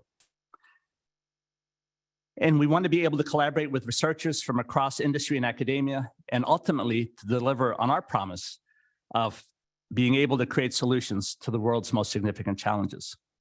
A new campus also helps us to be a better partner in Menlo Park. That's actually important to us. Reducing our environmental footprint, opening up the campus as a community thoroughfare, and leveraging our site as a significant opportunity for needed housing and transit adjacent planning. I first discovered 40 years ago how expensive housing can be, even then as a student. To aid us in this evolution, we turn to respected Menlo Park developer, Lane Partners, one that we know shares both our deep investment in the community and our commitment to its future. They also share one of our top priorities, to develop our plans in partnership with the community and neighbors we have served for over 7 decades. The Parkline proposal will extend and deepen SRI's historic relationship with Menlo Park. I saw SRI mentioned in Beyond the Gate, the book about development here in Menlo Park and its history, and ensure that our renovated and updated research and development campus meets the needs of Menlo Park in meaningful ways. On behalf of SRI, I want to thank you for your consideration of our Parkline proposal. Thank you.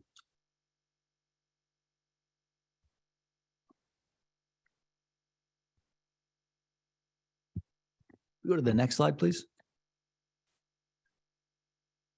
As David mentioned, we were brought in to help them re-envision this campus, but ultimately, you know, the starting goal on which the entire project is built is really recreating a research and development campus for SRI. They've been here for 75 years.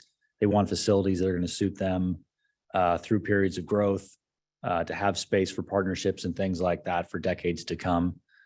In the near term, they have to consolidate to kind of allow that to happen. And then one of the other big challenges we have for this project is SRI is they're not moving out, they're moving back in during the redevelopment. They actually have to stay in business and operating during the redevelopment and construction, which is a design challenge as well. Next slide, please. So this is actually the master plan that SRI began and ultimately didn't pursue to fruition in 2013. So it might look familiar to some of you, but what it really illustrates is these are all the things SRI needs only for SRI without adding on any community benefits, or as David mentioned, trying to create really a campus that does a lot for the community as well as SRI's needs. From a commercial standpoint, it's similar in that you're demolishing a lot of the older buildings, building new ones in their place. They're creating some more green space, but again, that wouldn't be open to the public. You can see versus the Parkline submittal we have currently, there's a lot more surface parking. We're putting all of our, or nearly all of our parking into structures to create open space and green space. No residential uses, no amenitized, areas within open space. And then one thing I really want to point out that I think is important, we've got a lot of positive feedback from removing the electrical substation that's just across the street here, but it's kind of a big ugly piece of infrastructure. And then the cogeneration plant, which I think creates about 11% of the carbon annually within Menlo Park. Those things are two things that in this plan we're actually going to remain.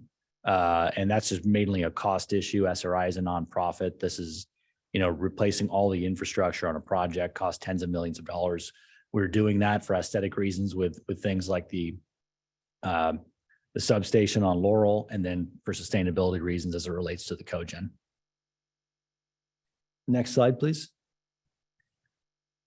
But SRI brought us in to be a partner to really help them re-envision the campus to not only, yield the things they need for a world-class research and development campus, but they wanted to really create community amenities. So together we kind of came up with, were the guiding principles of Parkline, opening up the campus to the community, taking down these security fences, creating a lot of new open space, making the site permeable where you can bike through it. Currently, it's something kind of a big void you got to circumnavigate around. But with our plans and bike paths and things like that, it becomes kind of a connective tissue between different areas of town where you can bike or walk in a very safe, very desirable fashion. Creating a new housing district, we're essentially taking 10 acres of SRI's campus, what we feel are the best 10 acres closest to downtown amenities, closest to Caltrain, closest to Burgess Park, and turning that into a new housing district. Sustainability, reducing carbon. We also worked really hard to do all these other things in terms of redevelopment, but to really preserve there's a lot of beautiful heritage tree specimens in the site, which when the project is complete, people will be able to come in and see and enjoy. And at the same time, doing what we can to really respect the neighborhood context and our neighbors around us. Next slide, please. And just to go back to kind of where we started from in terms of there is no residential allowed on SRI's current zoning. So we didn't have kind of a base zoning to rely on. What we did is look at what we thought was the closest thing, both in terms of actual proximity, but what we thought would be a good place to start in terms of what's appropriate. And that's the downtown precise plan, which I think has density ranges from 20 to 60 dwelling units per acre. We started out at 40 dwelling units per acre, and we're now at 55 units an acre in terms of 550 total, but 100 of that would be in the form of a land dedication to a nonprofit affordable developer to do 100% affordable housing on that portion. Next slide, please. As it relates to commercial square footage, we took a very different tact. If you take the FARs allowed in the downtown and apply them to SRI, you can do 3 million square feet, more than twice what we're doing. That didn't feel appropriate to us, nor was it was more than SRI needed for their goal for the site. So again, we're doing a 1-for-1 replacement that yields a 0.6 FAR, and that allows you the extra space to create this 10-acre housing district, which again, our current proposal is 550 units. And again, that 550 units is targeting a affordability level of 28 to 30%. Next slide, please. We've done a lot of outreach. I know we've had study sessions before this council. We also had numerous community meetings with neighbors and residents from Menlo Park, conducted a lot of surveys, and a lot of what we have in front of you and the changes that have evolved since we started this process 18 months ago have really been a function of engaging with the community, getting good feedback, and trying to make changes that improve the project. Next slide, please. And this is the current project we have now. Again, that doesn't mean we're stopping there. This is our most recent submittal.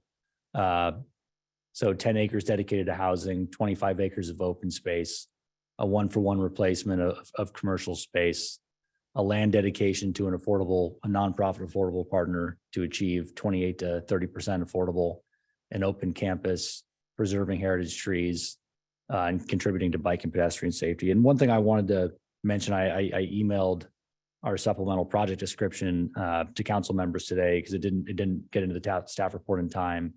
But one of the big changes that we're committed to, even though it doesn't show up in our most recent submittal, is feedback we got at Planning Commission that you wanted to see the land dedication for the affordable, the 100% affordable, be located among the rest of the housing. So that is something we're 100% committed to. We don't know if it takes longer than that to kind of get plans ready and things like that.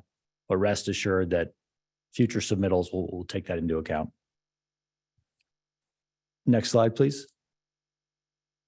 And then just to walk through, housing density was one of the big questions that was discussed at a series of planning commission hearings. So I wanted to kind of address the history and where we are today with that. Even before submitting our initial proposal, we had a series of open houses. At that time, we submitted a preliminary application saying we were shooting for 400 units. That was, a placeholder of sorts. But even after having, dozens of conversations over several community meetings, we felt like that was the right place to start. That's not to say everyone said 40 units is right. You definitely heard people saying do less, do more, but we thought that was still the appropriate starting point. So that was our initial submittal in the fall of 2021. We had a study session with Planning Commission, but then with council last summer. So in June of 2022, council directed us to study a higher number, study up to a 600 for purposes of the EIR going forward. After that direction, we resubmitted with the 550 units. So we were going from 400 to 550. But again, we were taking our affordability percentage from 15 to shooting for 30%.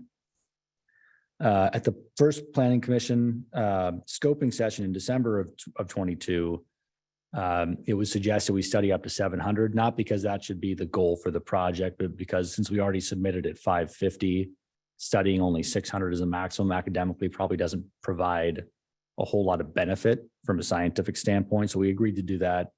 We then had a couple of study sessions, or one study session that was bifurcated by virtue of being continued. Some larger numbers were thrown around. We did a lot of outreach with stakeholders in the community, particularly housing advocates, and did a lot of work with SRI and our team behind the scenes. And we concluded that 800 units is really what we think is the absolute feasible maximum we can do on the site while maintaining the needs SRI has for their own programming.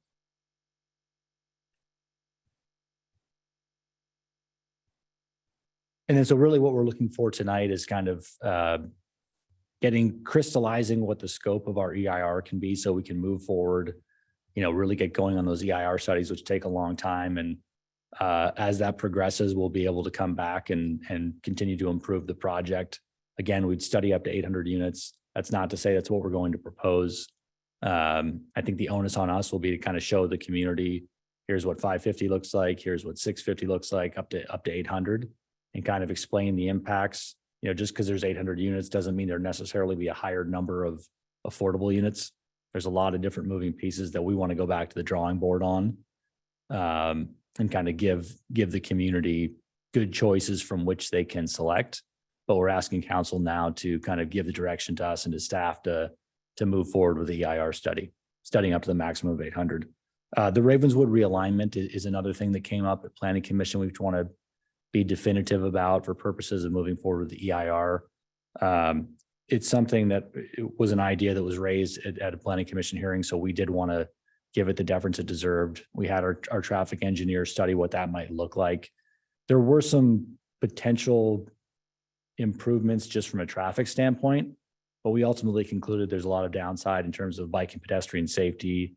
We actually are doing that exact realignment idea. We're just doing it with a bike and ped path through our site and then leaving traffic on Ravenswood and Middlefield and kind of trying to separate those groups, particularly school kids, going to and from MA, to get them off of Ravenswood and instead using things through our site.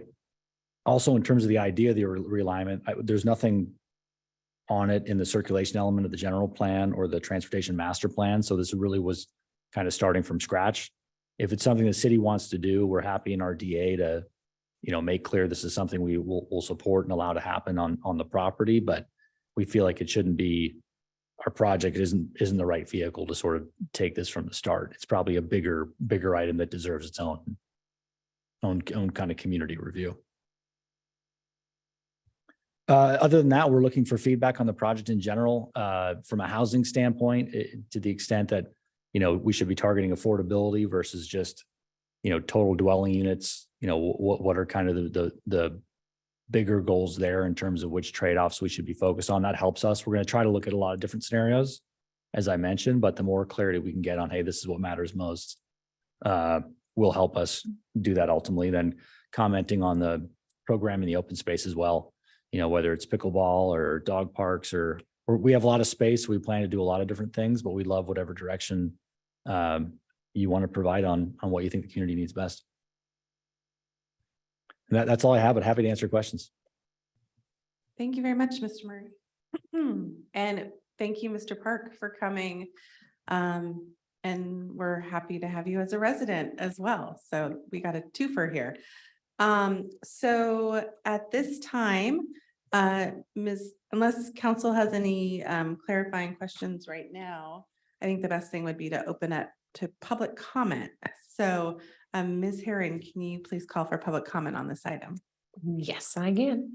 So at this time, if any member of the public wishes to provide comment on our regular business item I-1, receive an overview of comments on the notice of preparation and confirm the scope and content of the environmental impact report to be prepared for the proposed Parkline Master Plan development, and authorize the city manager to enter into an Environmental Leadership Act processing agreement with Lane Partners.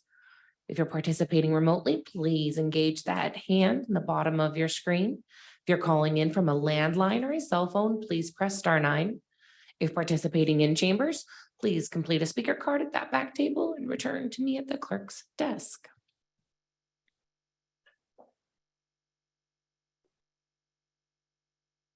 Okay, so it looks like we are at 8 speakers at the moment.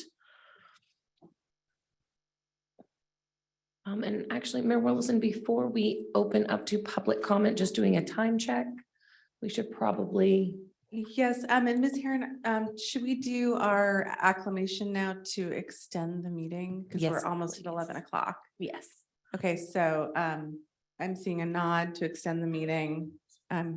Okay, so we'll be extending the meeting past 11.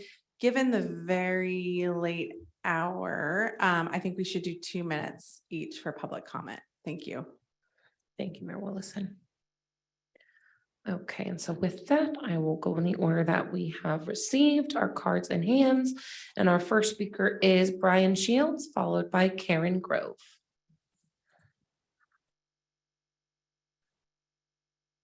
Good evening, council. My name is Brian Shields, field rep for the Carpenters Local 217, covering San Mateo County. I appreciate the opportunity to speak tonight.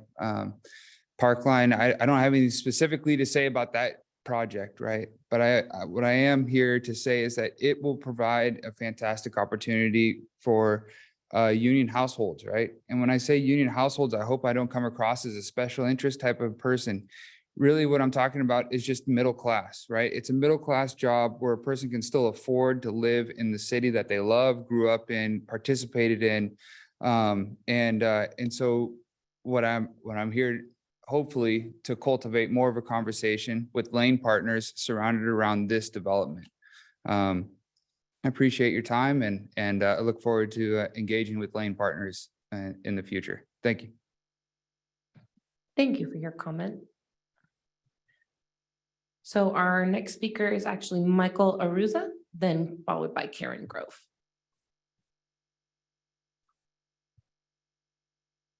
Right. Hello, I'm Michael Aruza, downtown Menlo Park resident and renter. I'm here representing Menlo Together and the people who signed our petition in support of approving the scope of the EIR and moving forward with this project. So we sent out a petition just last night at 8 p.m., but we were still able to get support from 68 people who signed and left comments for us. There's a lot of enthusiasm for this project, and I want to highlight just some of the comments that we received. I'm not going to have time to read them all, but the first one by Dana says, success starts at home. When we have safe, secure places to live, parents earn more, kids learn better, health and well-being improve, and our community is strengthened because it now has the building blocks needed to thrive. Menlo Park needs housing that is accessible to not only the rich and famous, but the nurses, teachers, and small business owners who are vital to strong communities. Another commenter said, please don't forget the missing middle of teachers, school staff, preschool teachers, social workers, therapists who want to live in our community, but want to live near their employment to have a high quality of life. And another commenter said, a longtime local resident and renter who has barely kept up with skyrocketing housing prices over the past 16 years, Despite stable professional work, I urge you to make it possible for more citizens to remain in the community. By approving this plan, we need more places to live. There are lots of other shorter comments that emphasized the low income and middle income housing that this project would provide. Others stress the site itself being a great site for these units since it's close to downtown, close to transit. And a lot of comments also echoed support for workers, asking that we create housing so more people in Menlo Park can live here. Many of the comments we received revolve around concerns over who Menlo Park is accessible for. When we allow housing prices to rise to such unaffordable levels, we price out the most vulnerable members of our community, and the donated land for 100% affordable housing gives those workers and lower income people much needed options to allow them to live close to where they work. Huge thanks to SRI and the developer for being willing to donate land for this purpose and work with the city and community. Thank you so much. Thank you for your comment. So our next speaker is Karen Grove, followed by Sue Connolly. And I'm just here channeling Angie Evans, who we miss dearly, who used to show up regularly, with the visual aids. Okay, so those are the signatures that we got since 8 p.m. last night. This is some previous petition supporting the same project. And that's another one. And I left off one because a few people signed multiple petitions, but that says something too. These people support this project for the housing. So that's all I have to say on that. But on a personal note, I do think SRI is pretty great. And I'm glad that they'll be able to grow into and be more of a neighbor. My mom just had surgery with robotic assisted stuff, which I noted was an SRI thing. And she's shopping and driving and hopping around. She's 87. So that's it. Thanks. Thank you for your comment. So our next speaker will be Sue Connolly, followed by a caller with a phone number ending in 7116. Hello, council members and city staff. Thanks for some time here. One thing I do want to mention about the petition is when I looked at one of the earlier ones, a lot of the people who are signing the petition are outside of Menlo Park. So please bear that in mind. We haven't yet tried to get a petition going for other residents, but I would imagine you'd find equal, if not more, support for people asking for more prudent use of numbers. My chief concern, and I'm actually on the board of directors for the HOA for Burgess Classics, adjacent to SRI, is the height. Already at 700 units, we're talking about 3 6-story, 2 5-story, and another 3 4-stories, which at 800 will become what I calculate 3 8-story buildings, 2 7-story, 3 6-story, and a few others. Please consider that this is massively huge. It's not just a number on paper, but we're talking about where do people congregate? Where do they recreate? This does not include a pool or any really open space for people in this development to actually have some breathing space and a little space of green grass. We also want to talk about parking. Parking is being considered reduced by the Planning Commission, but SRI's own EIR study company, ICF International, said that the research shows that reducing parking does not reduce parking trips, and it just pushes more parking into the surrounding neighborhoods and traffic. We also would like to consider in the EIR that you consider opening up the Middlefield exit gate to direct more traffic directly onto Middlefield for better congestion and commute access. And I'd just like to really consider what are the impacts when we look at these numbers. Thank you. Thank you for your comment. So our next speaker is a caller with a phone number ending in 7116. If you could please state your name for the record.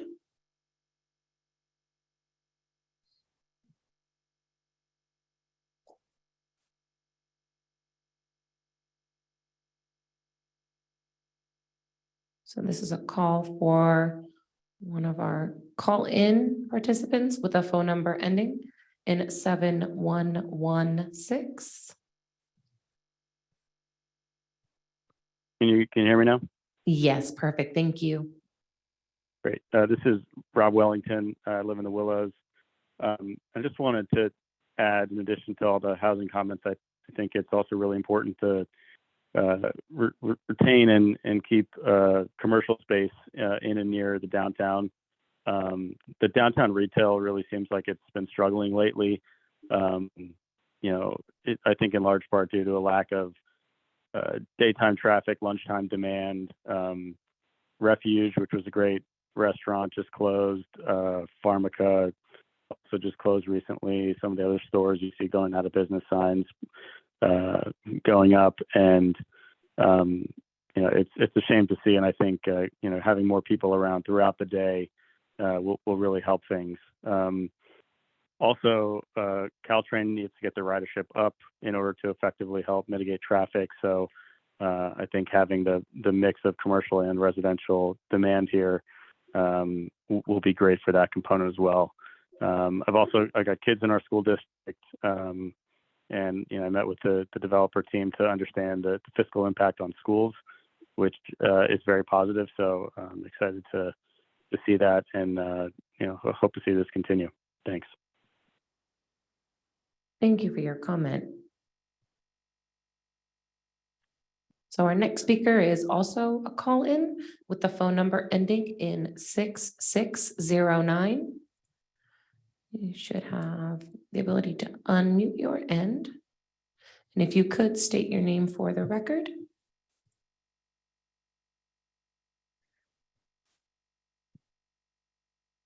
Again, this is an open for phone number. Oh, perfect. Hi, this is Will from the Willows. Apologies. The original instruction said *9 and then the secondary said *6. So appreciate your patience there. Realizing that the traffic on Willows would change, and today the street lights were out, so I can only imagine. I think it's thoughtful how the developers looking at opening up the campus. I think the 1-for-1 is a tremendous plus, comparatively speaking, to what we've seen up and down the peninsula and in the broader valley of developers seeking square footage well in excess of existing. I think the residential on rail is incredibly compelling, particularly as it relates to what our downtown needs to keep up with our neighbors. And you can look at how other communities are thriving from a business standpoint, a small business standpoint.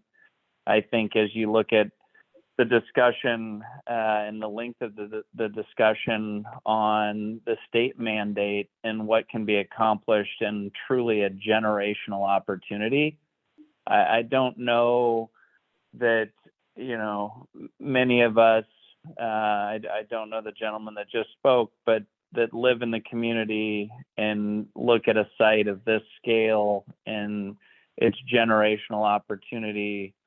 I think, it takes a lot for people, and I appreciate everybody's patience kind of sticking through this to support a project like this. And, I live close enough. I don't live next door, so I appreciate the feedback from the neighbors, but this truly is a remarkable opportunity, and I think it's been thoughtfully done. I think that, having us as a community have access to something that's truly been fenced in is incredibly compelling, and I appreciate everybody's patience and support of this project. And I hope that everything is approved and stays on pace during this meeting. Thank you. Thank you for your comment. So our next speaker will be Connor F., followed by Adina Levin.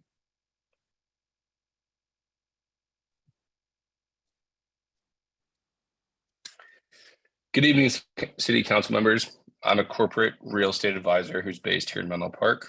I represent all kinds of commercial users in the area, from kind of office to lab use to kind of R&D users as well. And kind of I've seen this as a fantastic location for commercial kind of real estate users to help Menlo Park retain and attract the best employers in the world. We need new projects like this in the area to continue to be a leader in kind of the tech and life sciences sector. So I'm really appreciative of your guys' time tonight, and just want to say how fortunate I am to kind of be working here and to see this project come to fruition. So thank you.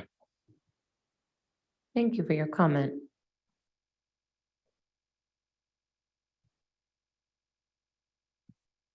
Our next speaker is Adina Levin. Thank you, followed by Peter Edmonds.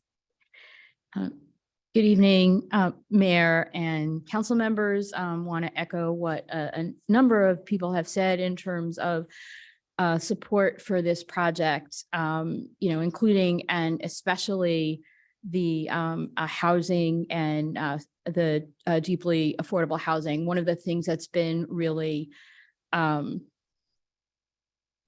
positive about the community process around this is seeing so many people around our community step up and talk about wanting to see homes in this central location near downtown and transit at a variety of income levels, and to really support diversity of neighbors.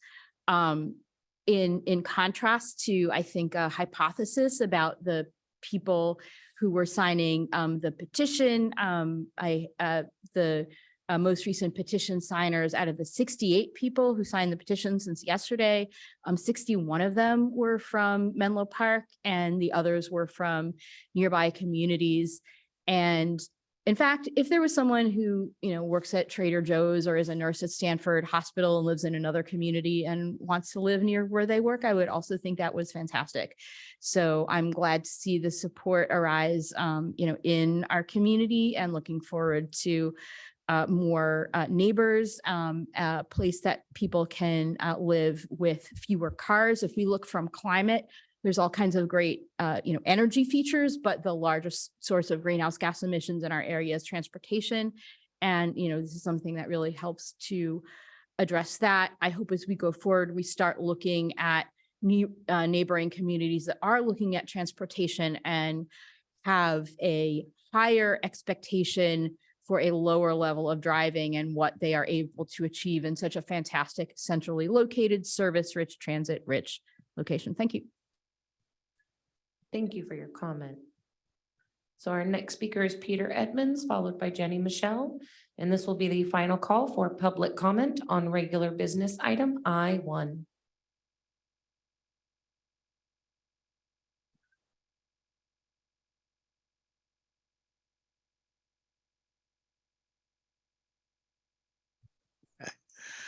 Good evening, Mayor and council members.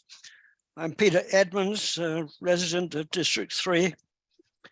And as a former SRI employee before retirement, I'm distinctly aware of the importance that the commercial and government sponsors of research conducted at SRI apply to security. And I'm curious about the casual reference that the developer made to removing the security fence and opening up the site to public access.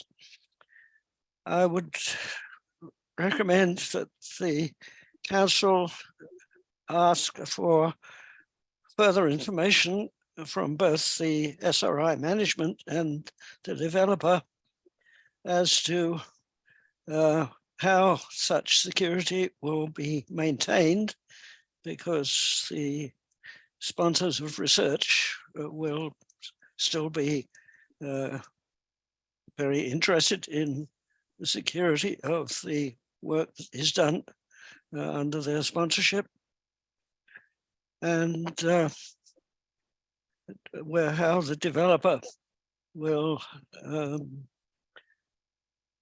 satisfy the requirements of security while also providing the free access that he is speaking about, or will it in fact not be quite so free?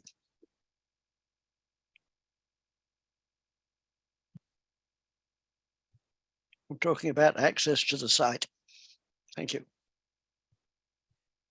Thank you for your comment. And then our final speaker is Jenny Michelle.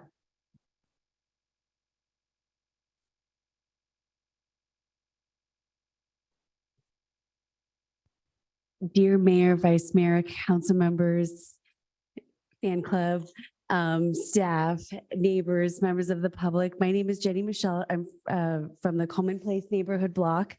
And I'm an IEP mom, a longtime renter on Willow Road next to the VA hospital, a commercial property manager, and a former homeless teacher. And I'm also known as the bearer of bad news. And today I'm here with more of my labor woes. And I really wanted to talk about grit. And I'm so grateful that you're here today, all the applicants, because what I'm suggesting is that it takes grit to live on the street.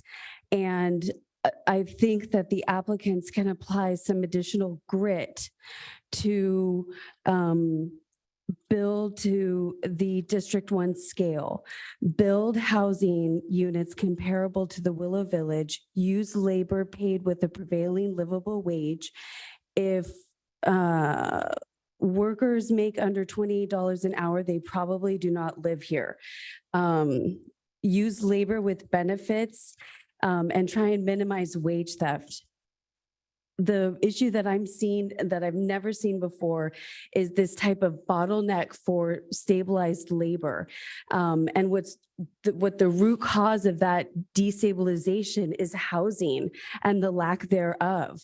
And so it's like we're paying for B service, but we're expecting A service. So that delta has to be is reaching a breaking point. And honestly, it really sucks to be on the front line. I don't like it. You want your elevator maintained? Not happening.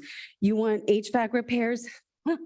Good luck, right? I mean, I don't have these people available to assist me with getting my job done. We have to stop outsourcing our labor by building to scale in our backyard, especially on this once in a generation project in a transportation corridor. Thank you very much. Thank you for your comment. And I am seeing no further hands or cards. Mayor Willison, you may continue. Thank you, Ms. Herron, and thank you for all of those who stayed up with us at this late hour to provide comment and weigh in on an important project in our beloved community. We do listen to your feedback and we greatly appreciate it. So at this time, I would like to remind council kind of what's before us this evening. So we approved a contract with the EIR consultant. The EIR consultant then kicked off the NOP, the Notice of Preparation, to do scoping for what is to be studied in the EIR. The Planning Commission held a public hearing to get comments on that scoping, and council had requested that prior to that being finalized, it came back to us so that we would have an opportunity to hear where things were headed and what feedback had been brought in. So tonight, we need to kind of bless the further progression of the EIR. And then also we have an opportunity to weigh in, as was outlined to us, on whatever else we want to weigh in on this project. So staff, have I laid out kind of what's before us this evening to discuss and get done? Yeah, the second part is the staff recommendation for the council to authorize the city manager to enter into the SB 7 agreement with the applicant. Thank you for clarifying that. So we have kind of two things we need to do and then kind of an optional thing. So blessing the EIR to move forward, going forward with this environmental leadership thing, and then any other feedback. So with that, Does anyone want to kick off any comments? Councilmember Dorr. I'd actually like to start with two questions based on the public feedback we heard. And one from Mr. Murray is a question about how many stories would in fact be required in the case of the highest 800 option. Someone suggested on the call what those might be, and I'm curious if you have any more clarification you could offer us and the community. Thanks. So we haven't studied it too extensively. We kind of did a study just to kind of max out the site. That's where we're coming up with 800 units. 6 stories is our absolute maximum. We have SRI will have some satellite dish equipment on top of the P building, which requires like clearances kind of 360 degrees. So it creates a height limit for the site. So 6 is kind of the maximum. So that's where you should expect it. I mean, nothing's going to be above 6 because that's not feasible either for SRI uses, but it would be predominantly probably that level to get to 8. But we'll come back, and once we have really studied these, and you'll see exactly what it looks like, and we'll try to take our best shot at each level. But again, talk about the other impacts, affordability, height, setbacks, things like that. Great. And second, quick follow-up in the map that we saw earlier. I think it was amenity building 1 it said office amenity building. I think that's where I saw on previous maps, that's where a cafe is. Is that open to the public? What in office amenity number 1 is open to the public? The food and beverage cafe will be open to the public from that building. Thank you. That's all. Any other questions or comments? Councilmember Combs. Yeah, and just so I'm understanding, and maybe this was outlined in the staff report and I missed it. And so certainly you study the max 800, and then what are the different versions? Like, do you start, because I know initially, I think you guys proposed 400 units with the land dedication. So is it like 800, then, I don't know, 600 and then 500? What's the different versions of the EIR? Sure. So I think for EIR purposes, there's really the base project, which is 550 units, which is our current proposal. And then the variant would be maximum of 800. Okay. But staff can correct if I'm misstating anything, but that allows us to move forward with the EIR study. And then as that's concluded, or, in the meantime, anything underneath 800, you will have the ability to approve. So you'll have flexibility within that. That's the idea. 800 is the max. We'll have different ways of getting to different numbers of units, be able to show that to the community, and you'll be able to kind of pick the pros and cons and what's the best. So the two sort of most, fully sketched out versions will be the base and 800.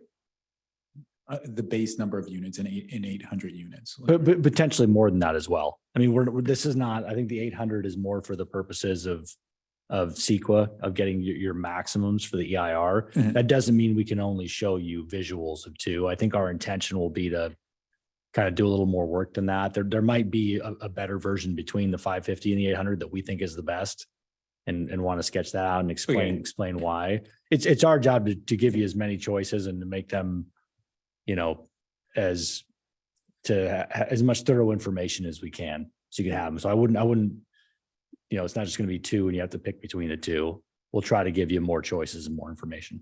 Okay, but nothing more than 800, correct? Nothing more than that. That's the one thing it would not allow you to do, right? You're only studying to the maximum. So this EIR would not allow above 800.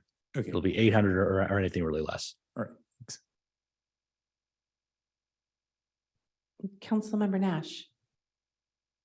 So I have a question about the ELDP, the Environmental Leadership Designation. And that's in the report. It says, in order to receive the streamlining benefits of SB 7, the governor must certify an ELD project before January 1st, 2024. And the lead agency must approve the project before January 1st, 2025. Could someone please explain what that means? Does that mean we need to approve the project by January 1st, 2025?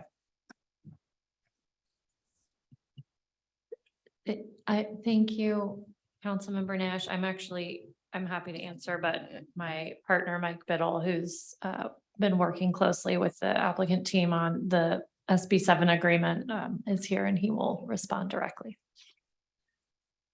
So the SB 7 provisions in the code does have these two timeframes by which certain activities need to be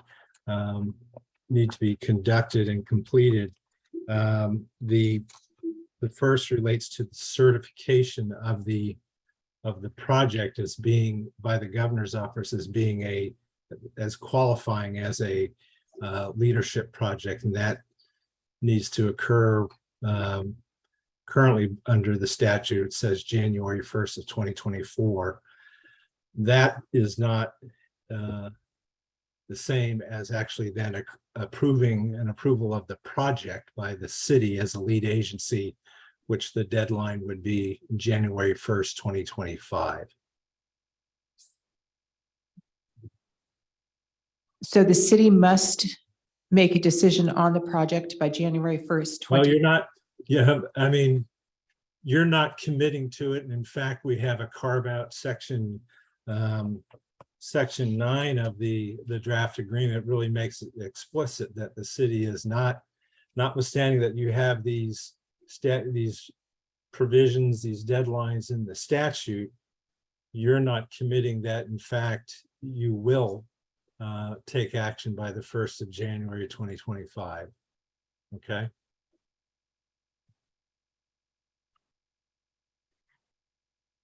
So this all could be for naught. Unless, of course, understand that this statute has been revised. This is another iteration of a previous bill, and this has been modified recently, and it's who's to say whether there's an extension of these deadlines in a subsequent bill. So I guess I'd look to staff and just make sure that everybody's on board with this. And I guess the applicant as well. Yeah, I actually wanted to jump on to Councilmember Nash's questioning. I think I'm confused whether we are obligated, if this triggers some obligation by council to approve the project by that date. No. Jinx. No, if the project is approved, the project must be approved by that date in order to receive the benefits as an ELDP project. If the project is approved after that date, as the statute is currently drafted, but as Mike said, it could be extended, then the project would not receive the post-entitlement benefits of SB 7, which is reduced CEQA litigation timelines. Right. And the applicant is comfortable with that. And are there any consequences to the city?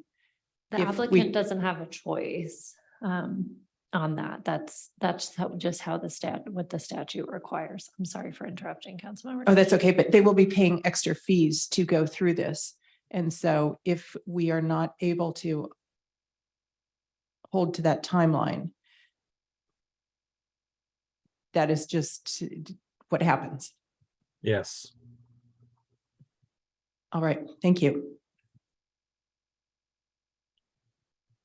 Interesting. Okay. I believe Councilmember Taylor, do you have any questions on this item? Not at this time, Mayor Wilson. Okay. I don't believe I have any questions right now on this item.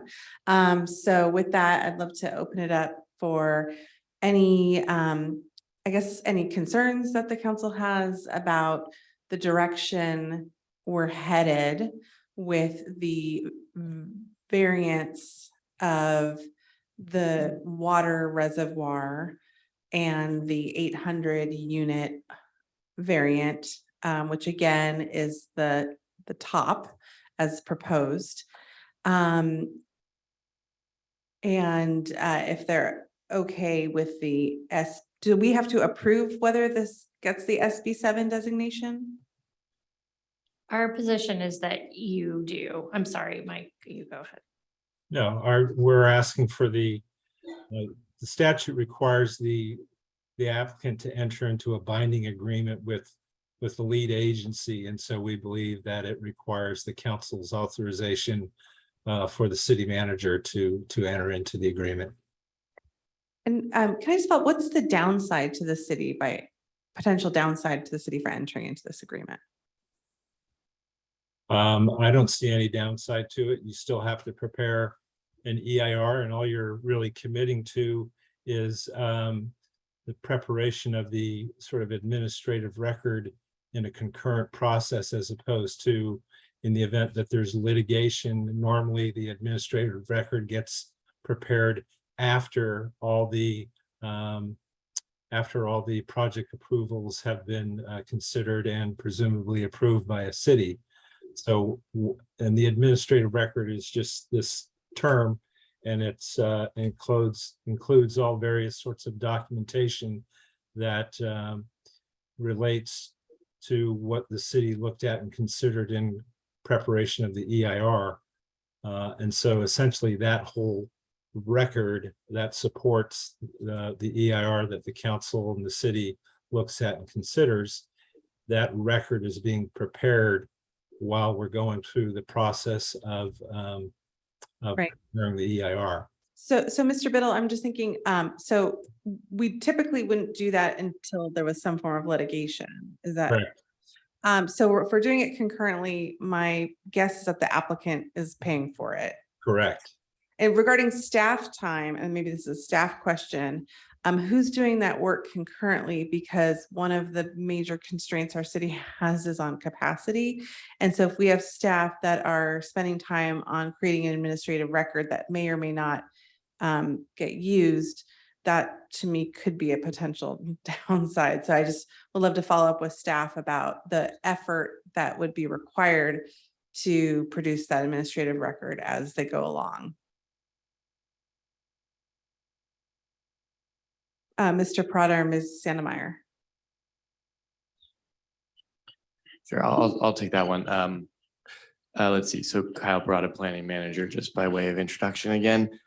So there would be staff resources needed to prepare the admin record. Some would fall to the planning division in terms of making sure that the documents are provided to the city's attorney's office for review. There would also be city attorney's office time and materials to review that and prepare the record that would be typically handled by the city attorney. There would then be, I think, and Mr. Biddle may need to correct me if I'm wrong here, but I believe we need to post the admin record as well concurrently in a public place on our website. And so there would be other staff resources in other departments like IT to handle that. But we do believe it's manageable, and the applicant, as stated, would cover the costs in their development application that they've already signed, regardless of the ELDP, to cover all the time and materials for the city to process and review and manage their application. Thank you. So is it a matter of I'm making a form and I'm just making a duplicate and putting one in this pile and one in that pile? Or is it like I guess what I'm trying to understand is if you think it's not going to delay anything, or I don't want to get in a position where it's, oh, well, we have to delay that because we're working on the administrative record. Yeah, sure. No, it's a good question, and we're certainly, always looking at our resourcing and where we can put resources from staff time on projects, and so there certainly are trade-offs with spending more time on any project. I think from the planning division side, we do believe it is manageable in the overall timeline that we've kind of set in project schedules here, that we can manage the preparing the admin record currently and the other components. Thank you. Councilmember Nash. Do we actually have a choice whether or not we proceed with this, with the ELDP? Yes, I believe you do.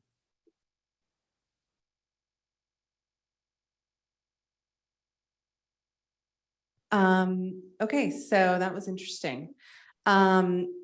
Any other comments? I believe the applicant was potentially looking for feedback also on affordability, deeper affordability versus more units. So it's my understanding if we bless this variant option, that the applicant will do some work before an official period comes again, and we'll be exploring different configurations and options and number of units and affordability levels, and kind of maybe presenting that to the community. Do I have that right, Mr. Murray?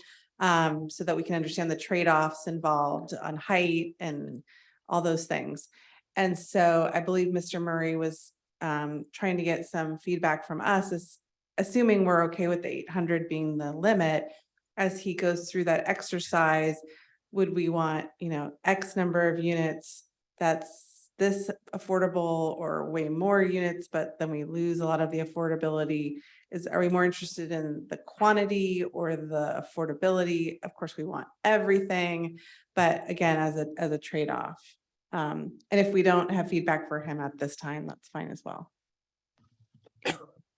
Are we talking about the total number of units for the project, and then how many of those are affordable, and then what level of affordability, and the number of units of affordable units varies with the affordability level? Or are we talking about the number of units in the project? And then could you please? So specifically, there may be, 800 units might have a lower percentage of affordability than the 600 unit variety for a number of reasons. We're just digging into this now. So we're going to have, this is the first step of moving forward with CEQA, where we can really now take some time and experiment with, different layouts and things like that. So there may be scenarios in which we can generate, more affordable units, or a higher percentage of affordable units with a lower unit scenario, right? Like 600 units, but we'll have 40% affordable. These are completely made up numbers for illustrative purposes, right? Or 800 units at 20%, right? Which is more affordable units in the smaller.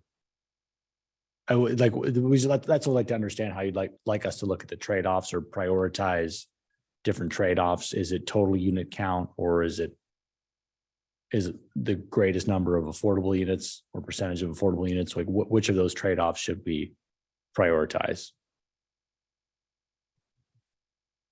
This might be something where you kind of just have to take a stab at it, so folks can see, because I'm having a hard time wrapping my head around how this plays out.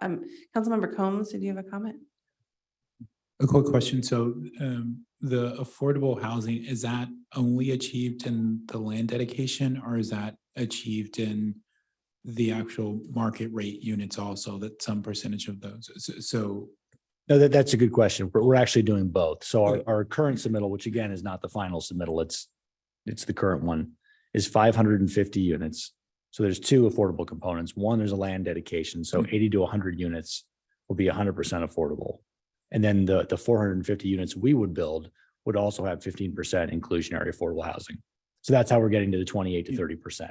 It's both. Yeah, but the sort of formula as it relates to the land dedication, I mean, that's an engagement you have to have with different affordable developers, right? To get some sense of how that might, what the percentage Exactly. Yeah, that's pretty early days as well, too. So. Councilmember Dorr. Yeah, thank you. Maybe I want to start at the higher level and then get into specific feedback about the variants. I just want to say that this SRI site is a fantastic textbook case of a place that is fantastic for housing. And I really appreciate the work that SRI has done, as well as Lane Partners, to explore housing in this space, because this is close to downtown. It is close to transit. There's green space right across the way with access to the library and the pool, right next to Menlo Atherton High School, close to jobs, close to grocery stores. So it's just such a fantastic place for housing. And I really appreciate the intention here of getting housing meaningfully into this neighborhood. As we look at the two variants, this kind of feels a little bit like a Goldilocks situation, where the lowest end is it's lower, but you have water, the conservation, the water reservoir, and then there's the highest option that would be studied, which is 800, and maybe doesn't have that storage. And I feel like classic consulting, the Goldilocks will be saying, okay, it's right somewhere in the middle with a little bit of water storage, a little bit more housing, and this is the solution that maybe will get proposed to us. And if that is the case, and if this is going to be a Goldilocks situation, I'm wondering if we could have a third EIR that shows something in the middle, which would be more close to what is actually going to be proposed to us. Because I feel like the two extremes and then picking somewhere in the middle, there might be critical information there that we will lack that would be helpful for us making that decision and making those and understanding those trade-offs with you between the different options. So I'm curious if it would be possible to do a third EIR that somehow is looking between these two extremes. So just to clarify one thing, the water reservoir is independent of housing density. Thank So you for that clarifying. one, we call it a variant because the city might not, it might not come to fruition for a number of reasons. But that all our plans will take that into account. And then I think from I totally appreciate, I think that's very much where it might end up, kind of a Goldilocks situation where you're somewhere, that's what I'd probably predict, right? Between 550 and 800, you'll end up somewhere in the middle. I think from a CEQA standpoint, if you've studied the maximum of 800, there's no need to study a third variant because the impacts are less than the 800 variant. So you have the ability, but please, correct me if I'm wrong on the CEQA item, but that's my understanding. You're covered from a CEQA standpoint.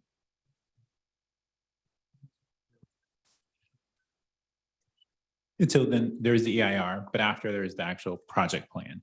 And That's right. so now with that, you're going to come, because I think that's where Councilmember Dorr wants 3 options or 3 doors.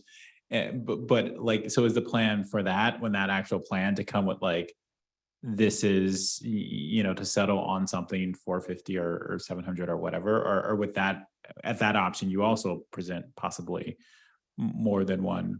At that point, would you also think of presenting more than one option? I think that's really likely that you'd have 3, right? You'd have the 550, you'd want to see what the 800 looks like as the maximum, and then, probably whatever, we think is the best happy medium. So I think that's very reasonable that we should have 3 options. I don't think we need it for the CEQA stage now. But I think you'll need it to make the decision of what is the best path. What do they look like? What are the heights? How much of it's affordable? What type of affordable? All that information needs to be filled in. I think probably having, 3 options is pretty reasonable. Thank you. So Councilmember Dorr, so you've given us your high level opinion about the project. Regarding the variance and where CEQA is headed, are you comfortable with the 800 option? Again, this is just to study the environmental impacts. And then are you comfortable moving forward after we've had this discussion of staff involvement in this environmental process with that? And then any other feedback?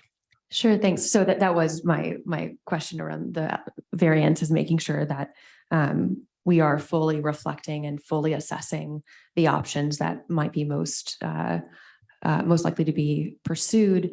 Because something I'm thinking about is, whenever you have extremes, you always tend away from them. And so making sure that if we are doing the 2 extremes of this EIR, that we're still doing them both really authentically and understanding, not giving preference to any of them, but just making sure that both are given the due process, which of course happens with the consultants, but just a thought I have. Thank you. But I do feel comfortable then with doing both of those EIRs and moving forward. And the environmental concurrent administrative record, are you comfortable with that? Yes, as well. Okay. And then any other feedback about the project itself? No, thank you. Okay. We got one down. Okay. Who's next? Councilmember Combs. So the applicant also asked about the Ravenswood alignment, right? Thank you for. Was that asking your about only, or was there other questions you had? And then. No, actually, City Clerk Karen, there was a slide that the applicant had. I think it was the applicant with some questions that they wanted feedback on. Yes. But actually, Councilmember Dorr, before we move on to you, Councilmember Combs.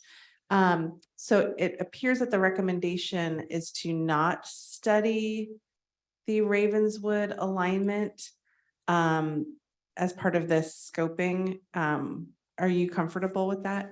I'd like to hear what the other council members. and Okay, Mayor have to thank say. you. Councilmember Combs? About the Ravenswood, okay, you have to tell me what the Ravenswood alignment is exactly. Because I think I know what it is, but yeah, and it's Ringwood, sort of, so you bring Ringwood up across Middlefield and you sort of curve it to like. Yeah, I think it would just start like Ravenswood and then you cut through SRI's site and then hit Ringwood. So you're kind of spreading out. Ravenswood sort of forks. Yeah, and then like the portion that currently is Ravenswood, do you get that land, that portion of the street? No, that stays, both roads would remain. Oh, really? Yeah. Wow, well, that's, I could see why you might not want to study that. You're just losing land. Okay, so wow, that would seem like to create more traffic problems than it solves.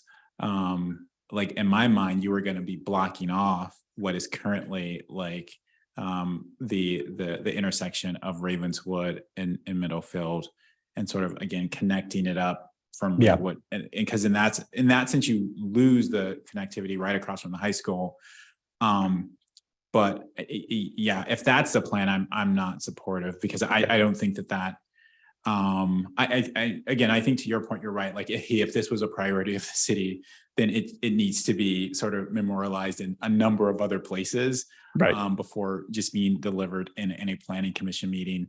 And again, if we were going that route, like I say, I think that's not a solve. That just creates just another intersection in what is an area of the city where there you've already got the kids walking, the bikes, and you're just creating another intersection. So I'm not supportive of pursuing the alignment as part of the IR.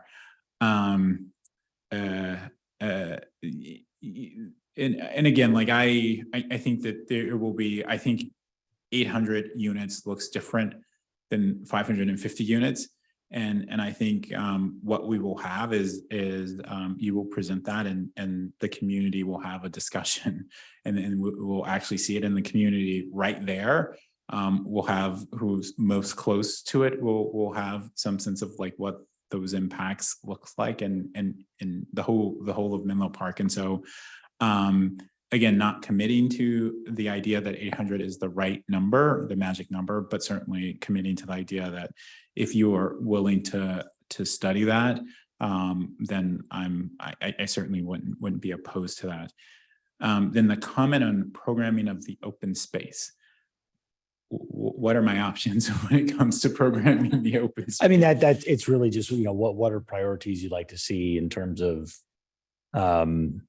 dog parks, sports field, like pickleball is something that's been raised a lot and seems to have a polarizing effect. So I don't want to put you on the spot with that, but things like that. And that's not something that's super critical to us now. Yeah. We like input when we can get it. Yeah.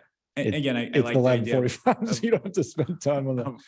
Of open space. I think I know that there is a critical, never-ending need for sports fields, and so that sounds good to me. I also know we only have, I think, one designated dog park in Menlo Park. If someone can correct me if I've gotten that wrong. So, but yeah, I like the idea of the playing fields. Okay, so that's my feedback. Did I cover everything? Thank you, Councilmember Combs. Councilmember Nash. Thank you. I think this is a wonderful project that I am excited that it's not increasing the non-residential portion.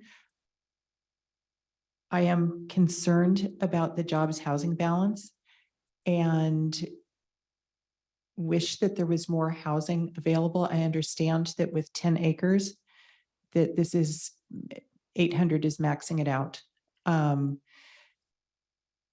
having discussed this with the applicant and sort of looked at the paper, just gone through the figures on paper, I will settle with this. I wish there was more that we could do with more land available to residential. But I appreciate what you're doing. I think it's a very nice looking project. I'm really excited about the open space and the bike paths and having housing close to downtown. And so I'm comfortable going ahead with the study the way it is, resigning myself that, well, I guess we will have future discussions about the jobs housing, realizing that we've got a cap at 800 housing units and that is the maximum. I think that the Ravenswood realignment is, I'm fine with not studying that. As was said, it's something that I think is beyond the scope of what we can expect. And at this point, I would like to know more about the housing affordability versus number of units, and also for programming of open space. I think those are good things to talk about in the future. And I am really sitting on the fence about committing staff to keeping a record of the, with the, I always forget the acronym, especially at this time of night, the environmental. I think I'm concerned that it is committing staff, as we've said, and also I'm concerned about the timeline, especially if some of the staff time is being used for the administrative record. So I would love to hear more from others about what they're interested in. Thank you, Councilmember Nash. Vice Mayor Taylor, we'd love to hear your thoughts. Mayor Willison, I have hit the wall. I am supportive of what the council has just discussed, and if you all want to make a motion, I am ready. Thank you, Vice Mayor Taylor. So running through the slide that got taken down, and you would think I would have remembered it, but it's that hour. So I am also curious what the 800 unit variant environmental impact would be. And I'm looking forward to seeing different options coming forward from Lane Partners on what the different configurations, jumping down to the affordability, number of units, that whole thing, and hoping we can see lots of different kind of options there with trade-offs.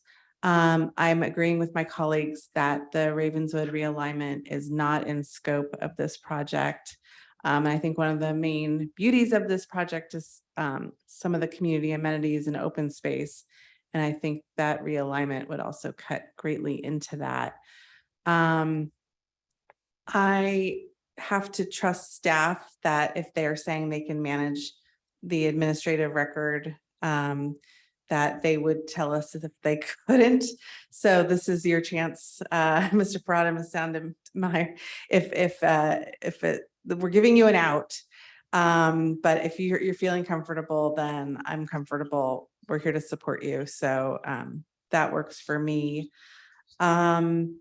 Yeah, I think that obviously the fun conversations about what are we going to do with all the open space. I could talk about pickleball or open, I want it all. Another idea I'd heard was there's a way to have like a bicycle learning track, and with all the open space, maybe a cute little roads for kids to practice biking around. That might be able to kind of double use space. I think they're called bike gardens. Could be a fun little thing. So, but again, this is like early and we probably need to get through some of the harder stuff first. And that's really a community decision. But of course I put something in there anyway. And what last? Oh, I wanted to follow up on one public comment that Mr. Edmonds made. I forgot about security. So Mr. Mayor, I don't know if you remember the question about SRIs going from a closed campus to an open campus. How are we going to ensure the security for the tenants? I actually wanted to add to that question too.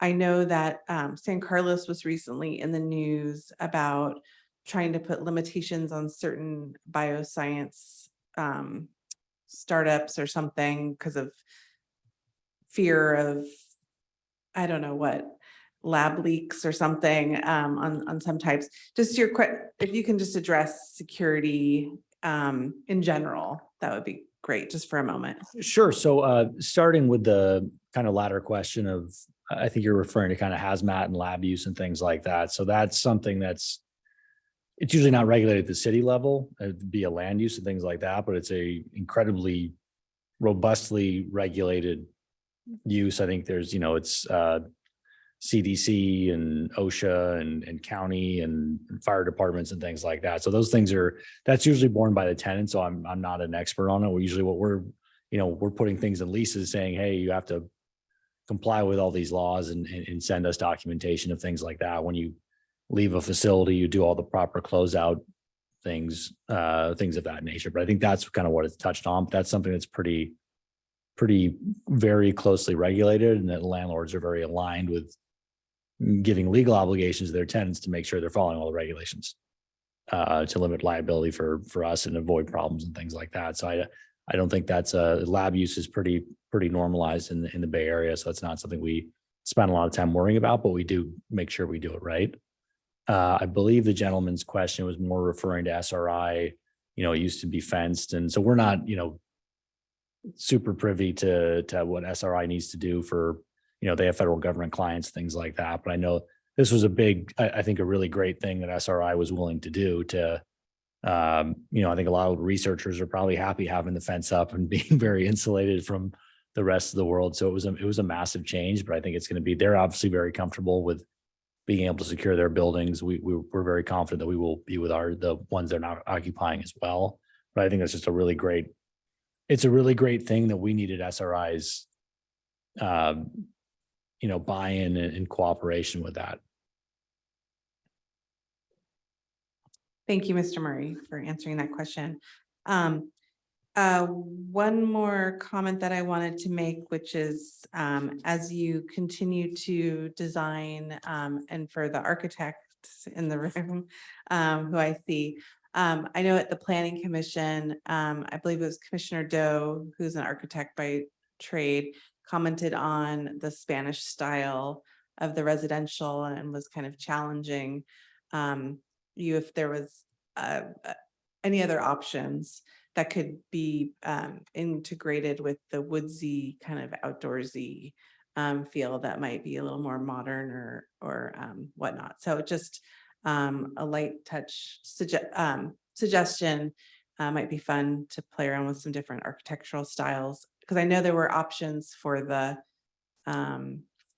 the commercial that were presented, but I don't remember that being for the residential, but I might forget. I also want to disclose at this moment that I have met ex parte with Lane Partners and with a representative from SRI. So I just wanted to let the public know that I have had meetings and it has not clouded my ability to remain impartial and make the best decisions for our community. So I just wanted to state that. Yes, Mr. Combs. I just had to add quickly, I did not see the Planning Commission meeting, but having sat on the Planning Commission for a while, I would say, you can never go wrong with mission. No one ever looks at a mission style building and say, California says that's ugly, So I'm just saying that lots of other styles, it can be a mixed bag, but no one ever went to Santa Barbara and said, this place looks ugly. I'm just saying that. Fair enough. So if I'm looking through what we were asked to opine on, I believe there is consensus for the 800 unit variant. There's consensus not to pursue the Ravenswood realignment at this time. There's a desire to see different versions with different affordability levels, different number of units, different heights, different everything. so that the community can weigh in, see trade-offs, and we can all arrive at something we all hopefully will feel really good about. It sounds like there's comfort. Is there comfort moving forward with the administrative record concurrently, blessing the environmental designation because staff is indicating last chance that that's to their. Yes, as mentioned previously, staff can accommodate the additional work required there, yes. Okay. I think we've made our points and you've made yours, so thank you. And then some of us have given some comments on some other items on the project. Does the council have any other feedback, comments, questions at this time? If not, before we entertain any kind of motions, I just want to confirm that the next time this will be coming to where is when? Mrs. Sandemeyer, Mr. Prada. To planning, to council. Yeah, the next time that it will be going to planning commission would be for when the draft EIR is released. And usually that's combined with a study session at the planning commission. And you're anticipating that to be? That would be likely in the fall 2023. Okay, so the city at this point will kind of go quiet, we'll say a little bit on this project. That being said, Lane Partners and Mark Murray may be doing outreach on some of these ideas that we've talked about on scale and whatnot with the community. So I just wanted to let the public know what to expect. So at this time, any other comments, questions, or does somebody want to make a motion? Councilmember Combs. I'm happy to move. Someone has to help me describe what I'm moving. Oh. It's because I haven't listened to your podcast. Okay, so I will just state the motion for the record, even though we don't have a second yet, and that way staff and city attorney can let me know if I've missed something.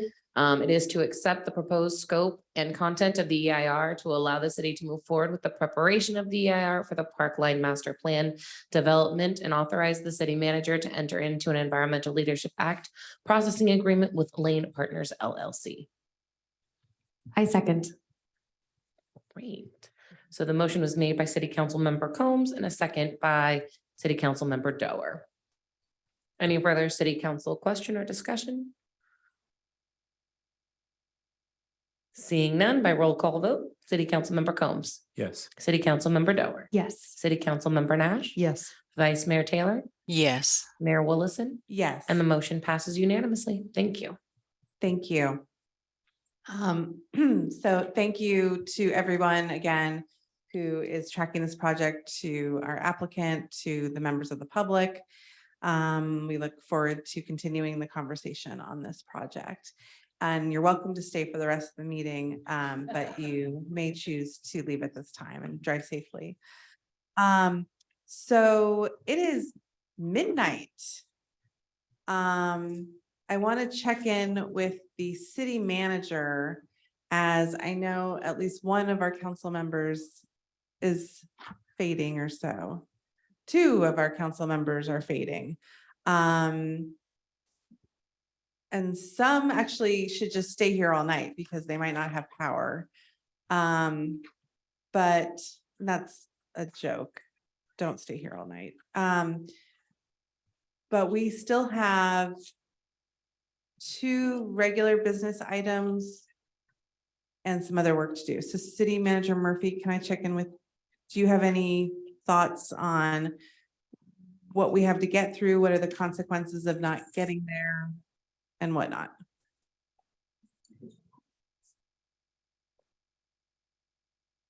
Yes, thank you, Mayor. So I'd say at this hour, we're probably best to continue the two regular business items. That would take them to March 28th.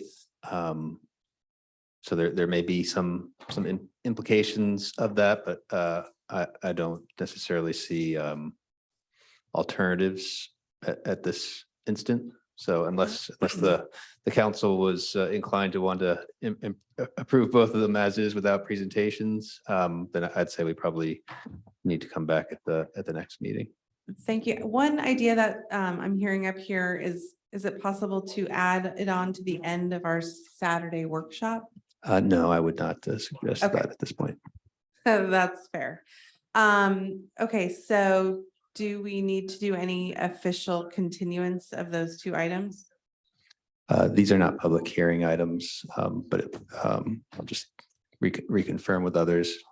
No, so they just appear on the future agenda. Okay, and confirming that there's no approval timing deadline that needs to be made with any of these decisions on procurement or other things. Yeah, there are potential implications. I'm not sure what how many weeks we're talking about. 2 weeks. I'm not sure what the two-week implication. Is there one that is more that you think we should power through and do?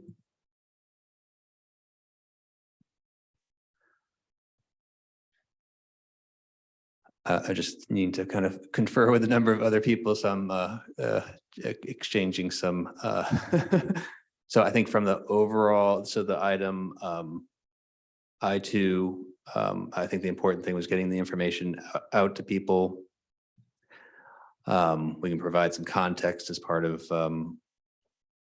goal setting project priority meeting, but the actual actions would come later. In terms of item I3, I think it's extremely important that we be able to act on it at the last meeting, sorry, at the next meeting. So if there's, I'd say that would probably be the most important thing, is if there's Okay. anything else, anything in those two staff like reports to that causes any concern, we really need to work those out so that we can act 2 Okay. weeks from now. I'd like to ask the subcommittee who's intimate with MPCC if they want to try to tackle that. Okay. Stand by. And this would, in theory, be without the deck, right? We wouldn't get the presentation, right? We just sort of. Let's see, at the, right now, right, for if you were to act on something now, We have the option of foregoing the you presentation. do, yes. Okay. Yeah. That's- So. Which I would be supportive of if we're. I we mean, could- if there's a majority of council members that want to power through these items. I think powering through these two, so we don't have a Okay. delay on other things, sounds like a better option. I would only plus that because my last discussion with the city manager, you said the next council meeting is also pretty hellacious and with agenda items. So unless that's inaccurate, unless it's not that bad, then I say, let's push it. But if it's just as bad as this one, then as far as agenda items, then I would say we try to efficiently get through these items.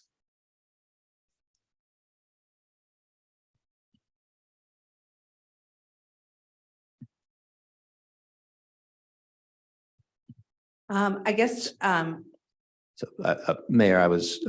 here's yeah, the vice yeah, mayor exactly, raising right, her right. hand. So I can chime in afterwards. Okay, let's if you hear like. from Vice Mayor Taylor. Vice Mayor Taylor, please. Thank you. I will not be continuing. I have a 5 a.m. wake up call and it is midnight.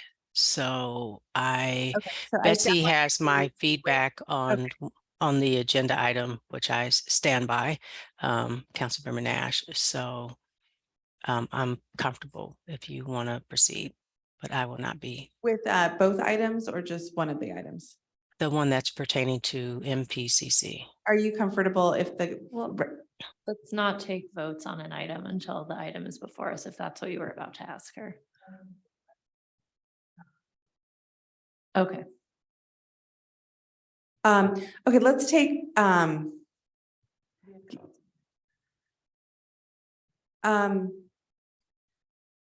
give me a minute here.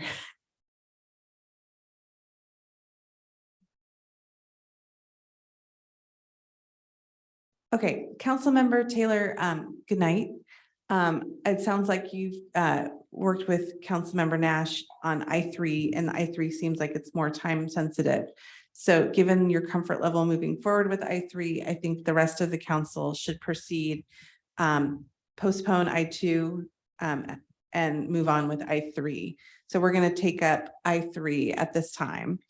And I3 is appropriate funds related to supporting the Menlo Park Community Campus Project.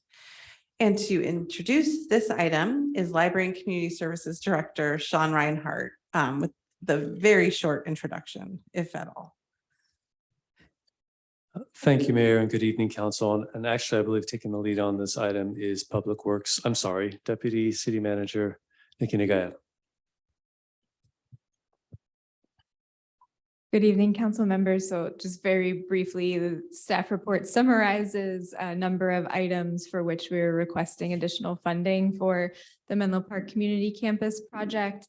Happy to bring up slides or answer any questions you have about the various components.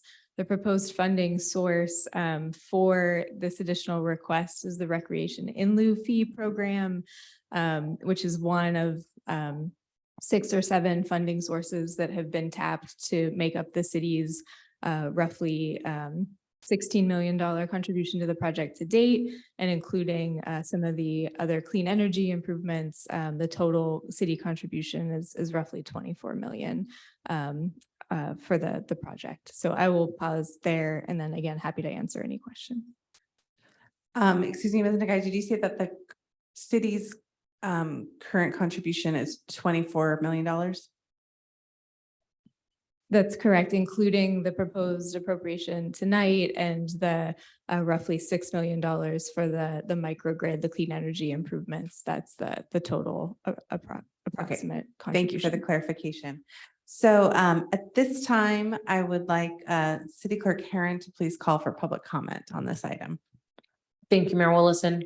So at this time, if any member of the public wishes to provide comment on regular business item I3, appropriate funds related to and supporting the Menlo Park Community Campus Project, please engage that hand feature in the bottom of your screen. If you're calling in from a landline or a cell phone, please press *9. If participating in chambers, please complete a speaker card at the back table and return to my desk. This will be the final call for public comment on regular business item I3. Seeing no hands and no cards, Mayor Willison, you may continue. Thank you, City Clerk Herron. So I will open it up to council for comments. I'm also open for a motion. Councilmember Nash, do you have thoughts? At this time of night, I will move to approve the item. Thank you. Councilmember Dorr, did you have comments or? I just appreciate all the thoughtfulness that has gone into this very long part of the agenda, because it kind of details everything about what's going into this building. So thank you, team, and staff for putting all that together. And I would second that motion. I believe before we head to a vote, Councilmember Combs would like to say something. Yeah, just really quickly, obviously supportive. I do want to make note that this started off with a donation and somehow the city has ended up spending $24 million. So please don't donate any money to this. No more gifts. Okay, with that, City Clerk Herron, please. Thank you, Mayor Willison. So I have a motion on the floor by City Council Member Nash and a second by City Council Member Doer to appropriate $2.225 million in recreation in lieu fee funds toward the Menlo Park Community Campus Project. Any further City Council question or discussion? Seeing none, by roll call vote, City Council Member Combs. Yes. City Council Member Doer. Yes. City Council Member Nash. Yes. Mayor Willison. Yes. And the motion passes with Vice Mayor Taylor absent. Thank you. Okay, we are going to move on to J, which is our informational items. Informational items are transmitted to the city council in staff's effort to provide an update on matters of importance to the city council. Informational items are not action items. However, a city council member, city staff member, or a member of the public may request to make a comment or ask a question on any of the informational items. City Clerk Karen, do we have any public comments on the informational items? Thank you, Mayor Willison. So at this time, if any member of the public wishes to speak on our informational items, J1, City Council Agenda Topics, J2, Transmittal of City Attorney Billing, J3, Bellhaven School Field Redesign Update, J4, Transmittal of Background Information on the city's capital improvement plan, J5, City Council various standing and ad hoc subcommittees. Please engage that hand feature in the bottom of your screen. If you're calling in from a landline or a cell phone, please press *9. If participating in person, please complete a speaker card at the back table and return to the clerk's desk. Okay, I have one hand raised at the moment. It'll be Sue Connolly, and Sue, if you can let us know which agenda item you are speaking on. Hello, I'm speaking on the first agenda item. Was it I can't recall. I don't have the same screen up. The City Council Agenda Topics? Yes. My only request is overall for all agenda topics, after being involved and love this city, but every single time there's been something of great import to many citizens and residents, it's always been far enough down the agenda that we end up having to wait till like tonight, 11 p.m. I've waited till 1 a.m. in the morning to speak on some important things when we were having in-person meetings and people had to leave and you see the room start to empty out as people have to put kids to bed or get ready for early work calls. So I want to entreat the city staff and also the city council to please put further up on the agenda out of respect to the residents, that for things that we know are going to engage a lot of public comment, because it naturally precludes people who are working or have other commitments, and we're sitting there for 3 hours before we even have a chance to talk. So I really appreciate it, but please consider again the reprioritization of agenda items. Thank you so much. And thanks everyone for staying up so late. I appreciate it too. Thank you for your comments, Sue. Okay, final call for public comment on our informational items. Seeing no hands or cards, Mayor Willison, you may continue. Thank you, City Clerk Karen. We are now moving on to K, which is the city manager's report. City Manager Murphy, what do you have for us?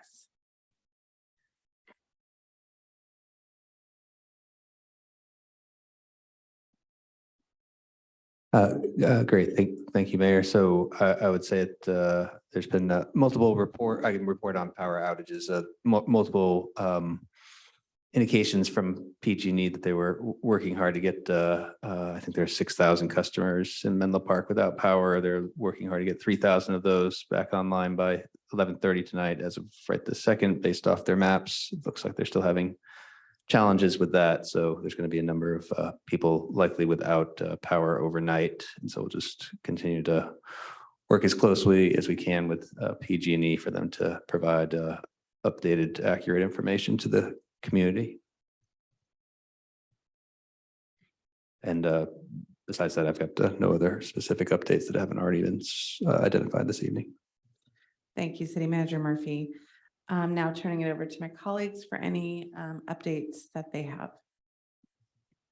Councilmember Nash. Thank you. Thank you. This is regarding PG&E. It's not a report out. How do we get them to give us more information? Residents are really stuck for information, which I know the city cannot provide, but it is really a problem, which I'm sure you probably know better than any of us. But I haven't opened emails. I have emails from residents who are concerned about they have no power. We do not have answers within the city.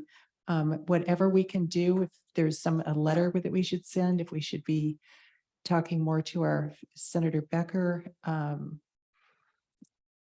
anyway, not for tonight, but just it is a problem. And I want to make sure that residents realize that we understand and are doing everything we can. And I really appreciate everything that staff is doing, working so hard, not only for this long agenda and to get all the information to us, but concurrently to keep our residents safe and in as good a shape as possible. Thank you.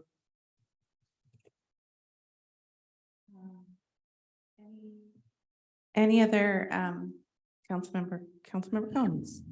Yeah, I'll just again plus one to Councilmember Nash's statements. It's really interesting. Residents will reach out to me, and a lot of times I'm just going to the PG&E website. And I was like, this is all I can. I'll go with you and see if we get different responses. But I'm sort of limited to in many ways the same resources that they have. And in some cases, the same limited information or no information. So again, my thoughts are with everyone in the city who are without power tonight and who will have to be overnight. And so, but hopefully we can get PG gets as many as possible back online. I did just want to make one additional comment following up on a comment that was made at the beginning of this meeting so long ago by Ms. Peruzzi about paying specifically planning commissioners. I'm not in favor of paying planning commissioners, but I have thought recently that we should get our commissioners some swag. Like, is there some Menlo Park like little jackets or sort of bomber or whatever those like kind of like rain jackets or something like that. I know in my years on the planning commission, I got nothing focus. So it'd really be great if, and I know we used to have a commissioner appreciation event that got paused during the pandemic, and it would really be great if we could bring that back at some point this year. And this could be stuff that's already in the works, and if so, I'm sorry, but again, Katie's comment reminded me that I have thought about this in the past. So those are my comments. Any other reports, comments, updates? Okay, it is 12:19 and I am adjourning the meeting. Thank you.